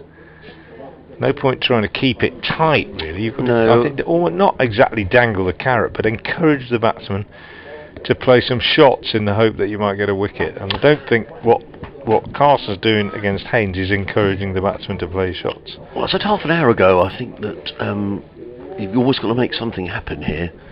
2:15 in 42 overs, it's still a tall order, it's 5 and over. The sun is coming out again. Yeah, it is, lovely. And the clouds are higher, and it's probably the best weather of the match. Henry Crocombe, what can he do? He's running away from us, coming into bowl to the right-handed Libby, who's too short of a half century and just plays onto the onside. And there is no run. Crocombe in his 7th over, figures of 2 for 12. Jack Carson very economic, 9 overs, 0 for 20, but it's wickets which Sussex need if they're going to force victory in this game. Worcestershire will feel they're not out of it. Well, if someone can come in and play a quick cameo, a quick 30 or 40, so we could still be in for a good finish. Crocombe on his way, bowls, and Libby plays that into the offside. They've taken one. Haynes gets the throw in. He misses the stumps by quite a way, and a single to Libby. He goes to 49. Worcestershire to 101 for 2. And just as I say, it's brightening up. Some heavier cloud drifts across. It's the nature of the weather at the moment, isn't it? That, like you say, Worcestershire's still not out of it. It's that business of taking it deep that I was talking about, really. That's the way they term it these days. But make sure you're still in the game, if you like. Yeah. With 10 overs to go, and see what's what. You can score 60 or 70 off 10 overs if you've still got wickets in hand. Crocombe is in and bowls, and driven firmly by Haynes to his namesake, although spelt differently. Tom Haynes cleans the ball on his shirt. Henry Crocombe has a quick word to Joe Sarrow, who's fielding at mid-on. Still those 2 slips in place. 3 men saving one on the offside. The leg side field is now slightly different in that there's a mid-on, a mid-wicket. And a fine leg, as in comes Crocombe again, bowls. Oh, lovely looking shot by Haynes. That's going to be 4 runs. No real need to chase that, I don't think. Quick though Harrison Ward is. I don't think he's going to get that. Lovely shot, just slightly over pitch by Henry Crocombe, and Haynes, who a feature of this innings is that he's punished the ball that needs to be punished. I mean, it wasn't a dreadful ball by any manner of means, but it was slightly over pitched, and Haynes waited, and he didn't hammer the ball through the covers. He just played with lovely timing through the covers. He goes to 28, Worcestershire to 105 for 2. And the partnership between these two is now worth 56. There's Crocombe. He's on his way again. Bowls, and that's a full toss, and that's clipped away, and that's going to be 4 more. Nice shot by Jack Haynes. That wasn't a great delivery by Henry Crocombe. Full toss, and Haynes just clipping the ball away, and absolutely no chance for Ibrahim, who's fielding underneath the horse chestnut tree in front of the marquee. The ball rolled down the slight slope down towards the pavilion. So, consecutive boundaries from Haynes takes Worcestershire to 109 for 2. Crocombe waits again. In and bowls, and Haynes plays to mid-on, and there is no run. The end of Henry Crocombe's over, 7 overs, 1 maiden, 2 for 21. Still very respectable figures from Henry Crocombe, who's looked the pick of the Sussex seamers in this second innings. So 41 overs remaining, 206 needed for Worcestershire to win, so they'll be looking at the scoreboard saying, well, it's still only 5 and over.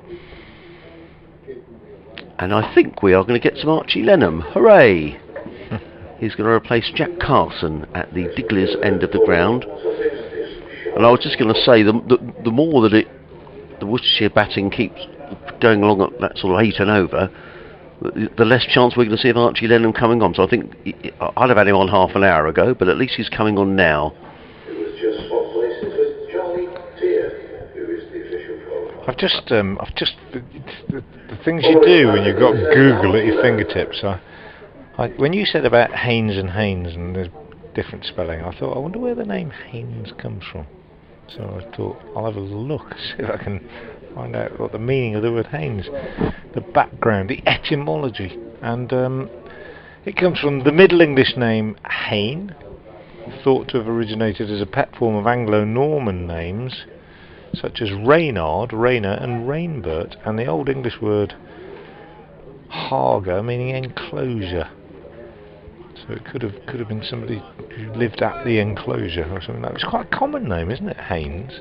No, I don't mean common, as in common, no, but quite frequently found is what I mean. Anyway, here's Archie Lenham bowling to Jake Libby, and his first ball is a little bit short, and Libby plays a very deft late cut down to third man, and it brings up Jake Libby's 50. 5 fours in that 50 for Jake Libby, with he's come off 121 balls, and he played very nicely indeed from about 25, I'd say. He struggled a little bit to start with, could have been out a couple of times, edged the ball through the slips, but as he's settled in, he's played quite nicely, and that ball in particular he played well. In comes Lenham again from the Digley's end, and bowls, and this one's full, pushed out on the offside by Libby. Archie Lenham then, 17-year-old leg spinner, very youthful looking boy, slightly built, comes in now, nice whippy action, it's quite full, driven up to mid-off by Libby, and there's no run. I think it's fair to say he doesn't quite look 17, Archie Lenham, whereas Daniel Ibrahim, who's 17, looks a little bit older than that. But Lenham is in again now from the Digley's end. He bowls, and this one is played by Libby off the back foot and pushed back up to the bowler. He's got a real energy. I always, when coaching leg spinners, say you've got to burst through the crease. You've got to really put a bit into it, even though you're a slow bowler. It doesn't mean you're not putting effort in, and he really does. Gets into delivery, and then really energetic drive through from the right thigh and right through the action. And like a lot of leg spinners, as he walks back, he's whipping the ball from hand to hand. He comes in again now and bowls, and that's nicely flighted and driven by Libby up to mid-off. So good start from Archie Lenham. He landed every one. First one, a deft late cut, it was a little bit short, but after that, good over, I thought, from the leg spinner. 1 over, no maidens, no wicket for 2 for him. 111 for 2 Worcestershire, 204 more needed. Sean Hunt is on the field as 12th man, so I'm not entirely sure who's gone off. Good bit of fielding. It's not. Well, actually, they changed the 12th man because the younger 12th man came on, and he's now gone off, and now he's coming back on again because he's getting. So he was on the field. I don't know who that is. He's just getting his jumper and cap from Henry Crocombe. But Sean Hunt is on for somebody, and I know not who. A bit of a debate going on between the Worcestershire batsman and the 12th man, who's probably come out with a few instructions. T presumably at 20 to 4, or will it be 32 overs? We're trying to find out from the scorers.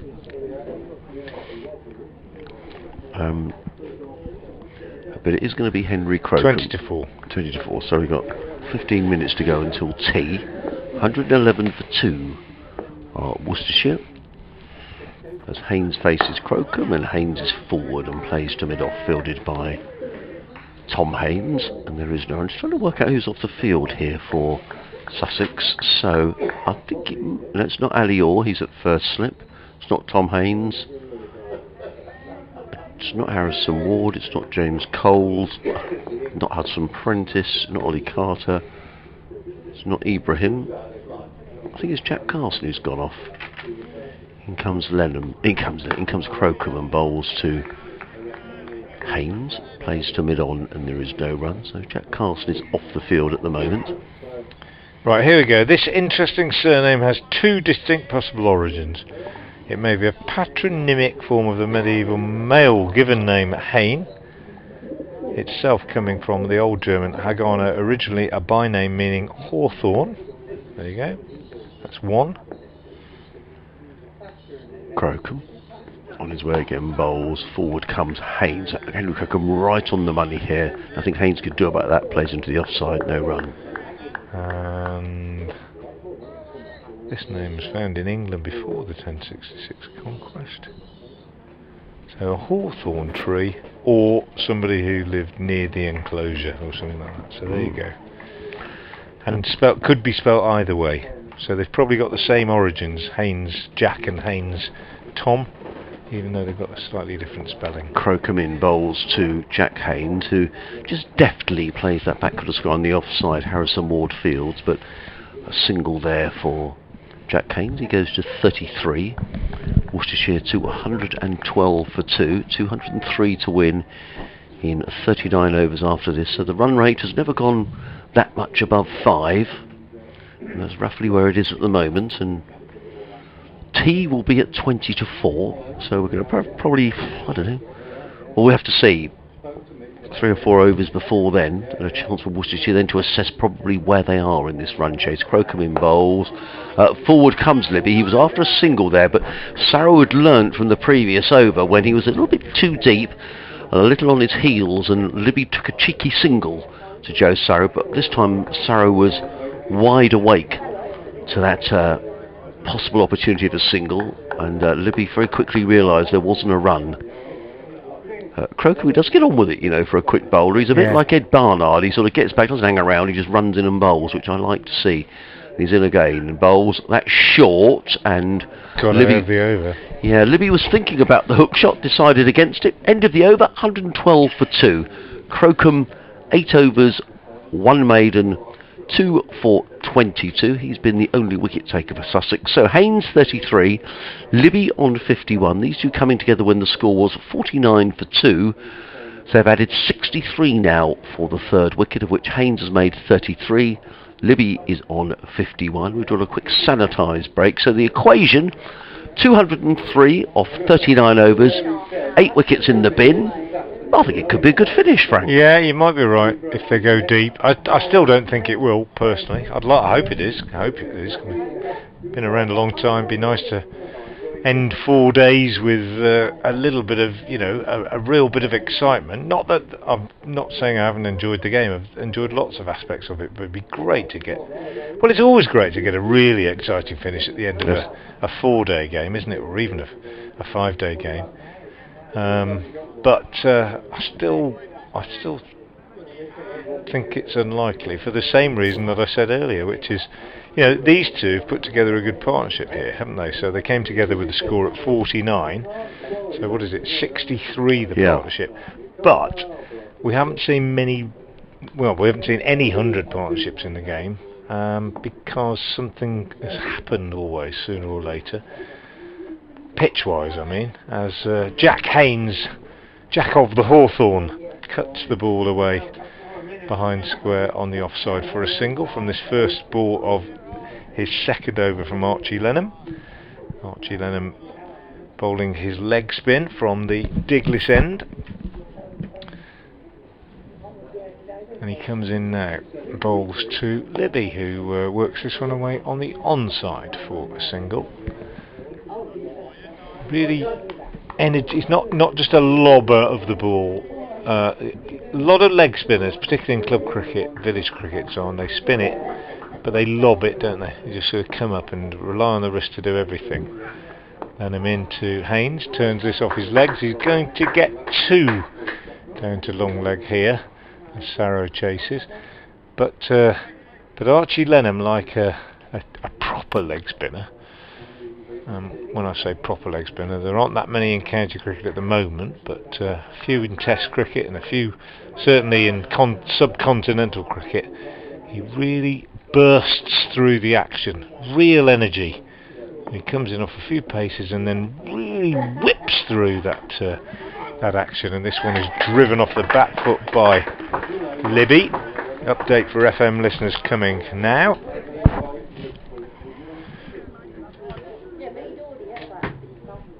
They do like to stop for tea, and they'll be stopping in about 10 minutes actually on this final day. Tea is at 3:40, and at that point Worcestershire will no doubt assess where they think they are in terms of this run chase. At the moment they're 116 for 2, the 2 men out, Mitchell for 19 just before lunch and Fell for 4 just after lunch.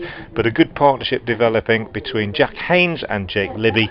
Libby is on 52, Haynes on 36, and with tea, as I say, about 10 minutes away, Worcestershire are 116 for 2, needing a further 199 runs to win in 38 overs.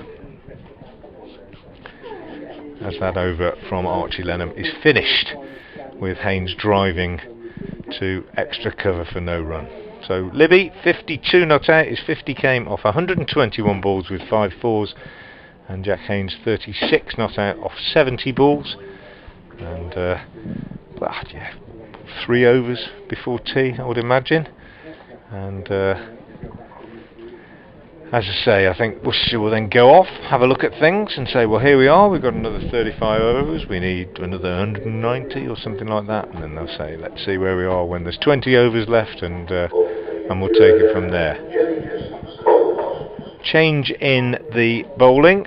We're going to see James Coles bowling his left arm spin from the New Road end. He only bowled 1 over in the first innings, which went for 5 runs, but he's highly thought of, I think, in Sussex circles, the left arm spinner. And he's going to be bowling to Jake Libby with 1 slip and a short leg in place. Then we've got a backward point sweeper on the offside boundary, extra cover mid-off, mid-on, mid-wicket, and a long leg, deep backward square leg, deep long-legged, so really that's Ibrahim under the chestnut tree. Coles is in and bowls, and his first ball is short outside the off stump, not very short, but short enough for Libby to get inside it and cut it away to Archie Lenham, who's in that deep cover position, that deep, almost sweeper position. He's inside the boundary about 20 yards, but it's giving the batsman a single if they wish on that side. Coles in again now to bowl to Haynes, who drives to extra cover, fielded by Finn Hudson-Prentice, and there's no run. Coles left arm round the wicket, very straight approach, very straight approach. He doesn't sort of curl round behind the umpire, he almost starts alongside the umpire, just dances in about 4 or 5 paces and bowls, and this one Haynes cuts away a bit like Libby did earlier in the over and picks up another single. 118 for 2 then Worcestershire. Haynes now moves on to 37. Libby is on strike. Coles is in again, just about 3 or 4 paces he bowls, and Libby turns this on the leg side for a single. Crocombe the fielder at mid-wicket. So getting through his overs pretty quickly.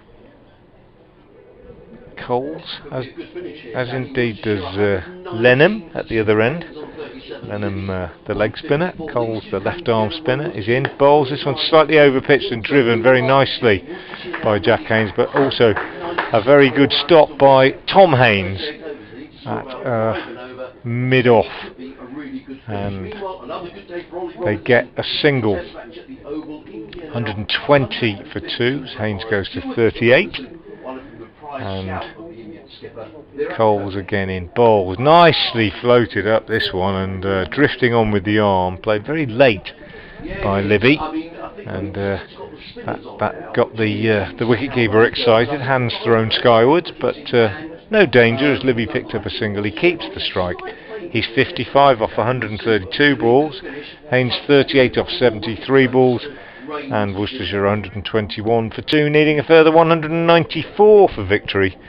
After this morning, Sussex lost their last 4 wickets in taking the overnight 199 for 6 on to 263 all out, with Dan Ibrahim, the star of the show, finishing on 94 not out. And got Archie Lenham to continue, and Adrian Holmes is back. Yeah, the presenter just asked me on BBC Sussex who I thought were favourites to win this. As in comes Lenham and bowls, and forward comes Libby, plays to mid-on, and there is no run. And I said I've just got Worcestershire just pats their noses in front of you. I know it's a lot of runs, but that's pessimism, isn't it? It's finely balanced. Lenham in again, bowls, and Libby just plays down in front of him. There is no run. I mean, a couple of wickets changes everything. I think if Sussex pick up a couple of wickets now, then it might be difficult for Worcestershire to chase this down. But at the moment, I think Worcestershire have suddenly got it in mind. They suddenly haven't shut up shop. Lenham in again, bowls. That's a full toss clipped away by Libby through mid-wicket. And he picks up a single. He goes to 56, 122 for 2. We might get a couple more overs in before tea, because Archie Lenham does rattle through his overs. He's in his 3rd. Figures of 0 for 7. As he comes in with a slip and a short leg. In and bowls. That's short and pulled away by Haynes. Rather feel as he missed out then. Has played into the onside. 1 more to the total. The sun is just shining off Worcester Cathedral. It looks beautiful now. 123 for 2.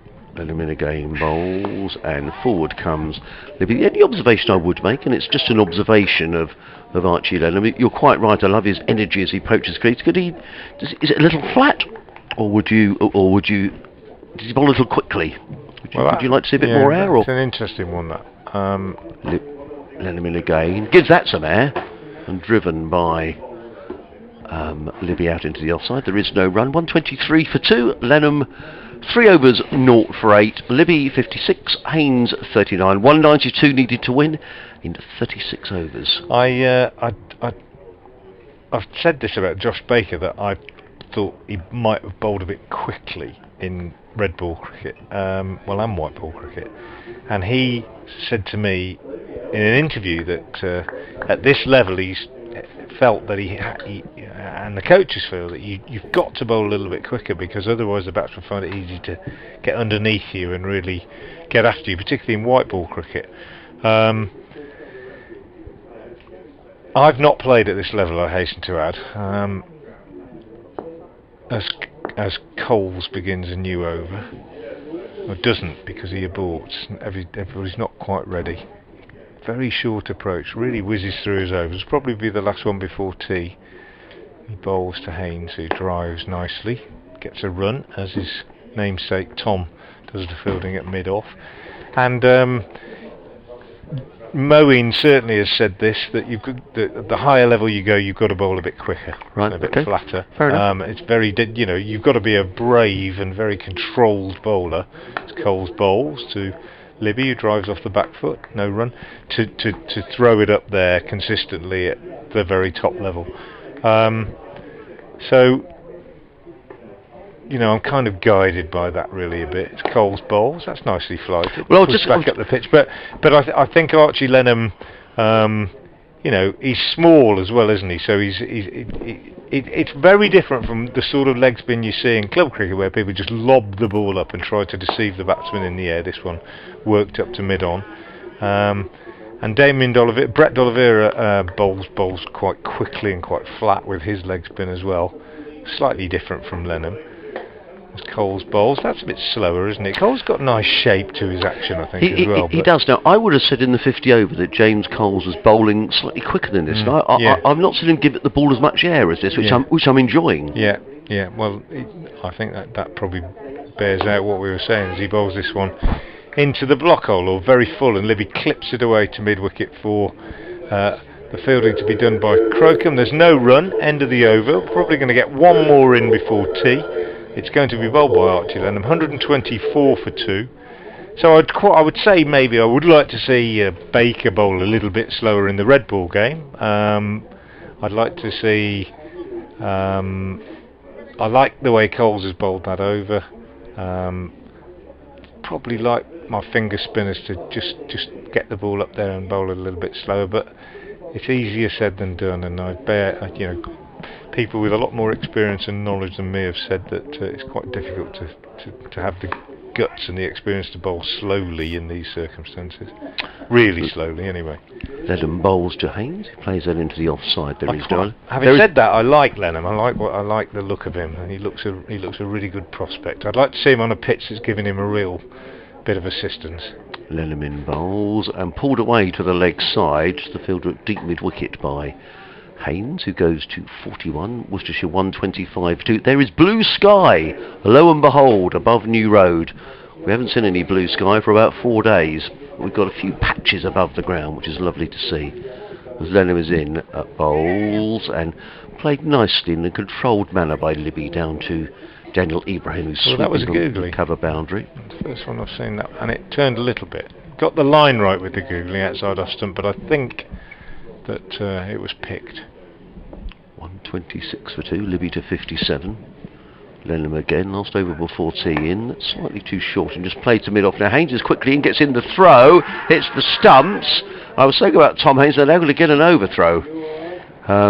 Haynes hit the stumps with the throw, and the ball then ricocheted away, and it allowed Haynes to come back for a second run. So he goes to 43. I think that's going to tick over 2 now. Yep. The total to 128 for 2. He's getting a bit of turn, just a little bit. One other leg spinner who's doing very well today, but with the bat, is Mason Crane for Hampshire, who's now been in for 4 hours for his 28, as Hampshire hang on for a draw against Yorkshire. Lenham comes in and bowls, cut away by Haynes. Just a bit short, isn't he, at the moment? Yeah, so the sweeper on the cover boundary is Ibrahim.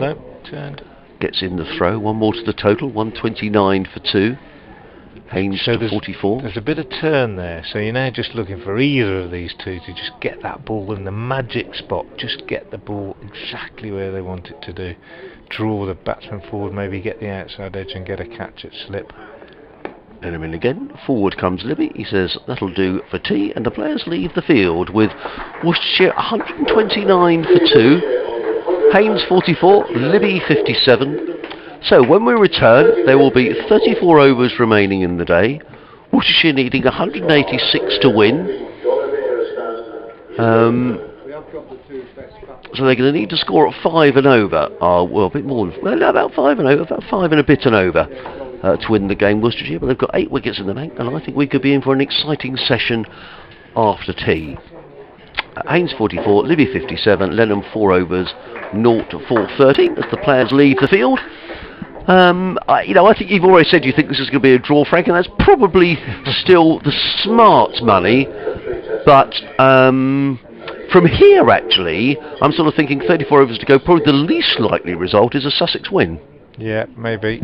In which case, you might say, if you're in some directly short, you're probably going to say, well, they just batted on too long. But there we go, easy to be wise after the event. 186 required, 34 overs left. Haynes 44, Libby 57, and Worcestershire at tea, 129 for 2. Thanks for listening, and we'll be back when play resumes at just before 4 o'clock.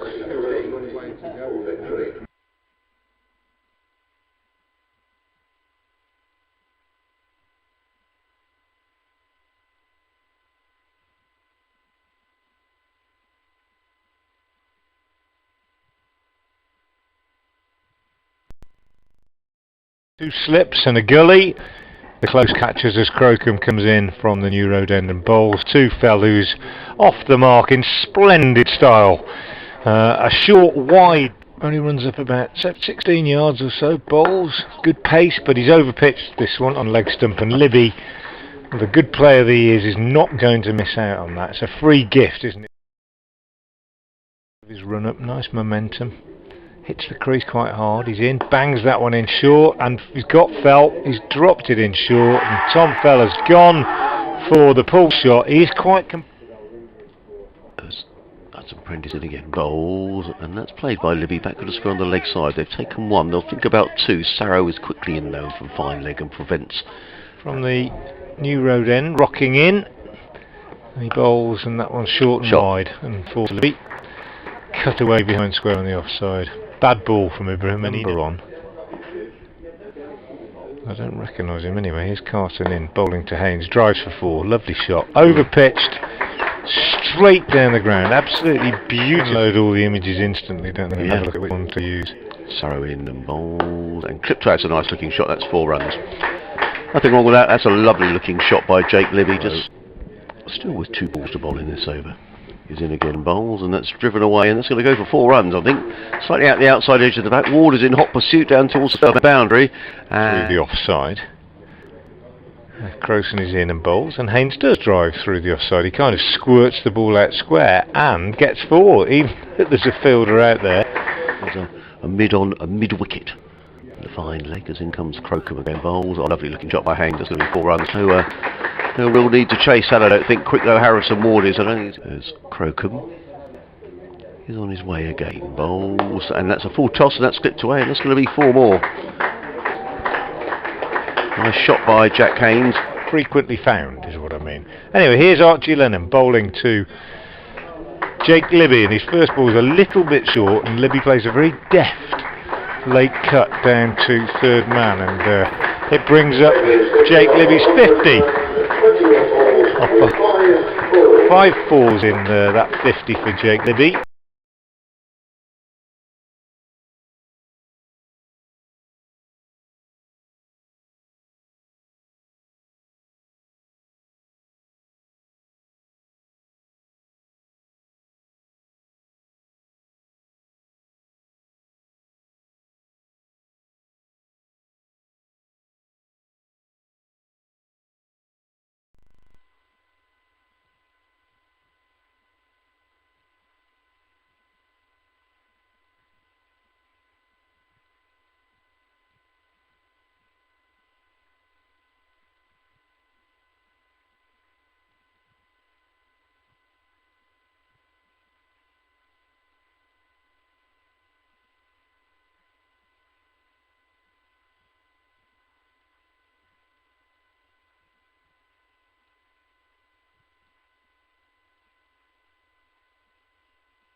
Good afternoon, welcome back to New Road, where play is about to resume on the final day, in the final session of this match between Worcestershire and Sussex, with Worcestershire requiring a further 186 runs to win from 34 overs. Jack Haynes on 44 is on strike. Jake Libby, his partner, is on 57, and the first over of the final session is going to be bowled by Jack Carson, the off spinner from the New Road end, and he's going to be bowling to Haynes. Carson in now and bowls, and Haynes cuts the first ball of the evening session away to backward point, and there's no run. A slip and a short leg. Got a backward point, a cover sweeping the boundary off, mid off, and then mid on, long on Hudson Prentice, mid wicket, and a long leg. Hudson Prentice warming up below us as Carson is in and bowls, and Haynes drives beautifully for 4 through extra cover, and moves on to 48. Good shot from Haynes. It's looked in good touch. 48 off 81 balls.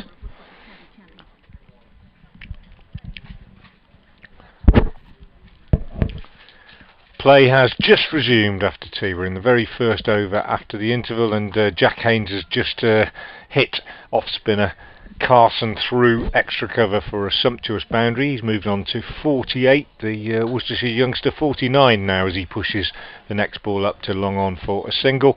And Worcestershire, with Libby on 57, have moved on to 134 for 2. We've got 33 overs left in the day after this. Worcestershire need a further 181 to win. It's possible they might get them. The draw looks more likely, but we could have an exciting last session on here. 134 for 2, Worcestershire needing 181 more off 34 overs. As Carson comes into bowl to Libby, and he gets a single, turning this one away on the leg side.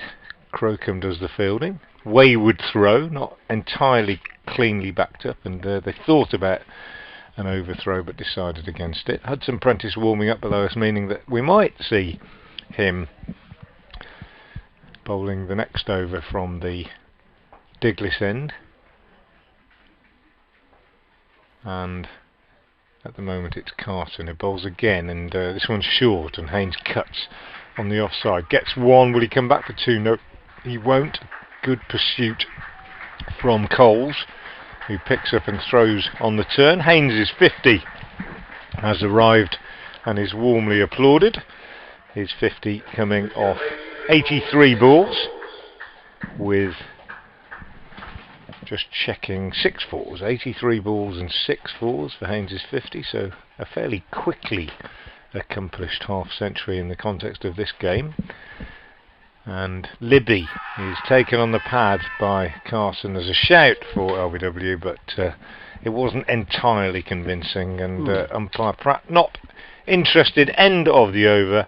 So Jack Haynes 50 off 83 balls with 6 fours, and Worcestershire now 136 for 2, needing a further 179 to win off 33 overs. Well, there was much debate at tea time as we all grabbed a cup of coffee and a cup of tea and a biscuit. We're very well looked after, I have to say, here at New Road. And before I forget, a big thank you to Frank and everyone here, because it's always a pleasure to come to New Road. But much debate about where this game is going, and various opinions. Some saying, well, the draw's still favourite. Others saying Worcester in the box seat, needing to score up 5.5 and over. They've scored 7 off that first over after tea. Others saying, well, Sussex need to keep them interested, because the more Worcestershire are interested, the more they're likely to lose wickets. So the net effect of it all was that none of us agreed. What was the likely outcome? I think, though, generally people felt that perhaps, if you had 50 pence you perhaps had to put on it, you might put your 50p on a draw. But I think the longer these two bat, the more the likelihood that Worcestershire will win. Well, yeah. I think when they came together, I did say that I thought it was the key partnership, but I still think they're a long way off at this stage. Hudson Prentice comes in and bowls to Haynes, who plays a forcing shot down the ground to mid on a good bit of fielding by Sarrow, who's a big man, but who was around quickly to field at mid-on, and there is no run. Sussex have just got the one slip in place. It's the first time they've been down to one slip. A slip and a third man, a backward point cover mid-off, mid-on, mid-wicket, a deep mid-wicket and a fine leg, and a test for Tom Haynes, the young Sussex captain, the first time he's captain in the Championship. Getting that balance right between attack and defence, as in comes Hudson Prentice, bowls, and Haynes hammers that away. Quality shot. I mean, that really was as good a shot as we've seen in the match, to be honest. Dismissed was the word we used this morning when Ibrahim hit one from of his boundaries, and that was similarly dismissed, wasn't it? Just don't bowl that to me. Yeah, you know, it was wide of the off stump, not that wide, but Haynes just absolutely smashed it through the covers, and that's made momentarily. Jack Carson left his position at first slip. That made me think, Sussex surely aren't going to play with no slips, because that is a sign that they don't fancy getting these wickets, and they've gone really defensive. But Carson is staying in us. In comes Hudson Prentice, bowls to Haynes. Haynes plays forcefully to Orr, who's in the covers. There is no run. So the field, one slip, a third man, a sweeper on the point boundary, and a cover almost erring towards extra cover, a mid-off, mid-on, a straightish mid-wicket, then two men set back on the leg side. There's a deep mid-wicket and a fine leg. So Sussex with 1, 2, 3, 4 men on the boundary as Hudson Prentice busily runs in. Attacks a crease, bowls to Haynes, and Haynes pulls that back to the square on the leg side. There is no question that Worcestershire are looking to go for these runs. Throw comes in from Crocombe, who's patrolling that leg side boundary, and Haynes goes to 55, and Worcestershire to 141 for 2, needing another 174 to win. 32 overs remaining after this. These two have immediately after tea looked very busy. So I don't think there's any question that while they've got wickets in hand, you can see Worcestershire looking to go for these runs. In the Test match, India 126 for 6. So England bang on top at the Oval. And we've got a break in play. Someone moving behind the bowler's arm. Oh, there's a squirrel! Squirrel stop play. Oh dear, he needs to get away from there, doesn't he? He's very exposed.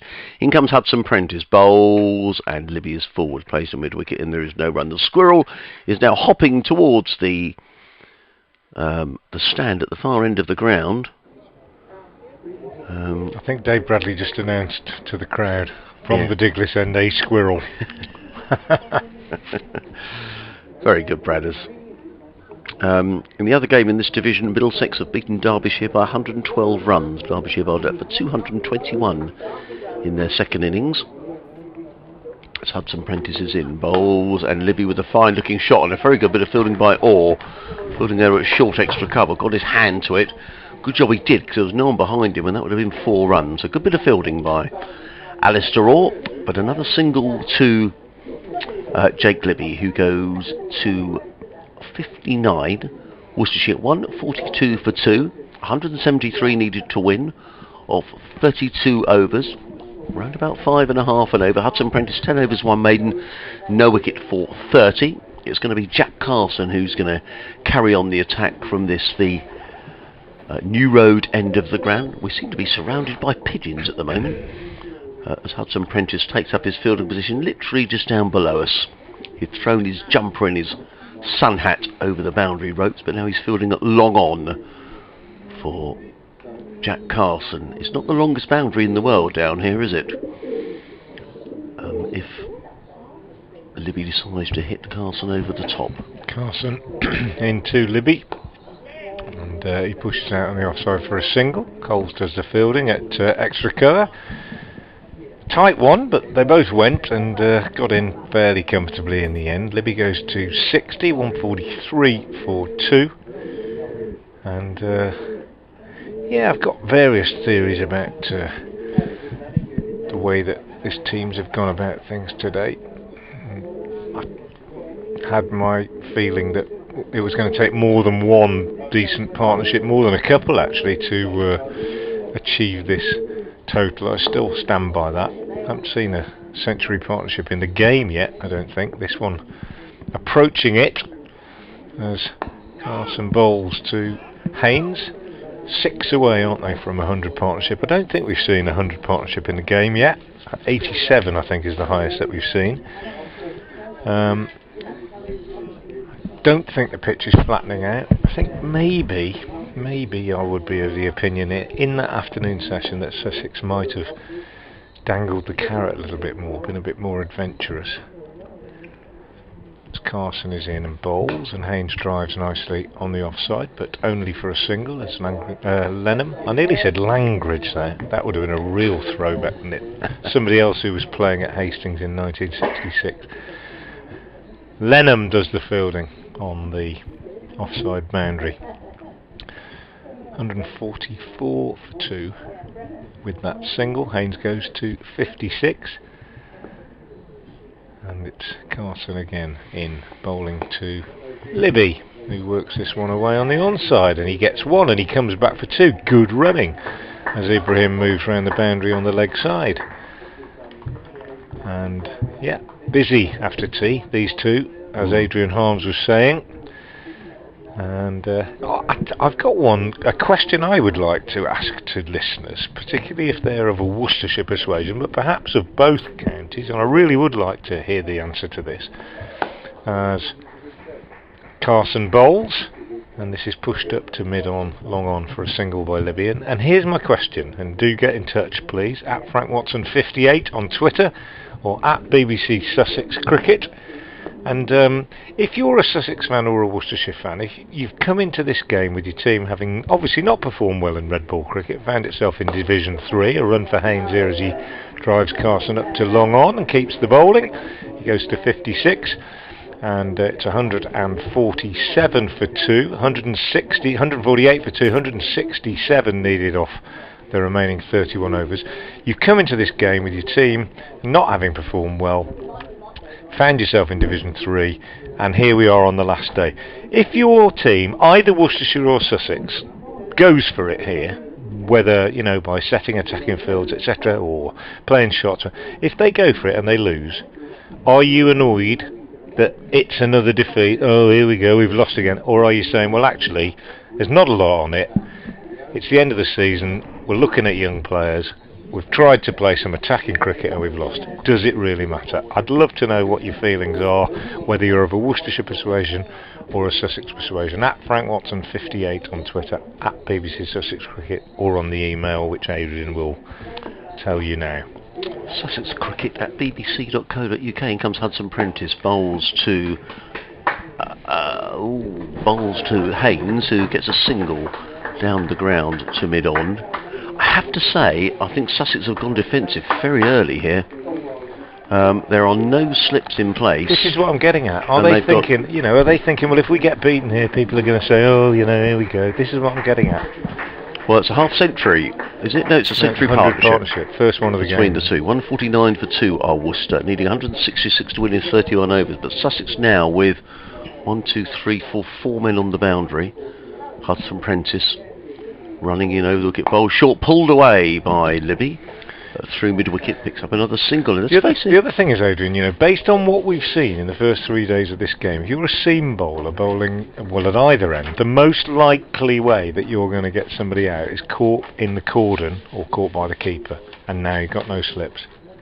So, are you not trying to get people out anymore? Well, that's the point. Yeah, I mean, that's the point. I mean, the best chance Sussex here of stopping the run flow is probably to take wickets. Hudson Prentice in, bowls short, pulled away, and that's going to be 4 runs, too short. And Haynes just pulled that one away to backward square for 4 runs, and there is absolutely no question here that Worcestershire have upped the ante after the break. They fancy this, 5.5 runs and over. Haynes to 62, Worcestershire 154 for 2, 161 needed to win. But as I say, I'd still like to see a slip in place. A little bit of pressure on the batsman because there's no close fielders at all now, and Sussex have gone completely on the defensive. Well, that's got a response from me on Twitter for a few people. I'll just go through them at the end of the over. Hudson Prentice in, bowls, and a forcing shot by Haynes, only as far as mid-wicket, fielded by Coles, and there is no run. Lovely evening now, quite a lot of blue sky around, and just Everywhere looks different when the sun's out, doesn't it? It just looks gorgeous here now at New Road. It really does. So a third man, sweeper on the cover boundary, point, cover, mid-off, mid-on, mid-wicket, deep mid-wicket, and a fine leg, Hudson Prentice. He's on his way, racing in bowls, and Haynes is beaten. There's a good delivery by Hudson Prentice, and Haynes was looking to work that one. If he'd have got a big nick on that and it had gone to slip, you'd be kicking yourself, Yep. wouldn't you, that you haven't got anyone in there. I am surprised that Sussex have gone quite as defensive as early as they have, because, as I say, a wicket or two makes all the difference here.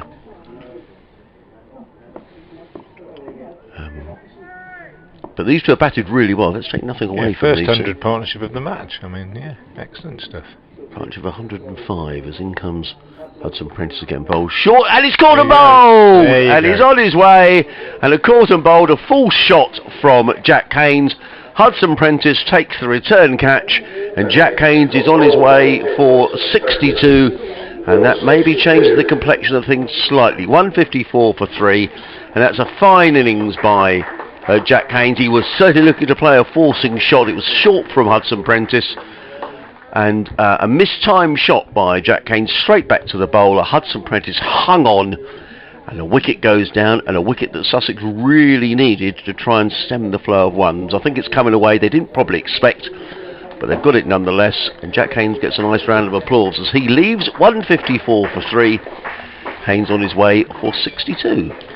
Yeah, like you say, probably didn't expect it, but that's what I was getting at, I think, this morning when I said that on this pitch you're not going to get huge numbers of big partnerships, because there's always something going to come along that's got your name in it. Whether it was just mistimed, whether it stopped in the pitch a little bit, I don't know.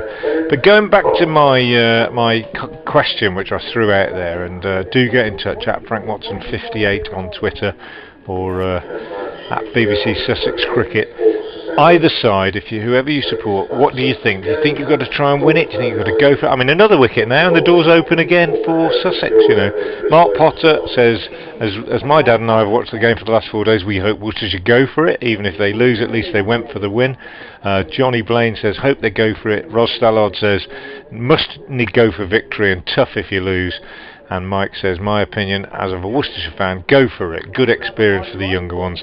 Sussex have played really well with such a young team. So the general opinion, I mean, you know, there's a lot of fear, isn't there? And a lot of people think, oh, well, if we lose, everybody's going to have a go at us, and we've lost again, whatever.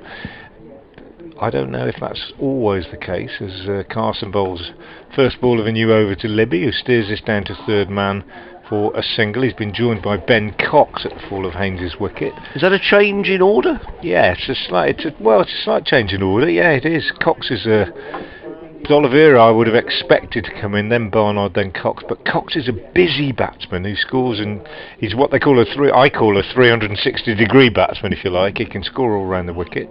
Quite inventive in white ball cricket, and he's come in obviously feeling keen, like a man with some purpose. He got naught in the first innings, didn't he?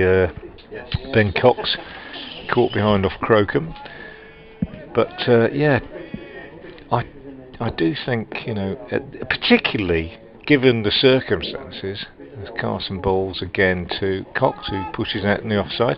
Given the circumstances that it's the end of the season, it's Division 3. I know there's prize money up for grabs, but got to give it a go. Surely both teams got to give it a go. Got to go and try and win it. Is Carson from the New Road End bowls to Cox, who pushes defensively back up the pitch. So one man out since tea, and a real shame, because he was beginning to really entertain us. He'd played 3 great shots after tea, all of which had gone to the boundary. But Jack Haynes caught and bowled by Finn Hudson Prentice for 62. Here's Carson in, bowls short to Cox, who turns this on the leg side. Doesn't get a single as Joe Sarah does the fielding.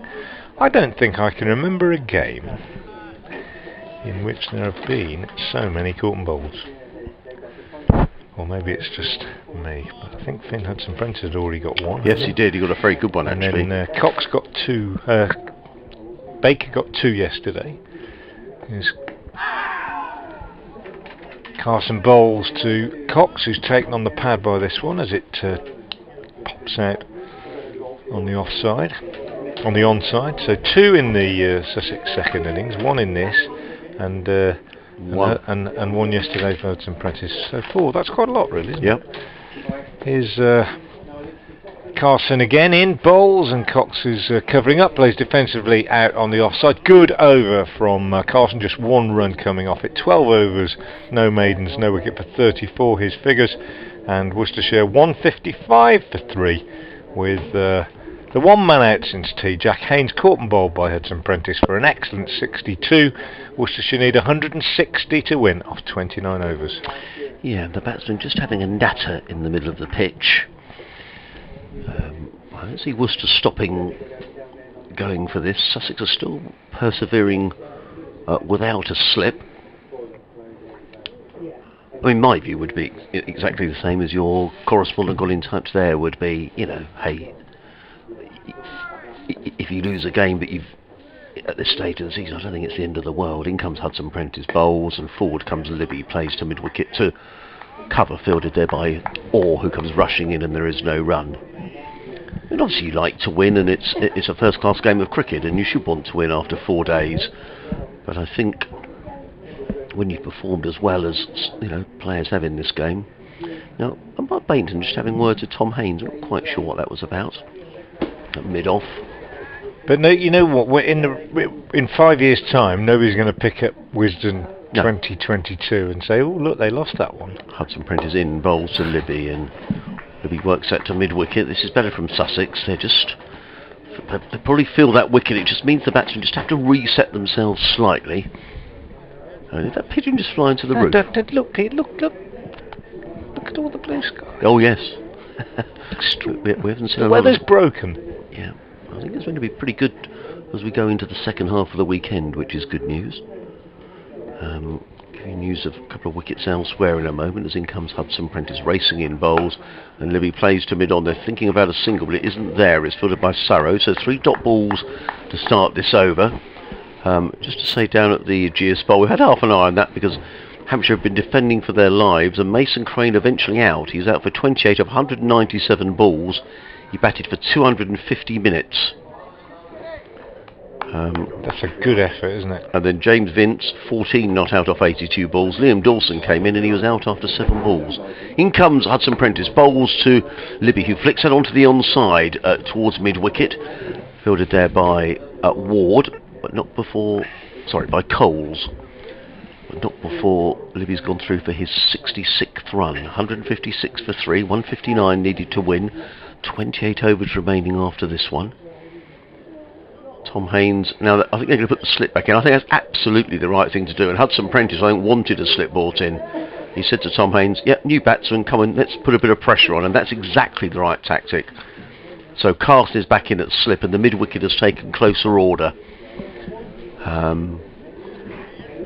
So that's interesting, isn't it? That's perhaps a little bit of experience there from Hudson Prentice. I know he's only 25, but he clearly wanted a change in the field. And he's got what he wanted. In he comes, bowls to Cox. Cox forward. It goes a little low, and he looks rather suspiciously at the pitch, does Ben Cox. Turned round a little bit, didn't he, by that one? And there is... Hudson Prentice quite excited by that one. Yeah, he was. Got his slip in there, thought he might just have got the out. I mean, if he gets a catch a slip now, he feels absolutely on top of the world, doesn't he? Can I have a slip in, Captain Nick? There you go. Oh, there you go. That's not bad. Sun out. Hudson Prentice in, bowls. Cox forward, plays into the covers, fielded by Orr. The lively Ali Orr, who gets in the throw, and there is no run. Another wicket's gone down at the Oval. India 139 for 7 at the end of that Finn Hudson Prentice over. Worcestershire 156 for 3 here at New Road, with Cox yet to score, Libby on 66. The equation is that there are 28 overs remaining in the match, and Worcestershire need 159 to win. So they're still going at about sneaking up towards 6 and over that Worcestershire need. And it's going to be Jack Carson, and Sussex have got a slip in for Carson, and I'm pleased to see that. They don't want to go completely on the defensive here, because a couple of wickets could change everything. Yeah, If Sussex are going to take 7 more wickets and bowl Worcestershire out in 28 overs, you would have to think Carson coming in to bowl to Libby, who flat bats this off the back foot for a single out into the covers. You would have to think that it's only going to happen if Worcestershire are in with a shout, if they get ticking along and they can win it and they keep going and keep going and keep going and keep going. You might lose wickets. If they go too defensive and they get Worcestershire out of it, then they're not going to play shots. They won't lose wickets. There's Carson bowls to Cox, who's defending forward. These two pigeons are going through quite an ornate little mating ritual, I think, on the fence in front of us, Adrian. The big wood pigeon with the smaller hen, and there's quite a bit of histrionics taking place. I didn't think it was that time of year, actually. As Carson bowls, and Cox turns this one away on the leg side for a single. But quite extravagant behaviour at the moment as they engage beaks and get quite active in front of us. They've been constant companions for the 4 days, but maybe the sun's what's done it. Maybe that's just got them going a bit, warmed their blood a little bit. Libby, I beg your pardon, steers this one behind square on the offside, because it is the best weather of the game now. I say that without fear of any contradiction. It's absolutely glorious evening out there now, beautiful sunshine, and Jack Carson from the New Road end bowls to Libby, who works this one up to long on for a single. Takes him on to 68, and the total to 159 for 3. 156 more runs needed, 28 overs left. I'm still saying I think it's very unlikely, but stranger things have happened. Carson, off spinner, tall in bowls, and this one's turned by Cox on the leg side for a single. Keeps the strike, because that's the end of the over. 160 for 3, 155 needed, 27 overs left. John Harrison has been in touch from Hove. He says, "Dear Adrian and Frank, you were talking this morning about 3 generations of the same family playing first-class cricket. I found 6. Well they done. are George, Ron and Dean Headley, Basil, Damien and Brett D'Oliveira, Les, Neil and Archie Lenham, Colin, Chris and Fabian Cowdrey, William, Steve and George Rhodes, and Jim Parks Senior, Jim Parks Junior and Bobby Parks. I cannot find or know the 7th you were talking about. This We got is 4, like a draw. we got 4. I think we got 4, so well done, John. And another John. I'll break off for a minute. There's Hudson Prentice's racing in bowls. Lovely looking shot by Cox down the ground. It's going to be 4 runs. That's a misfield by Tom Haynes, and it's going to go for 4 runs. He dived right over the top of the ball, and Cox drills the ball down the ground for a boundary.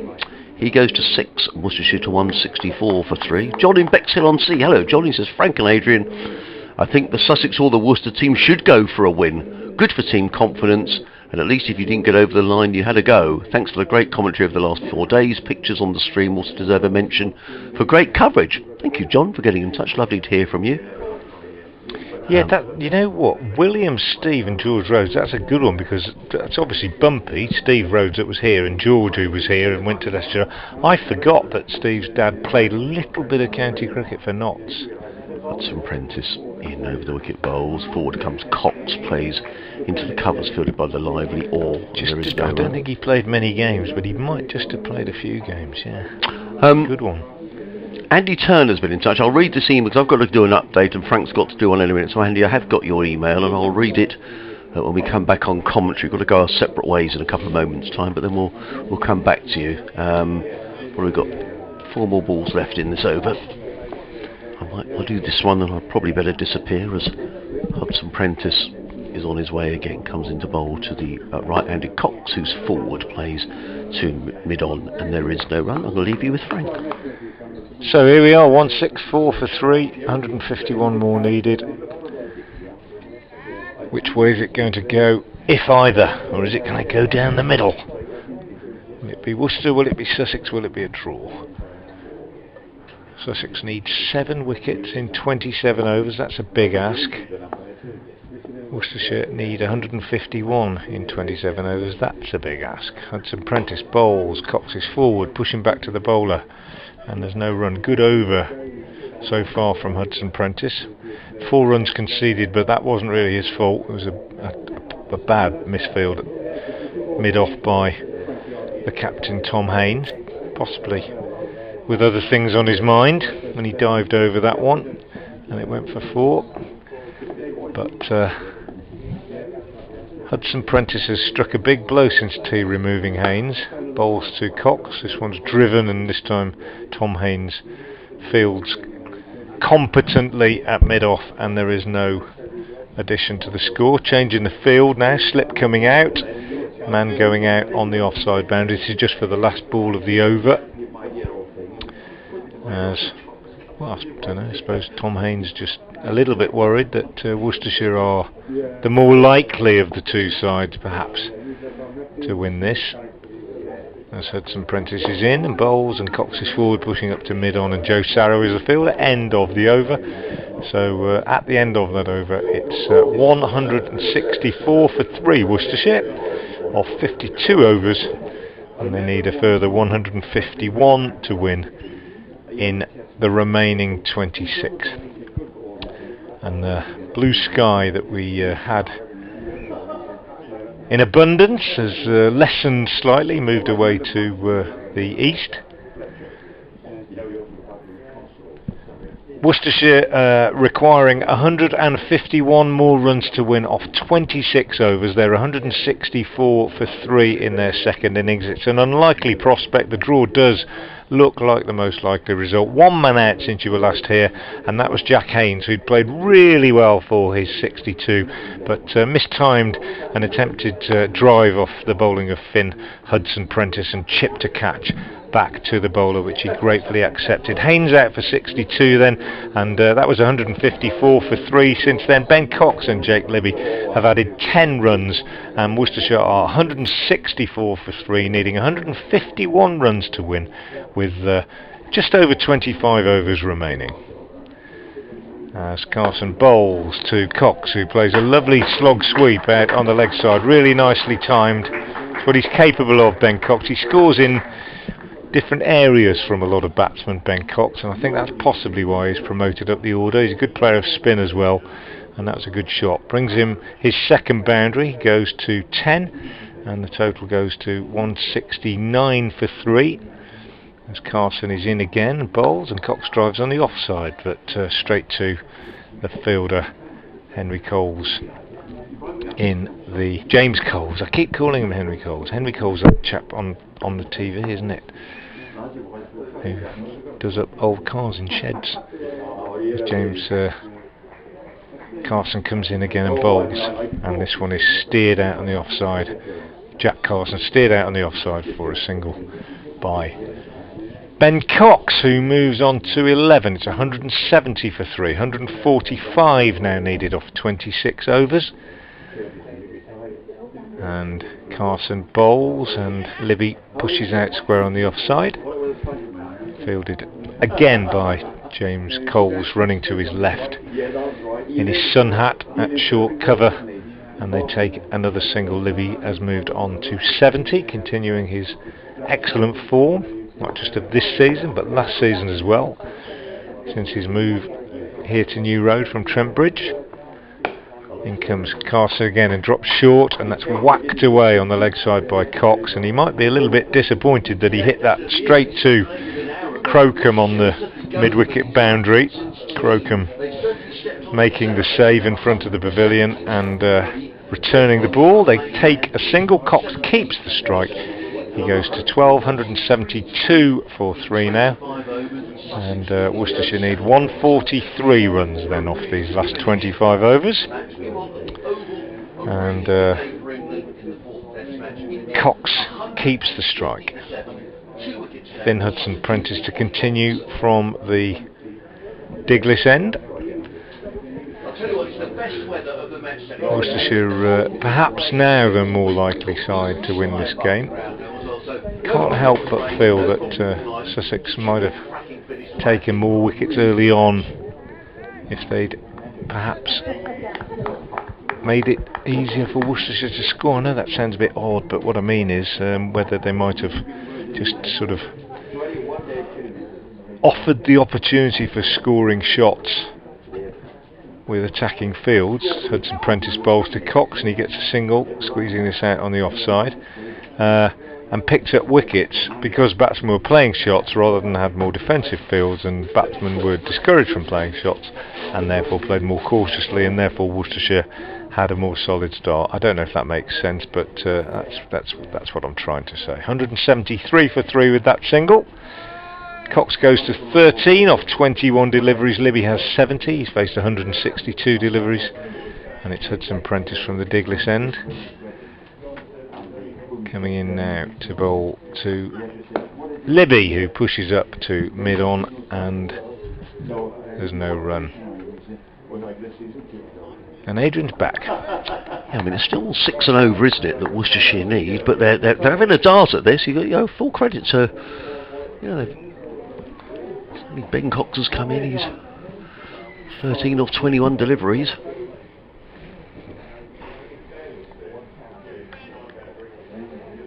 Could be an exciting hour's cricket, Frank. Yeah, could be. Hope it is. Hudson Prentice in bowls and Libby punches down the ground to mid-off. There is no run. Sounds a bit obvious to say I hope it is, but I hope it is because both teams have invested so much into the game, really, over 4 days, that it would be nice if we got a really exciting finish. Andy's been in touch. Good afternoon, Adrian, to you both, and your co-commentator, Frank. As always, thoroughly enjoying the commentary from the warmth of my living room in Exeter, after having made the journey to the beautiful New Road ground for the first 2 days and braved the overcast and chilly conditions. So thank you, Andy. In response to Frank's excellent question, whilst fully accepting there is little, if anything, hanging on the outcome of this match, personally, I would be disappointed if Sussex were to lose this match. This is for 3 reasons. In comes Hudson Prentice over the wicket bowls, and clipped by Libby to mid-on. He was after the single, but Sarrow was quickly in to prevent one, and there is no run. Firstly, I feel Sussex have been marginally ahead for most of the match. Yeah, I'd agree with that. Secondly, I would want Sussex to finish as high as possible in the 3rd division, but primarily, I feel given the makeup of this young group of Sussex players, I feel for their confidence if yet again they were to suffer defeat. Interesting. Well, I'll read the rest of the email in a minute. As in comes Hudson Prentice, running in bowls to Jake Libby, who clips that to mid-wicket. It was slightly in the air, but fielded by Coles. And again, there is no run.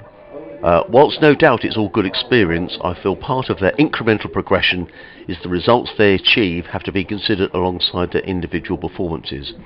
On that last point, I have to confess to being thoroughly impressed with how good some of these youngsters are, having finally had an opportunity to watch them in person. Best wishes to you both for the rest of the season. What a thoroughly good email from Andy. Thank you for getting in touch. As Hudson Prentice is on his way in and bowls, and Libby hammers that one away. He just stood back and belted the ball over mid-off for 4 runs. That was almost a T20 style shot. It was a little short, and not the sort of shot you expect from a county championship opener. Nonetheless, it's brought in 4 runs.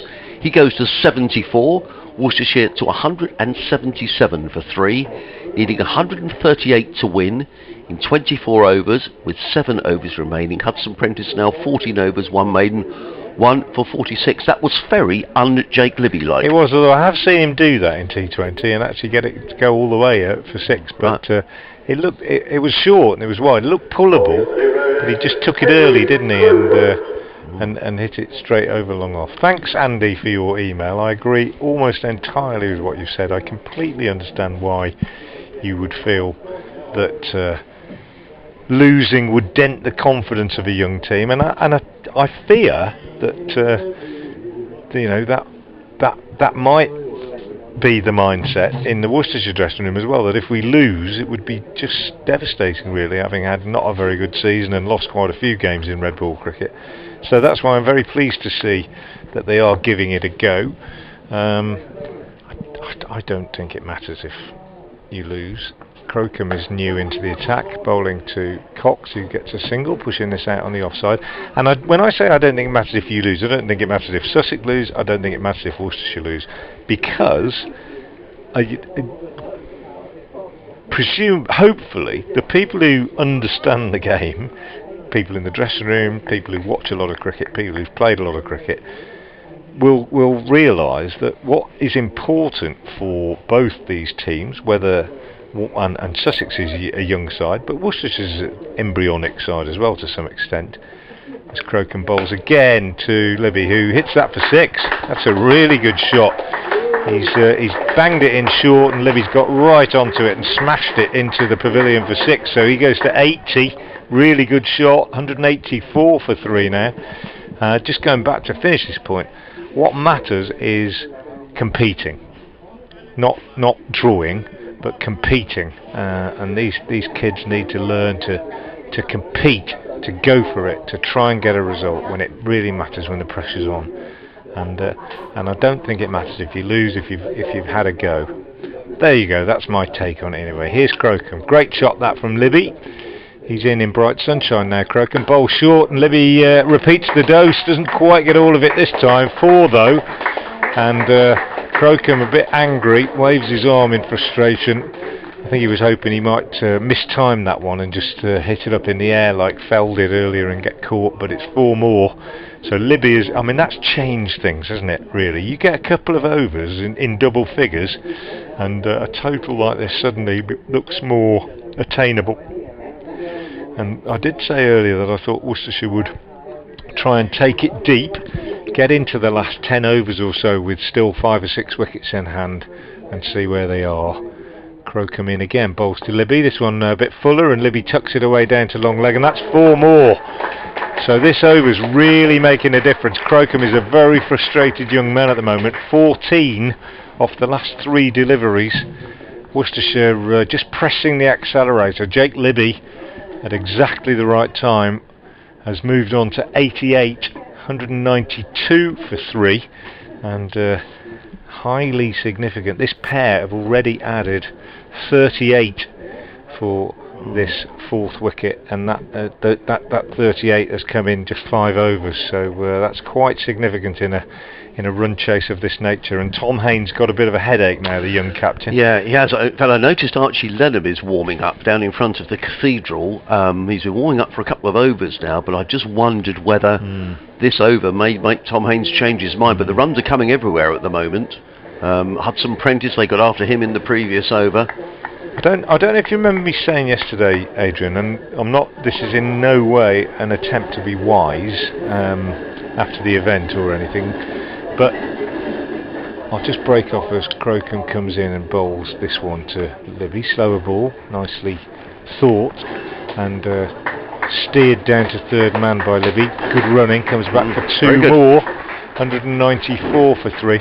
But Joe Leach said to me after the second day, one of the kind of expectations he had in the game was that possibly the Sussex side, with such youth, and he wasn't underplaying that, he was full of admiration for quite a few of the Sussex young players. He really was. Crocombe in, bowls to Libby down the leg side, and this one's not taken cleanly by Carter, and they go through for a leg bye, I think, or will it be a bye? A bye, in fact, as Carter parried that one away. 195 for 3.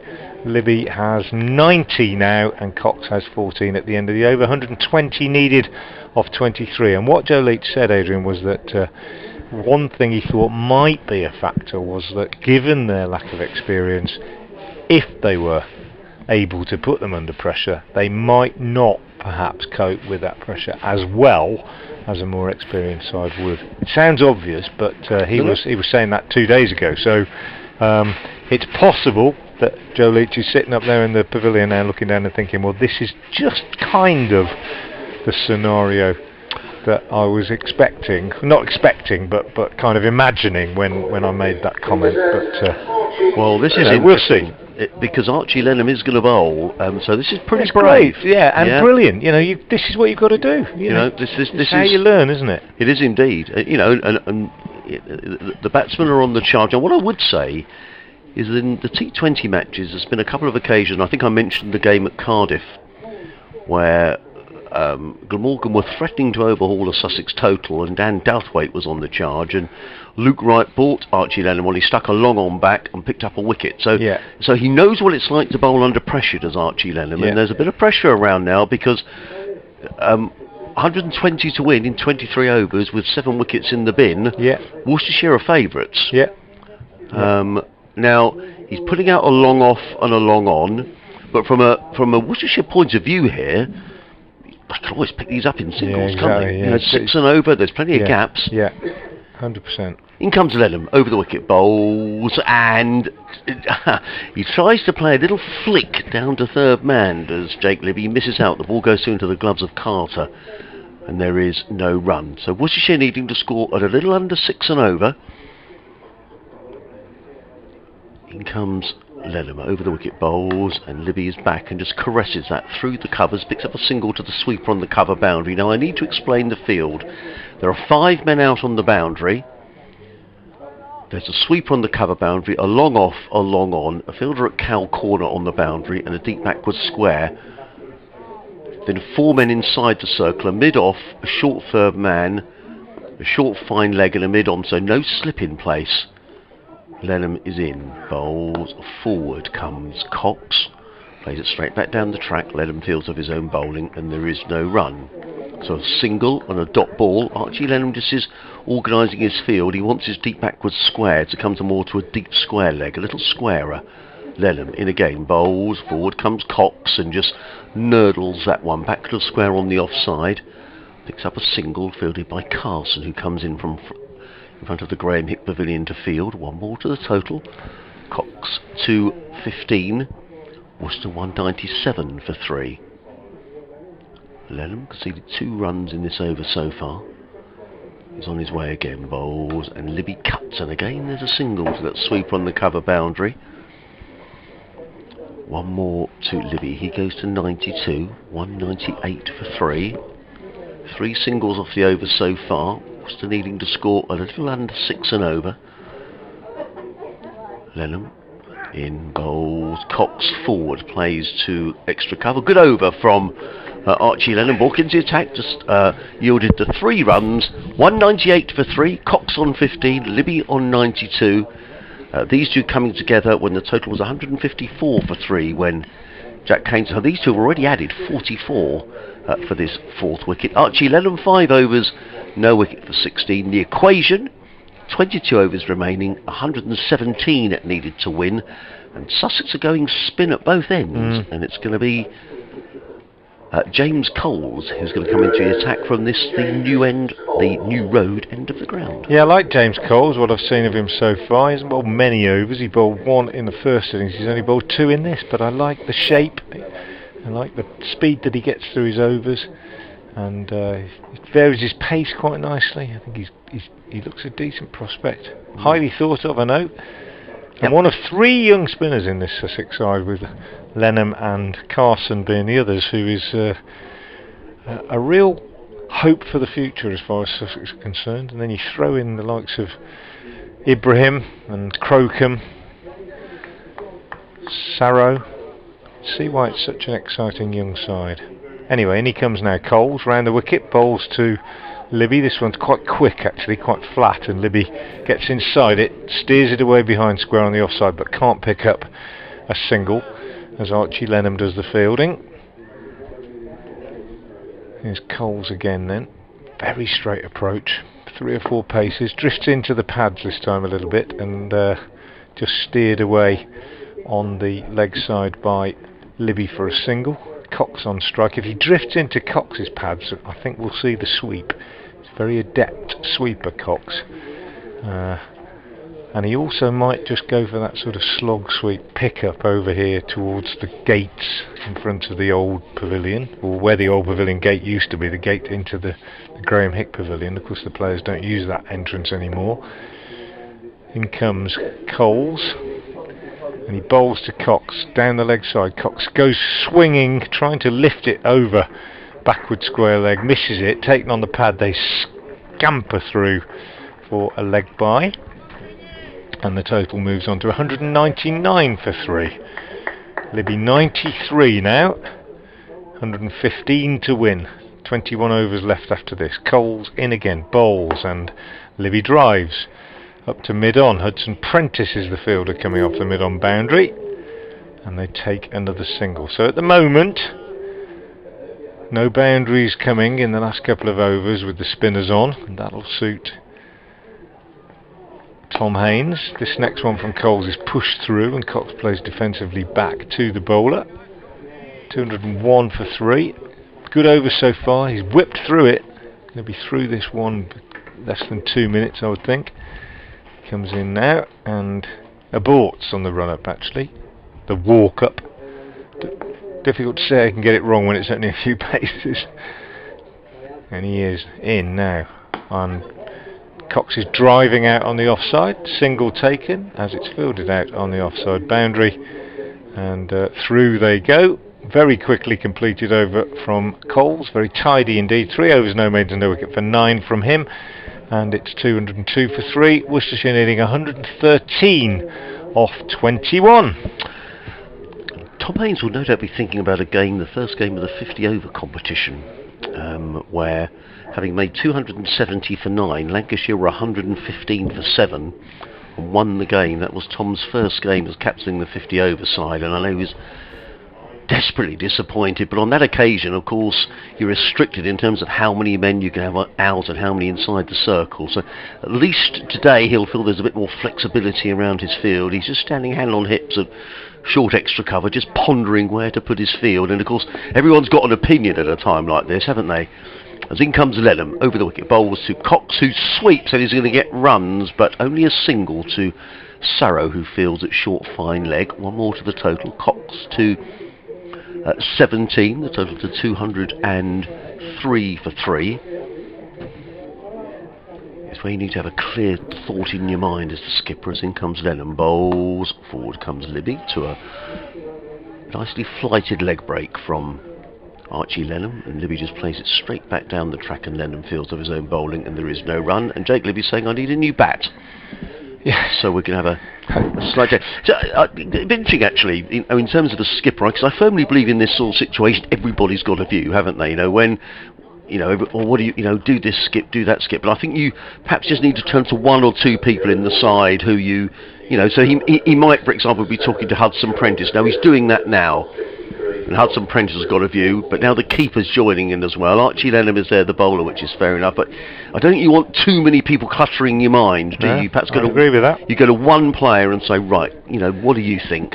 Yeah. He hasn't got that many people. There's 4 players there now, so Archie Lenham's got a view. I guess that's fair enough. He's the bowler, but you don't want too many people. But I'm not saying it's not well intentioned, but as a captain, it's very easy to get confused. Yeah, having said that, and I know nothing about the setup at Sussex at all, but one assumes that Tom Haynes has been picked out of this bunch to be the captain because of his character, because of the way they feel, the coaching staff feel that he conducts himself in his leadership qualities, and. If that's the case, then I think it is then up to him to decide who he's going to listen to and who he's going to consult. But I agree with you. The more voices you have, the more difficult it is. I think. Yeah. I think it's the same in coaching. I have coached boys in my school teams in the past who've been in academies at various counties, and I always talk to the academy coaches and say, well, what are you working on with this boy, etc. But at the same time, I would not go and tinker with somebody's technique. In comes Lenham. Libby's bat is okay, and it's okay because he plays up on 2 mid-wicket. They're going to come back for 2 here. I think, no, they're not. There's a good bit of fielding by Crocombe, who was in very quickly from the deep square leg boundary to field 1 more to the total, 204 for 3. Wouldn't go and change somebody's technique or suggest they change the way they stand or set up at the crease or the way they run up as a bowler or something like that, if I know that they're working at a higher level with different coaches, because it's just confusing for the player, I think. And same sort of idea here, really. You don't want too many, like you say, 1 or 2 trusted lieutenants, and that's all you need. Otherwise, it can get very difficult. Applause around the ground for the 50 partnership, which I missed. In comes Lenham, bowls, and Cox forward, plays into the offside. There's a gap between backward point and cover, and exploited by Cox, who goes to 18. You better take over commentary here, because a 6 for Jake Libby, and he gets his ton. I will do. I was going to say, if these 2 were to see Worcestershire to victory, it would make an absolute mockery of the nonsense I was spouting about needing 3 or 4 partnerships, wouldn't it? As This one is bowled by Lenham outside the leg stump, turned by Libby on the leg side for a single, 206 for 3. I didn't think we'd see big partnerships. I thought we might see 40s and 50s. I didn't think we'd see a 100 partnership like we did between Haynes and Libby. As Lenham bowls again to Cox, who drops this down in front of him, and there is no run. End of the over, 206 for 3. So we've got a really clear picture now, haven't we? Because 20 overs remaining is one of those sort of sections of a game, 20 overs, that we've come to understand, haven't we? Introduction of the last 20 overs in club cricket and how many you needed and so on. And in 2020, we look at it, 20 overs, 109, 7 wickets in hand. You've got to say the batting team are absolute favourites now.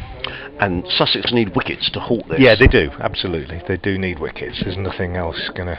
Because if you know, really otherwise turn Worcestershire it significantly. Yeah, they won't stop them getting them if they don't take wickets, I don't think. Coles is in, bowls, and Libby drives, square drives, good tumbling stop by Archie Lenham, and there's no run. And that's a real conundrum, isn't it? Because you look at this field now, no slip and no close fielders. As Coles is in, bowls to Libby, who pushes out on the onside, well bowled. 5 in the imaginary circle, and the rest on the boundary. You're not going to take wickets like this, are you? Coles bowls. This one's turned on the leg side, and they've taken a run, and there's a run out. No, he's given it not out. He's given it not out. He's got in a reasonable position, Neil Pratt. There was a run there, but they set off so late. They did. And it was Cox's call, wasn't it? It was backward of square, and Libby didn't want to go, and when he went, it was a good bit of fielding by Orr. Yeah, and it came in, and it was taken by Coles, and he took the bails off, and the umpire, in fairness to him, had got into quite a good position, looking back over his shoulder somewhat, but decided that Libby had got home. I thought it was close. Could have gone either way. They got a single, bit of a needless risk. 207 for 3. Coles in, bowls, and Cox forward. This is a really good over, this, from Coles. 1 run off it so far, and he's bowled very, very tidily indeed. 2 balls left in the over. Worcestershire will feel they need a boundary. Nothing frantic though. Don't need to do anything desperate.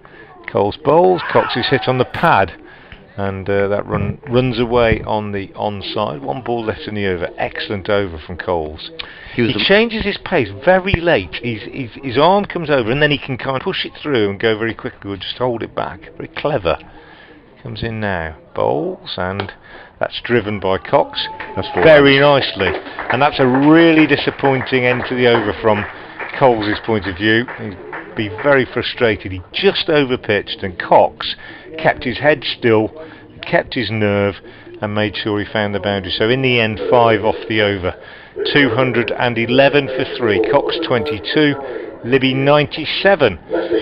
Worcestershire need 104 to win off 19 overs. I suppose I better keep doing the commentary because Libby's on strike again, but you can have a few words first, Adrian, if you'd like. Yeah, James Coles was the most economic bowler for Sussex in the 50 over competition. I think you're quite right. He does vary his pace. He mixes up his deliveries, and until that final ball, but it was a lovely shot through the offside. But here we go, 3 needed for a Jake Libby 100, and he waits as Archie Lenham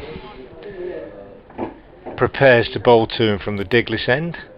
He's changing the field slightly. He's bringing the man at deep backward square into a more conventional backward square. He's got a man at short fine leg. He's got a man on the drive at mid wicket, deep cow corner and a long on. And he throws this one up to Libby, and Libby just works it on the onside, and it's fielded by Hudson Prentice at mid-wicket. And then on the offside, we've just got backward point, a sweeper, and a mid-off and an extra cover. Long off, I should say, and an extra cover. This one full and tickled round the corner by Libby, but no run taken. The trolley's coming back. I'll turn the effect mic off briefly. Bad timing. As in comes Lenham again, that's a nicely floated delivery, and Libby almost fell over as he played that one. Didn't quite get his feet sorted. A few nerves even for Libby. He's got a few hundreds, but he's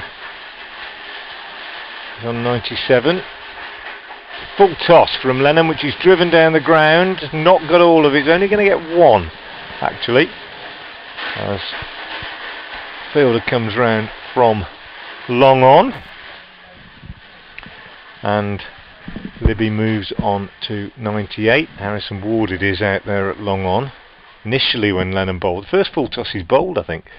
I thought Libby was going to capitalise, but he didn't quite manage to get hold of it as well as he'd liked. So he's 98 and it's 2-1-2 for 3.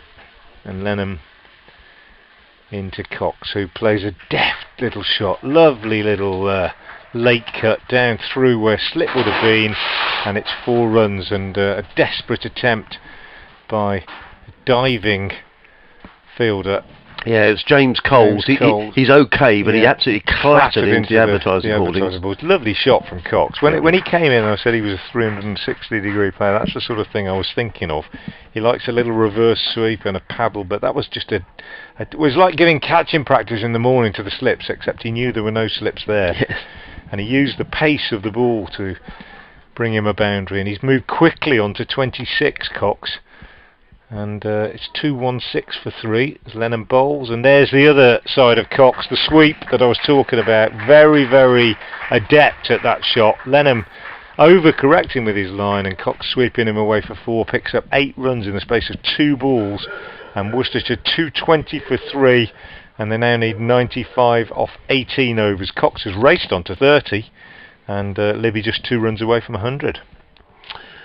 Yeah, been a good over until, I mean, one was a beautiful shot, wasn't it? Not much Archie Lenham could do with that, but then that's where the pressure comes into play, doesn't it? A boundary's been taken and the next ball's swept for 4. So, Tom Haynes with much to ponder. The young Sussex skipper. We hope you're enjoying the commentary here on BBC Radio Sussex, BBC Hereford and Worcester.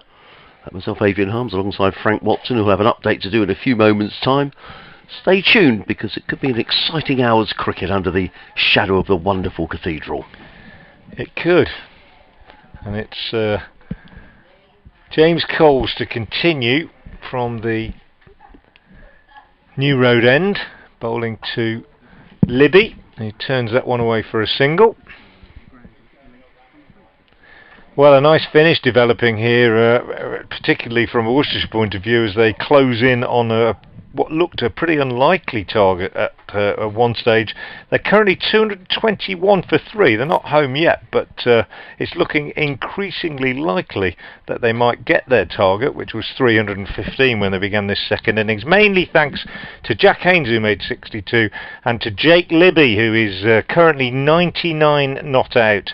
He's a non-striker leaning on his back, watching Ben Cox, who's come in and played very well too, for his 30. So Worcestershire, with 17 overs left in the game after this, need 94 to win. They're 221 for 3. As Cox pushes this one away on the onside, and there's no run. Coles again, good over so far, difficult to put away, but Cox has heaved this one away on the leg side, but he's only got a single, as it's gone straight to Jack Carson fielding on the leg side boundary, and that brings Libby onto strike on 99. Just 1 run away then from what will be another 100, a continuation of his excellent form for Worcestershire since he moved over from Notts. And he waits now, and there it is, he turns it away on the leg side. So really excellent innings from Jake Libby. His 100 comes up and he's warmly applauded.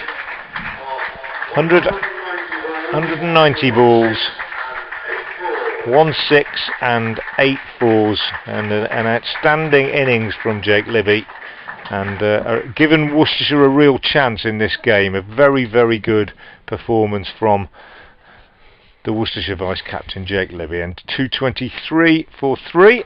One ball left. I might as well finish this over, and then I'll hand over to Adrian. And it's Coles to Cox, pushes back up the field. End of the over. So 17 overs.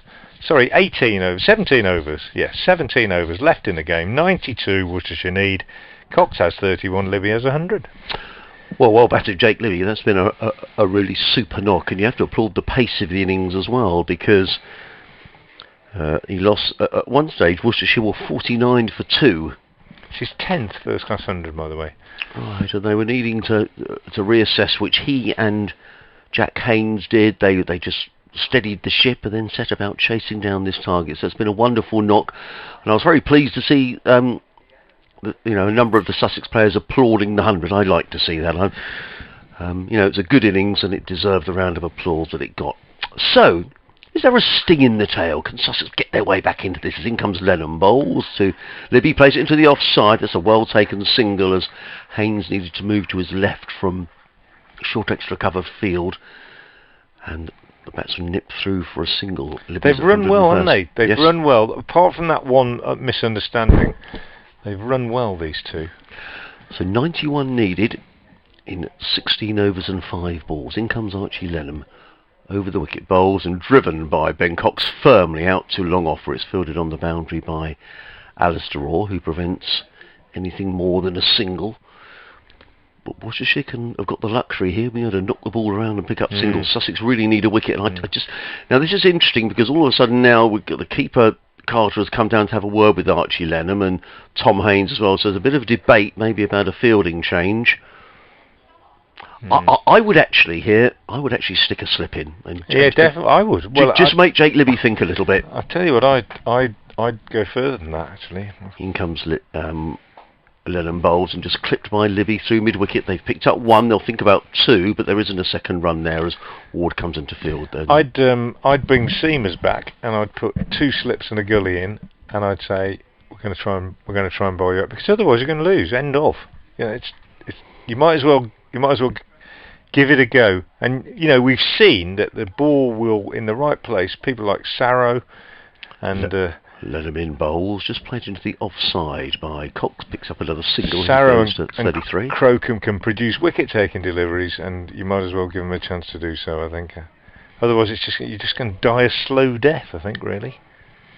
At the moment, that's the way it looks, doesn't it? Yeah, I think certainly something to make the batsman think. Here comes Lenham, bowls, nicely flighted leg break, turned by Libby to short fine leg, fielded by Ibrahim. I will say, though, virtually everything I've thought about this game I've been proved wrong. I thought the pitch was pretty flat on the first day, and I don't think it has been. And then today I thought it was going to need 3 or 4 partnerships, and it's only needed 2, really. Not that they're home yet. Lenham bowls to Libby, who just caresses that to the sweeper on the cover boundary, fielded by Jack Carson.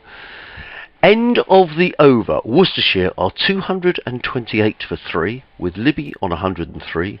Cox on 33. These two coming together when the total was 154. So it's a partnership of 84 between these two.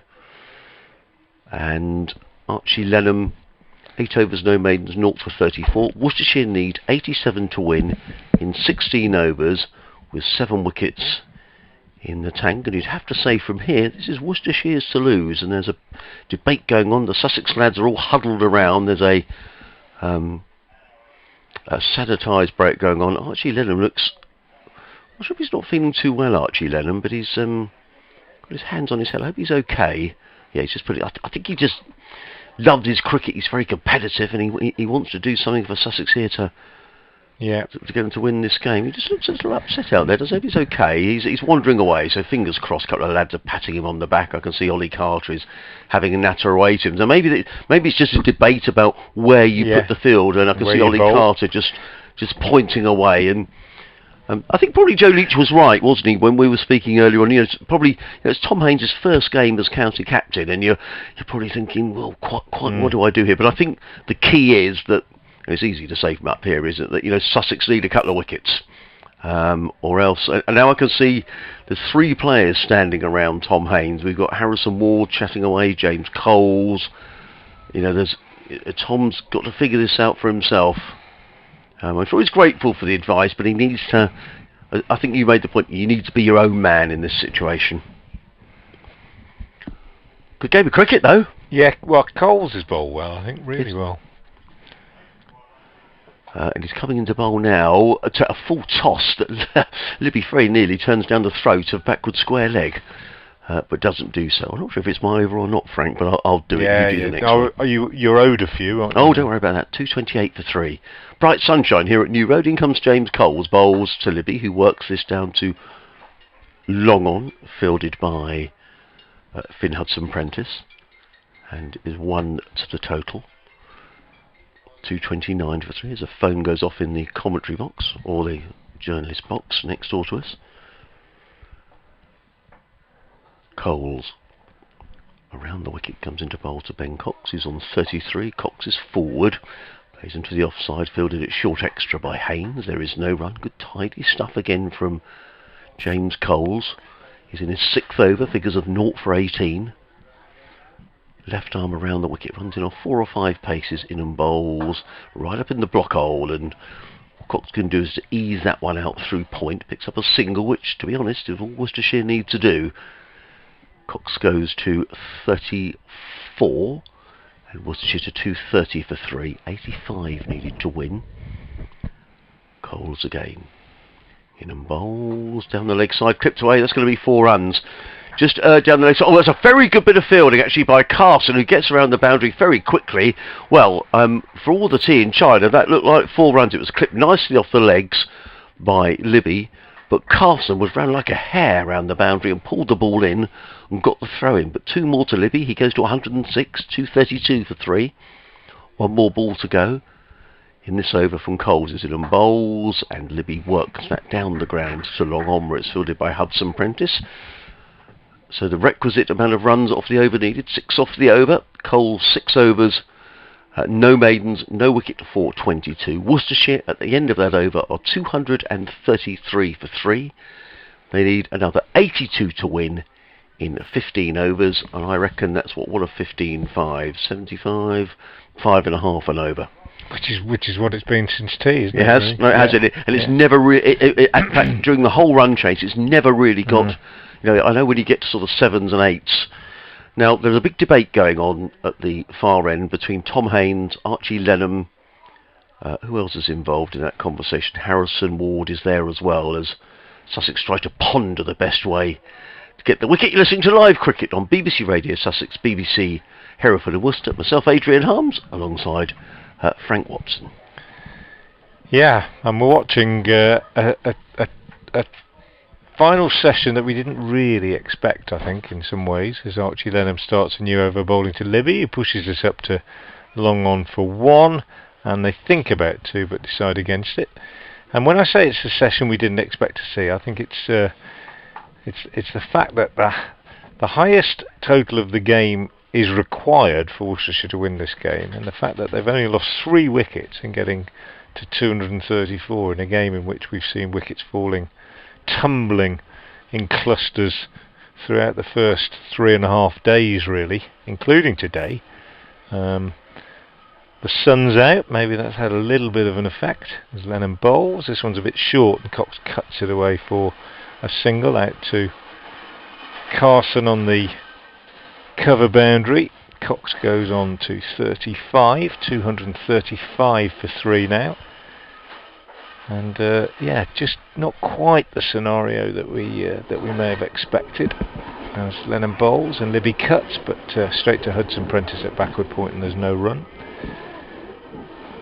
In that, I think we thought if Worcestershire were going to get these, they'd really struggle, and they haven't got them yet. They still need 80, for goodness sake. But they've scored fairly freely this afternoon, and Libby drives this one out to Carson on the cover boundary again. And they're just keeping the score ticking along at the moment with 3, 4, 5 and over in singles almost, and then just the odd boundary. That's all they need to do. 14 overs left after this. As in comes Lenham. Cox is forward, pushes out on the offside. There's no run. I think once there's 14 overs left, Adrian, we can start talking about how many balls are left and how many runs are needed per off the requisite number of balls, and it all starts to fit into a kind of T20 compartment in your mind. Lennon bowls and Cox is forward, pushes out on the offside, no run. End of a good over from Archie Lennon.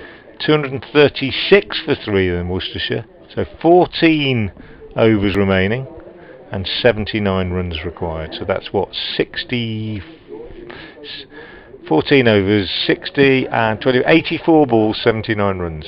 Yeah, so, you know, there you go. If you saw that in a T20, you'd think, piece of cake, wouldn't you? No, absolutely. In the test match, good day for England, good day for Ollie Robinson. India bowled out for 191. Having been asked to bat this morning, 3 wickets there for Ollie Robinson, carrying on his very good form in this test match series. But it's going to be James Coles, 6 overs for 22, is going to come into bowl to the right-handed Jake Libby. He's on 109. Coles, left arm around the wicket, bowls to Libby, who plays that to backward square leg. Good bit of fielding by the alert Alistair Orr, who is in quickly and gets in the throw to Carter, and there is no run. 236 for 3. 79 needed to win. Coles in again, bowls. Cox drives firmly down the ground. Good bit of fielding by James Coles off his own bowling, and gets in a tangle there with Ben Cox. They sort of pat each other. Say, sorry about that. No harm intended, as 2 dot balls. Coles again around the wicket to Libby, and Libby hammers the ball down the ground. It was in the air momentarily, but he gets a single down to Finn Hudson-Prentice, who comes off the boundary literally down below us and fields the ball. One more to Libby. He goes to 110, 237 for 3. 4 men saving 1. The rest of the field is scattered around the boundaries. In comes Coles again, bowls, and another dot ball as Libby is carefully forward. Sorry, Cox is carefully forward, plays into the onside. And there is no run. 4 balls gone in the over, 3 of those being dot balls. Just trying to build the pressure here is James Coles.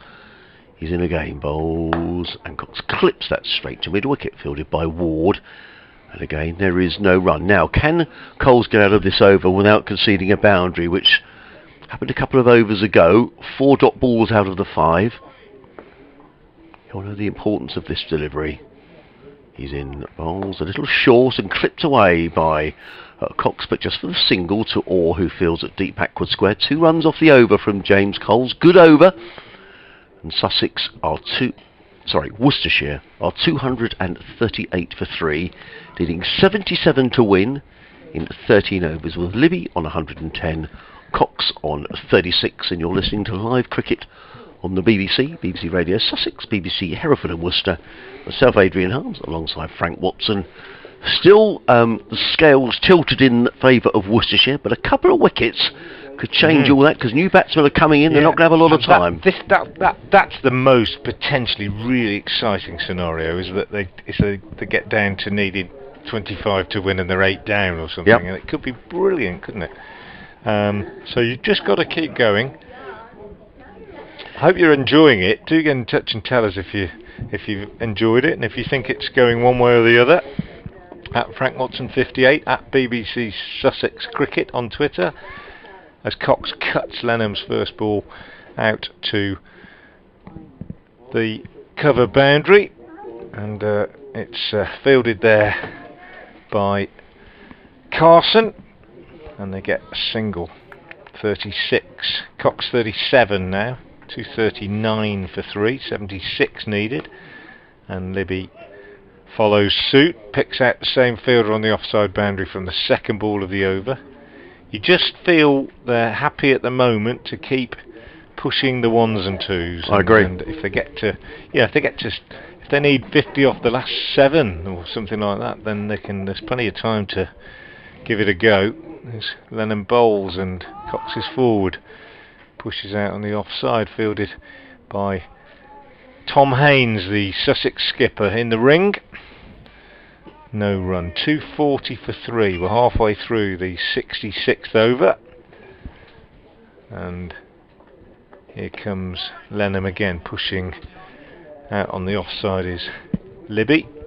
Mark Potter says, in response to my question, absolutely loving it. Worcestershire have it in their grasp and just need to keep their heads well. I hope you're right, Mark.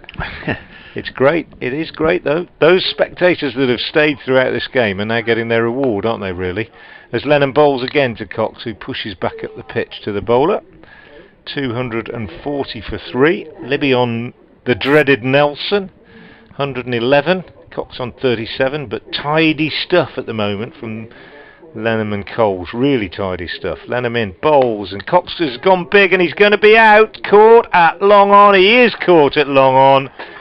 And Archie Lenham is thrilled. He gets his reward. Harrison Ward, the catcher, at long on, as Cox went for the big hit, didn't really get hold of it, skied it to long on, and Ward came in and took the catch. Good catch, good bowling from Archie Lenham. Last ball of the over, he deserved that. And Ben Cox, who played really well, it must be said, for his 37, has gone. And the fourth Worcestershire wicket is down with the score on 240, and it's all in the balance again. It is. Well, boy, did Sussex need that. I was talking earlier on about Archie Lenham when he picked up a wicket in the T20, having Douthwaite caught down at long on, and that was a very similar sort of shot, although Douthwaite's shot was going for 6, and David Fieser, who's a tall man, caught it on the boundary. That was a far more straightforward catch for Ward down there, and it just means the new batsman coming in has have to take a little bit of time. Yeah. And actually, well done, Tom Haynes, by keeping on the spinners. So Brett D'Oliveira, the next man in. That partnership was worth 86 between those two. So maybe I was right in the partnership. So you did need more than one. So what was it? The third wicket partnership was 105. Yeah. And that one was 86. Yeah. And you're going to need another one. They are. Brett D'Oliveira is the new man. Still think you still got plenty of batting to come. Yeah, and you've still got Worcestershire as favourites here, but it's been such an exciting final day that another couple of wickets now. And, I'm sure that's what Tom Haynes is saying. He's like, come on, lads, keep it. But Coles and Lenham have done well in the last half a dozen overs or so. They haven't gone around the park.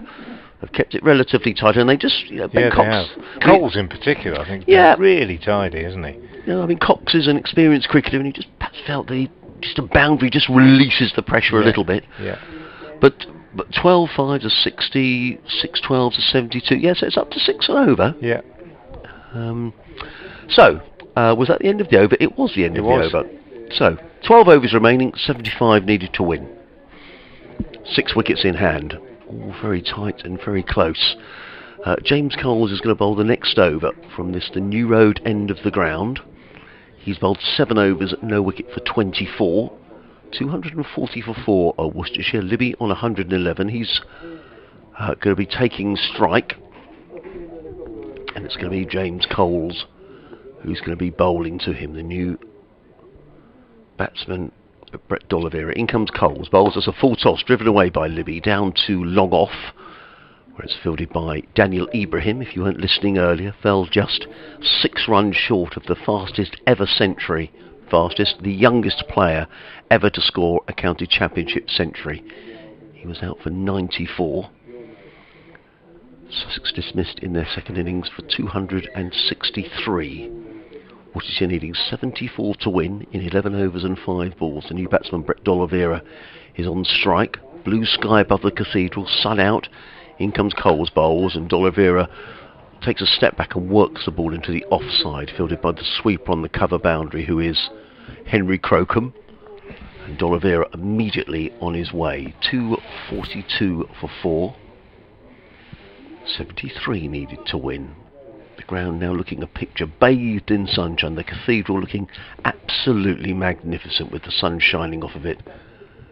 And James Coles, what can he do? In his 8th over, no wicket for 26. Bowling left arm around the wicket, bowls to Libby, a short ball outside the off stump, and Libby's able just to help the ball on its way out to the sweeper on the cover boundary. Again, it's Crocombe. And a comfortable single for Libby that takes him to 113. The runs required down by 1 to 72. James Coles wants a change in the field. He's having a little natter to his captain, Tom Haynes. Maybe it wasn't about a fielding change, because nothing has changed. 3 men saving 1 on the onside, 2 on the off, as in comes Coles again. Bowls, and down the wicket is D'Oliveira, thumping the ball to long off. They've taken 1, they'll think about 2, they're going to come back. This is danger, the throw comes in. Oh, that's out! No, it's not. He dropped the ball, I I think he did. I think had he taken it cleanly, I think he might have been out. It was a risky second run. It was hit down the ground by D'Oliveira. Jake Libby was running to the danger end, the non-striker's end. The throw came in from Ibrahim, and my feeling was that was, in fact, James Coles has hurt his finger, I think. Yeah, he smashed his fingers against the stump. He didn't have the ball in his hand, I don't think. Yeah, he's and it's his left hand as well, his bowling hand. Let's hope he's okay. He's just wringing his hand. 2:45 for 4. Coles in again, bowls to D'Oliveira, who flicks this to backward square leg, fielded there by All. Good bit of fielding. And there is no run. Coles is still wringing that left hand. Let's hope he's okay and there's no lasting damage, because he's be very excited. He's one of the 3 Sussex lads in the England under-19 side for the forthcoming series against the West Indies, and the last thing he'll want to be an injured finger. He's still wringing it, you know, but he's going to bowl, which suggests he's probably okay. Bit of a bruise, perhaps. 2:45 for 4. Coles in again, bowls reverse, swept by D'Oliveira, and he misses out completely. Taken not cleanly by Carter behind the stumps. End of the over. 2:45 for 4. 11 overs remaining. D'Oliveira on 3. Libby on 113. Worcestershire needing 70 to win in 11 overs, so that run rate is just sort of sneaking up towards 7 and over. Yeah, it is sneaking up, and it's a good finish to a highly competitive 4-day game building up here. Which way will it go? Jake Libby on strike on 113 against Archie Lenham, the 17-year-old leg spinner who's held his nerve beautifully. Picked up the wicket of Ben Cox a few minutes ago, comes in now and bowls to Libby, who cuts him away through the covers for a single. Fielder is Carson out on the offside boundary. 2:46 for 4. Men out then. Mitchell 19, fell 4. Haynes 62 after a 3rd wicket partnership of 105 with Libby. Here comes Lenham, bowls to D'Oliveira, who cuts. Finn Hudson-Prentice misfields, and they'll get a couple here that they shouldn't have got. That's gone right through Hudson-Prentice at backward point. And the other man out, Cox for 37 after a 4th wicket partnership of 86, also with Libby. So with that 2 from a bad misfield really by Hudson-Prentice, D'Oliveira goes on to 5, and it's 2:48 for 4.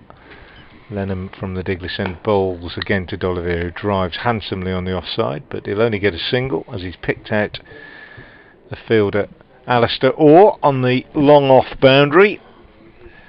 D'Oliveira goes to 6, and it's 2:49 for 4. Worcestershire 66 needed to win, and 10 overs left after this. Even I can do the maths on that one. As Lenham comes in and bowls to Libby, who gets a single. Scoring off every ball at the moment that he receives almost, Jake Libby. 115 now to him, continuing his outstandingly good form since his move from Notts over to Worcestershire. And it's important that he stays there and just does keep it ticking along, Libby, I think. And as we said, Worcestershire will want to take it deep. See where they are with about 5 overs to go as Lenham bowls to D'Oliveira, who sweeps for 4. Played that well. I think it was a full toss. I think it was. He just it was got a full inside toss. it, and he got enough bat on it, got it away past the diving fielder at backward point. Just looking at it, yeah, quite a big full toss really. Probably the worst ball Lenham's bowled, and D'Oliveira didn't miss out. He does wear his heart on his sleeve, doesn't he, Archie Lemon? He's absolutely inconsolable at the far end there. He's got his hands on his head. Yeah, and this is all part of his education. This is Of what course. he's got to learn, isn't it? Yep. Hasn't played red ball cricket or Sussex at this level before, and he waited an awful long time to bowl as well. That's the thing. Waited a long time, 1 over in the first innings. Comes in now to D'Oliveira, fellow leg spinner. Bowls this one, pushes it through, and D'Oliveira cuts it. It didn't bounce much, but with good footwork, in good position, D'Oliveira cuts it away on the offside and gets a single and keeps the strike. 255 for 4, D'Oliveira 11, Libby 115, and Worcestershire then needing exactly 6 and over off the last 10. Yeah, very much in the box seat are Worcestershire. Sussex needing a wicket. Tom Haynes with plenty to think about. I'm going to have to disappear and do an update, so Yeah. I'll be back shortly. No problem. I'll have one myself very soon for BBC Hereford and Worcester's FM listeners.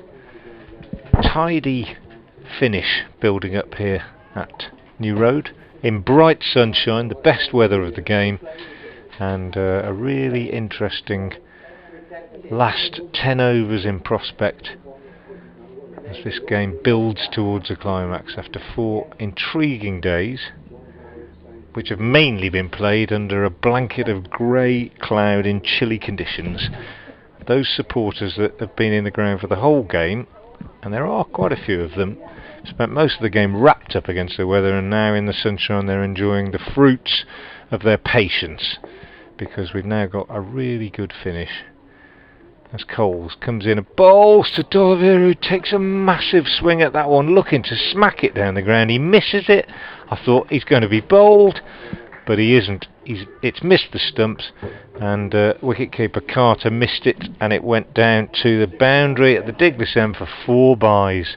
So 3 runs, really, 3 runs for Worcestershire. They'll feel that really got away with it there. Wasn't a good shot from D'Oliveira, looking to smash it down towards the Graham Hick Pavilion, really, for 4 and take the pressure off. It does take the pressure off, 4 off the first ball, but it was 4 byes, and now D'Oliveira drives on the offside straight to the fielder at extra cover, captain Haynes, and there's no run. 259 for 4.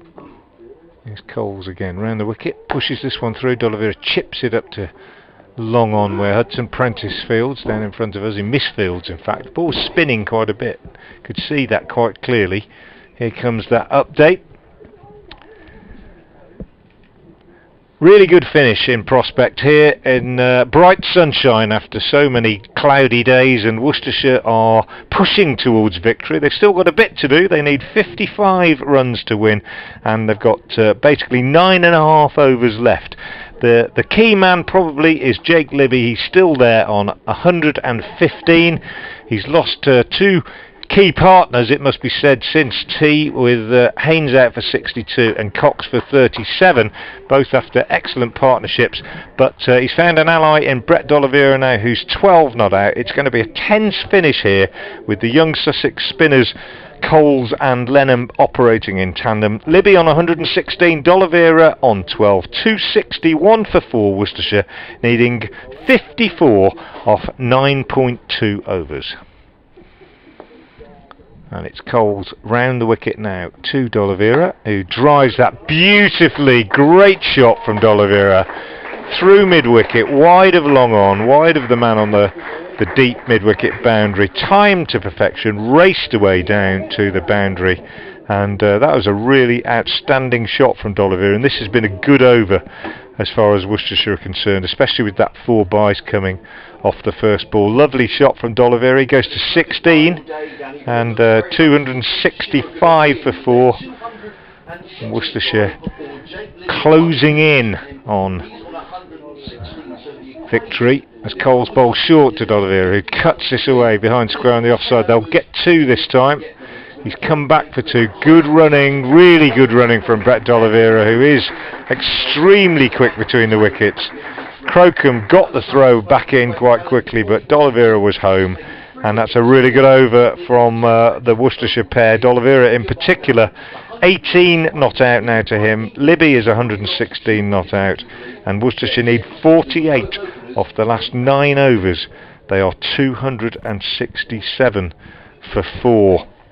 And you'd have to put them very much in the box seat again, although a wicket or 2 could easily change that. But building up into a cracking finish this here at New Road. 267 for 4 Worcestershire, 48 needed off 9 overs, and the Sussex teenage spin twins are carrying on. Archie Lenham will continue from the Diglis end. He's bowled really well given his youth and inexperience. This one is a little bit short of a length, and Libby is on the back foot and able to punch it up to long on for a single. 268 for 4. Score goes up to, and Lenham stands at the Diglis end, spinning the ball from hand to hand, ready to bowl to D'Oliveira. D'Oliveira waits. Lenham bowls. D'Oliveira smashes this away on the offside. 4 runs. D'Oliveira's decided, I think, that the time has come to just press the accelerator and see if we can get 2 or 3 really good overs in and take the real pressure off, so that they don't go into the last 3 or 4 needing something like 8 or 9 and over. A couple of great shots from him in the last over, and that also a good one as he smashed it through extra cover for 4. Lenham in again, bowls to D'Oliveira, and he goes again through extra cover. It's another lovely shot, beautifully timed by Brett D'Oliveira, who's taken this game by the scruff of the neck. Archie Lenham kicks the ground in anger and disappointment. D'Oliveira's raced on to 26 off 15 balls, which in the context of this game is something that we've hardly seen since Carson was cracking it around in the first innings towards the end of the Sussex innings. Worcestershire now needing 39, 8 overs left after this. Lenham in again, bowls to D'Oliveira, and he goes for it again. He gets a bottom edge this time, and it runs down through where slip would have been, and Joe Sarrow does the fielding, moving around from short third man. And there's no run on this occasion, but it's a good over for Worcestershire, as was the last one, as D'Oliveira tries to put a bit of pressure on the young spinner, and he cracks this one away on the offside too. He'll only get a single though this time, as it's fielded by Carson out on the offside boundary in front of the ladies' pavilion. D'Oliveira's raced on to 27, 277 for 4 Worcestershire, and they need 38 to win. 8 overs left after this. In comes Lenham and bowls to Libby, who just tucks this one away on the leg side for a single. He's just dealt in singles really, Libby, in the last over or 5, and he's let D'Oliveira get on with it, and he's been happy to do so. Libby's capped the strike, 118 to him. D'Oliveira 27, 278 for 4. Worcestershire need 37 off the last 8 overs. I think someone just needs to put a little arm around Archie Lenham. He's just snatched his cap away from the 12th man, and well done Ollie Carter, who does exactly that and pats him on the back. It's very easy to say with hindsight. I thought at the end of the previous over that he bowled that they might have taken him out of the catch. He looked frustrated and he was kicking away at the ground, and I just wondered if that might have been the time to say, okay, you know, we've tried it, you've picked up the wicket, the important wicket of Cox, but maybe let's turn to a seamer. But Worcestershire really in the box seat. Just quick update in the Test match. England 6 for 2. Wow. In reply to India's 191 to 12 wickets going down on that good oval track.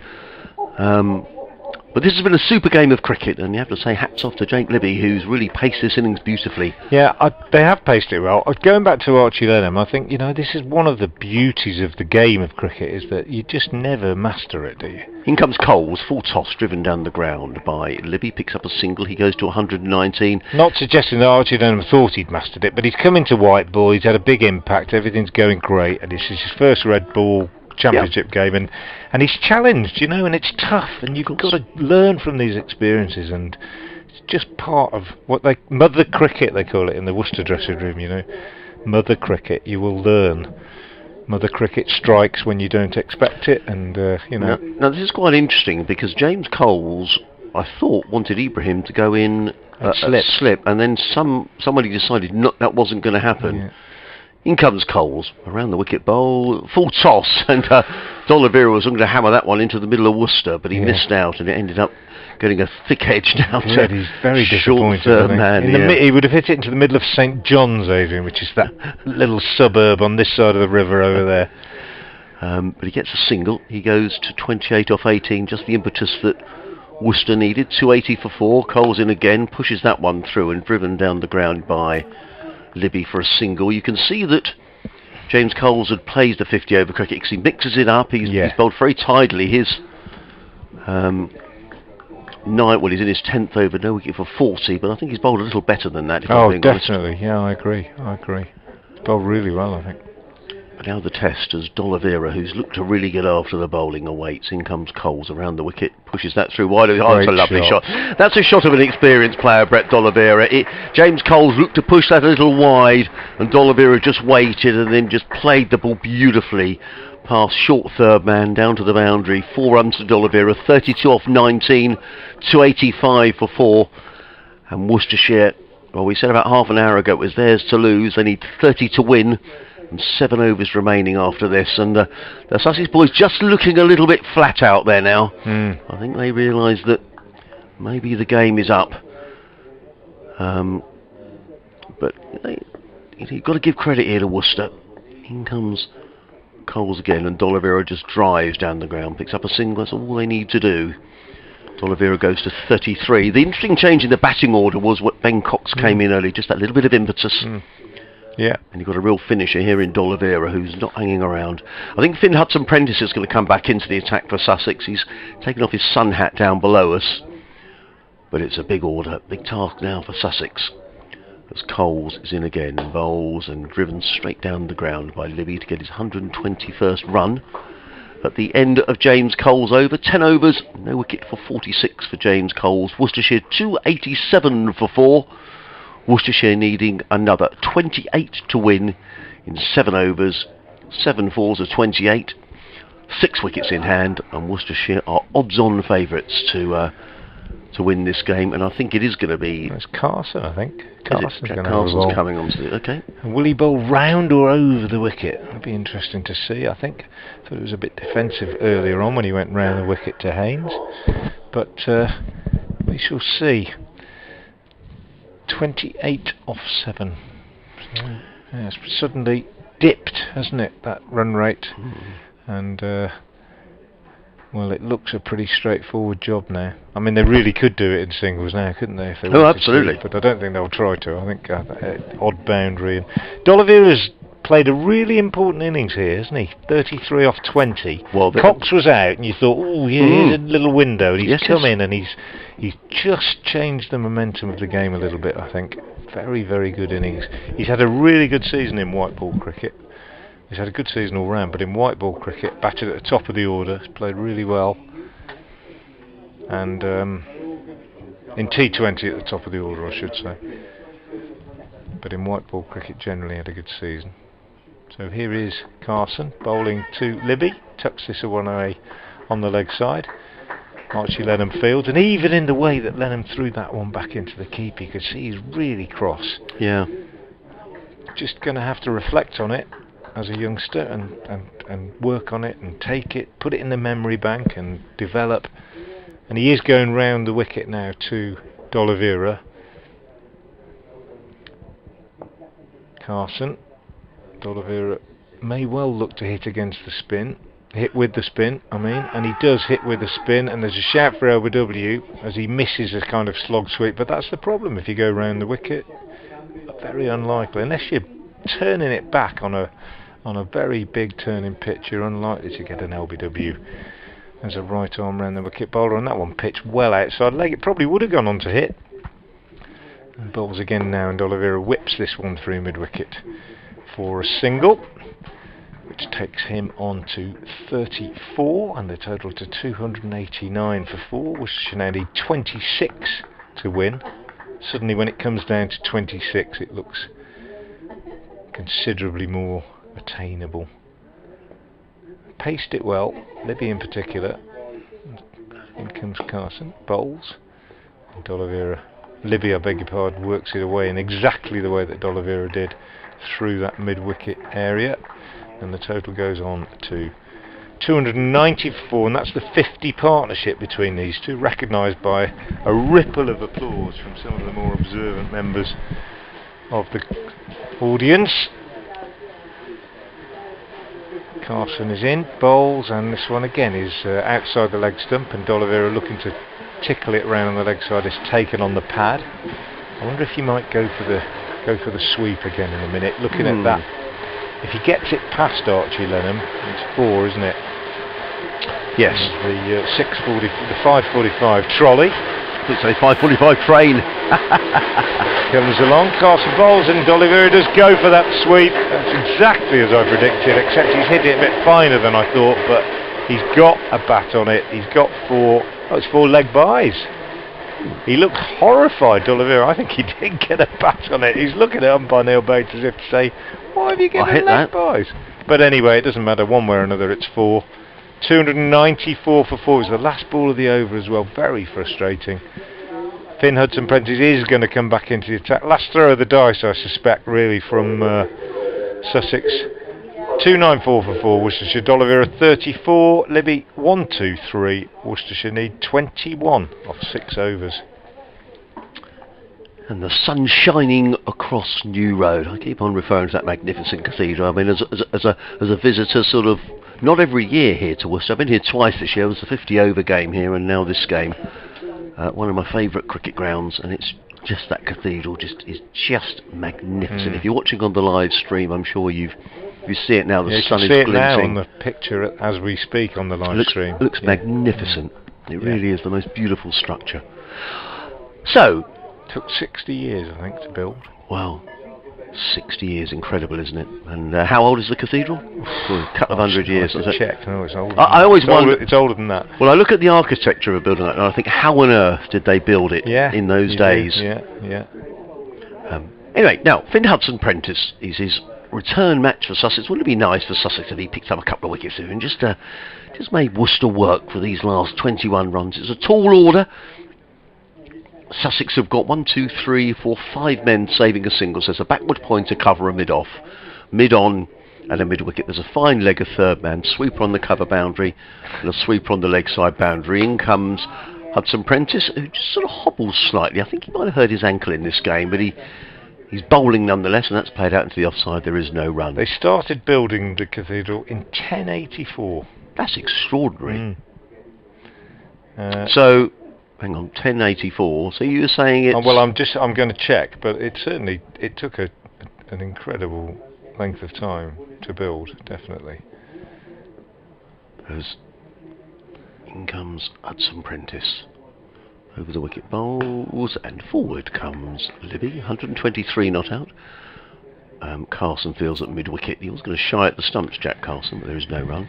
The present Cathedral Church was built between 1084 and 1504. So what's that? It's 500 years. But I don't think, obviously, they weren't building all that time. But yeah, 1084 they started it, and it was finished in 1504. Finished as in its present structure. So I know it took a very, very long time. Hudson-Prentice in bowls, and Libby guides that down to the sweeper on the cover boundary, who's Henry Crocombe. I remember reading that there were probably several generations of builders, stonemasons, families who worked on it, who spent their entire working lives working on it, and clearly, never saw it finished, obviously. 295 for 4, extraordinary thought. Libby to 124, Worcestershire needing 20 to win. 5 overs remaining after this one. Hudson-Prentice straining every sinew to try and get a couple of wickets here, and it's looking tough for Sussex as Hudson-Prentice is in, and D'Oliveira swings that one away. That's gone for 6-1. That's a huge blow. Well, that was a real T20 shot. He just picked that one up off a length and just swung the ball over backward square leg for 6. It won't be long now. Over the marquees. Lovely shot. He goes to 44 in 25 deliveries, Brett D'Oliveira. And the 300 up for Worcestershire, 301 for 4, and just the impetus that was needed. And 14 needed to win.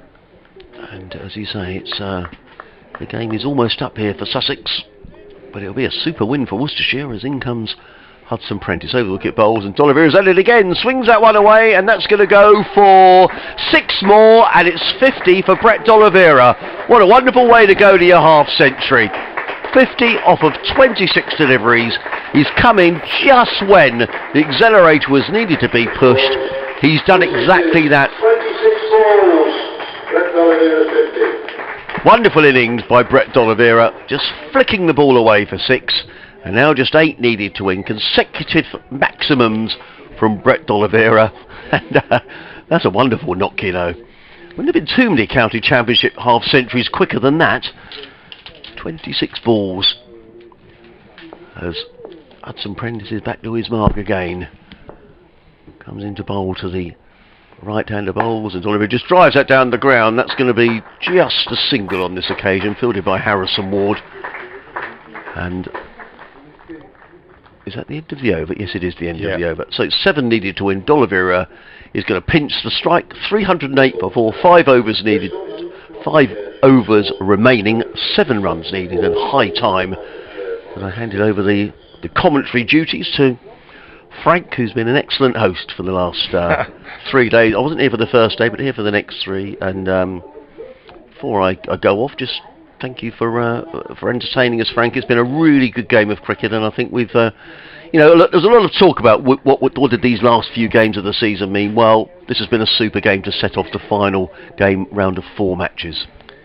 Well, it's been great to have you, Adrian. Thank you very much for those kind words. Yeah, it's been a cracking game of cricket. I've really enjoyed it, and I hope on reflection, win or lose, I hope that the players too have enjoyed it. As Carson starts it is going to be the last over probably, because D'Oliveira sliced the first ball of it away for 4 runs down to third man, and he's taken Worcestershire right to the brink now. What an innings from Brett D'Oliveira. 55 not out now off 28 deliveries, and he's just turned this game on its head really. But this is what can happen, and this is what we were talking about this morning even, when we said, take it deep, see where you get to, and then anything can happen in the last few overs, and that's exactly right. As Carson comes in again, and D'Oliveira steers this again down, looking for the same shot really. Hudson Prentice fields, and the anger that Hudson Prentice threw that ball back in with shows you how he feels after D'Oliveira took him for those 2 sixes in the previous over. 312 for 4 then, Worcestershire. 3 more needed. Carson is in, bowls, and D'Oliveira gets one of them as he squeezes this one away on the offside for a single. So an unlikely victory, I think, as far as Worcestershire are concerned, if I'm really honest, given where they were coming into this, needing to make the biggest score of the game to win, but one that they've a run chase that they have managed particularly well. Thanks to Jake Libby, who, let's be honest, could have been out first ball. Yes, he could, which he edged through the slips. Here's Carson bowling to Libby, and he drives this to extra cover. It's fielded by the captain Haynes, and there's no run. 3-1-3 for 4, and there he is now, 124 not out. Libby off 221 balls, and facing as Carson comes in from the dig this end and bowls, and he turns this one on the leg side, and there's no run. Everybody in saving one now. I'd be very tempted just to chip one over mid-wicket, I think, if I were Libby. But Carson bowling round the wicket is not going to make it easy to do that. He comes in and bowls, and he bowls a full toss, which Libby drives into the covers. He'll really feel he's missed out there, because he could have got a 4 off that one, but he hit it not sufficiently wide of Coles, who dived to his right and fielded. So the end of the over, 3-1-3 for 4. Worcestershire need 2 to win. Yeah, and he will feel he missed out, because that was a full toss. I think from a Sussex perspective, they've performed well in this game. It's perhaps just that little bit of inexperience. Yeah. At the end, Tom Haynes probably thinking about how he could have changed things around. Maybe bowled a few different people at different times and whatever, but that's what it's all about. You learn as a captain. You do. Not just from winning. You probably learn more when you lose than you do when you win, I think, in some respects. Anyway, Finn Hudson Prentice is carrying on, and Brett D'Oliveira is on strike. And Hudson Prentice is in, and he bowls, and D'Oliveira flicks at this one. It's gone down the leg side, and it's going to be 1 by, I think. Yes. Yeah, 1 by. Not a lot, actually, that poor old Carter could do about that. That's 6 byes in the innings. And well, it's fitting, maybe, that it's going to be Jake. 1 to win. Libby on strike. Yeah.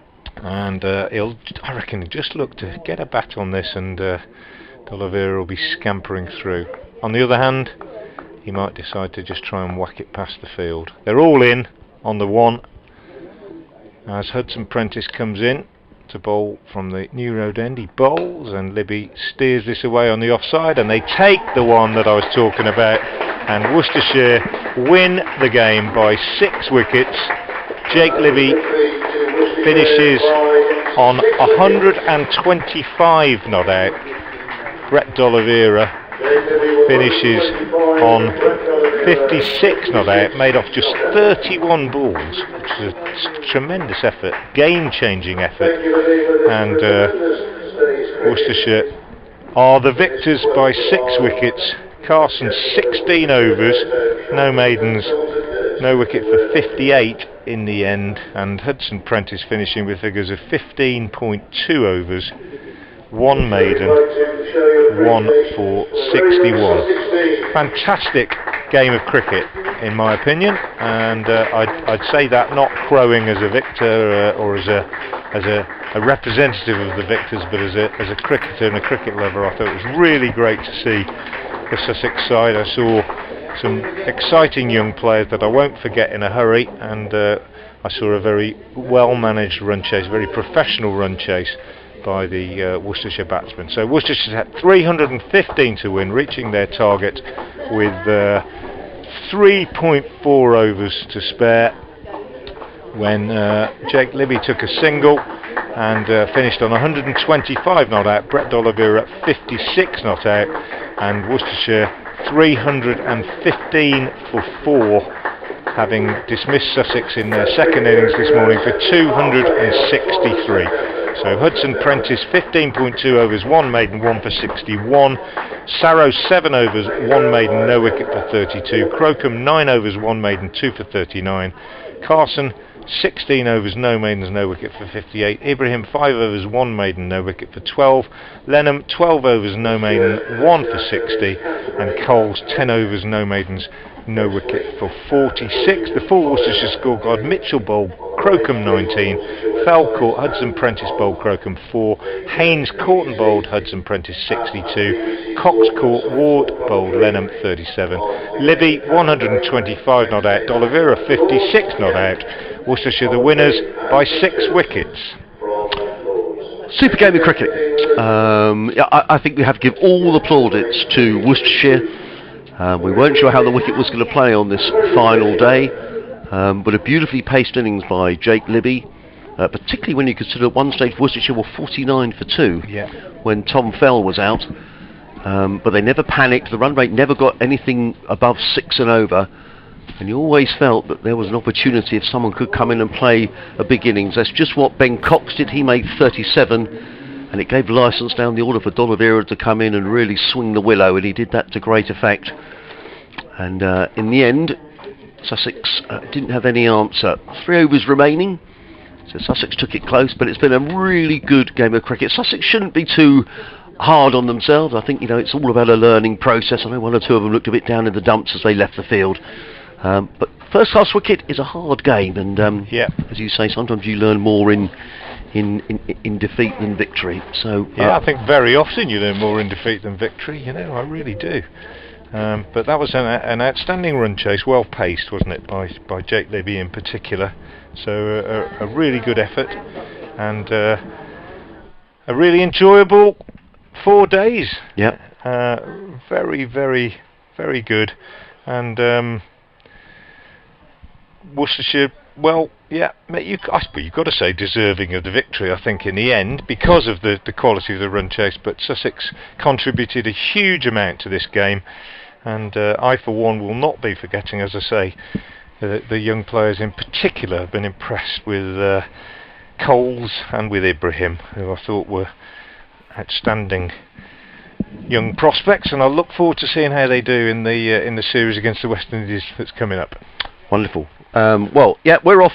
If it's a Sussex supporter, Hove on Monday for the game against Middlesex. Just remains for me to thank you yet again, Frank. Thanks to Brad. It's lovely to see him again, and everybody here in the commentary box. It must have been a great 3 days that I've been down here, and wish Worcester well for the rest of the season. Thank you to Adrian Harms, and thank you very much to you for listening, and do join me down at Canterbury on Monday morning for Worcestershire's next county championship game. Thank you for listening.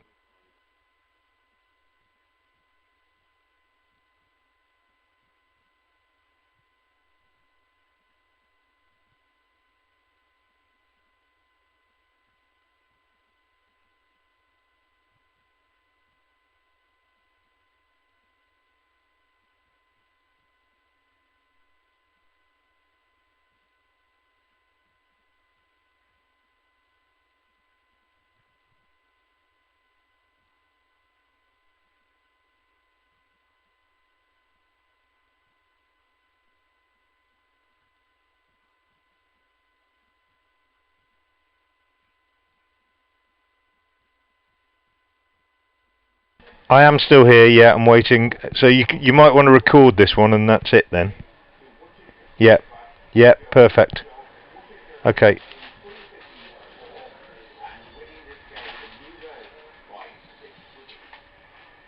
Hey, okay, 3, 2, 1.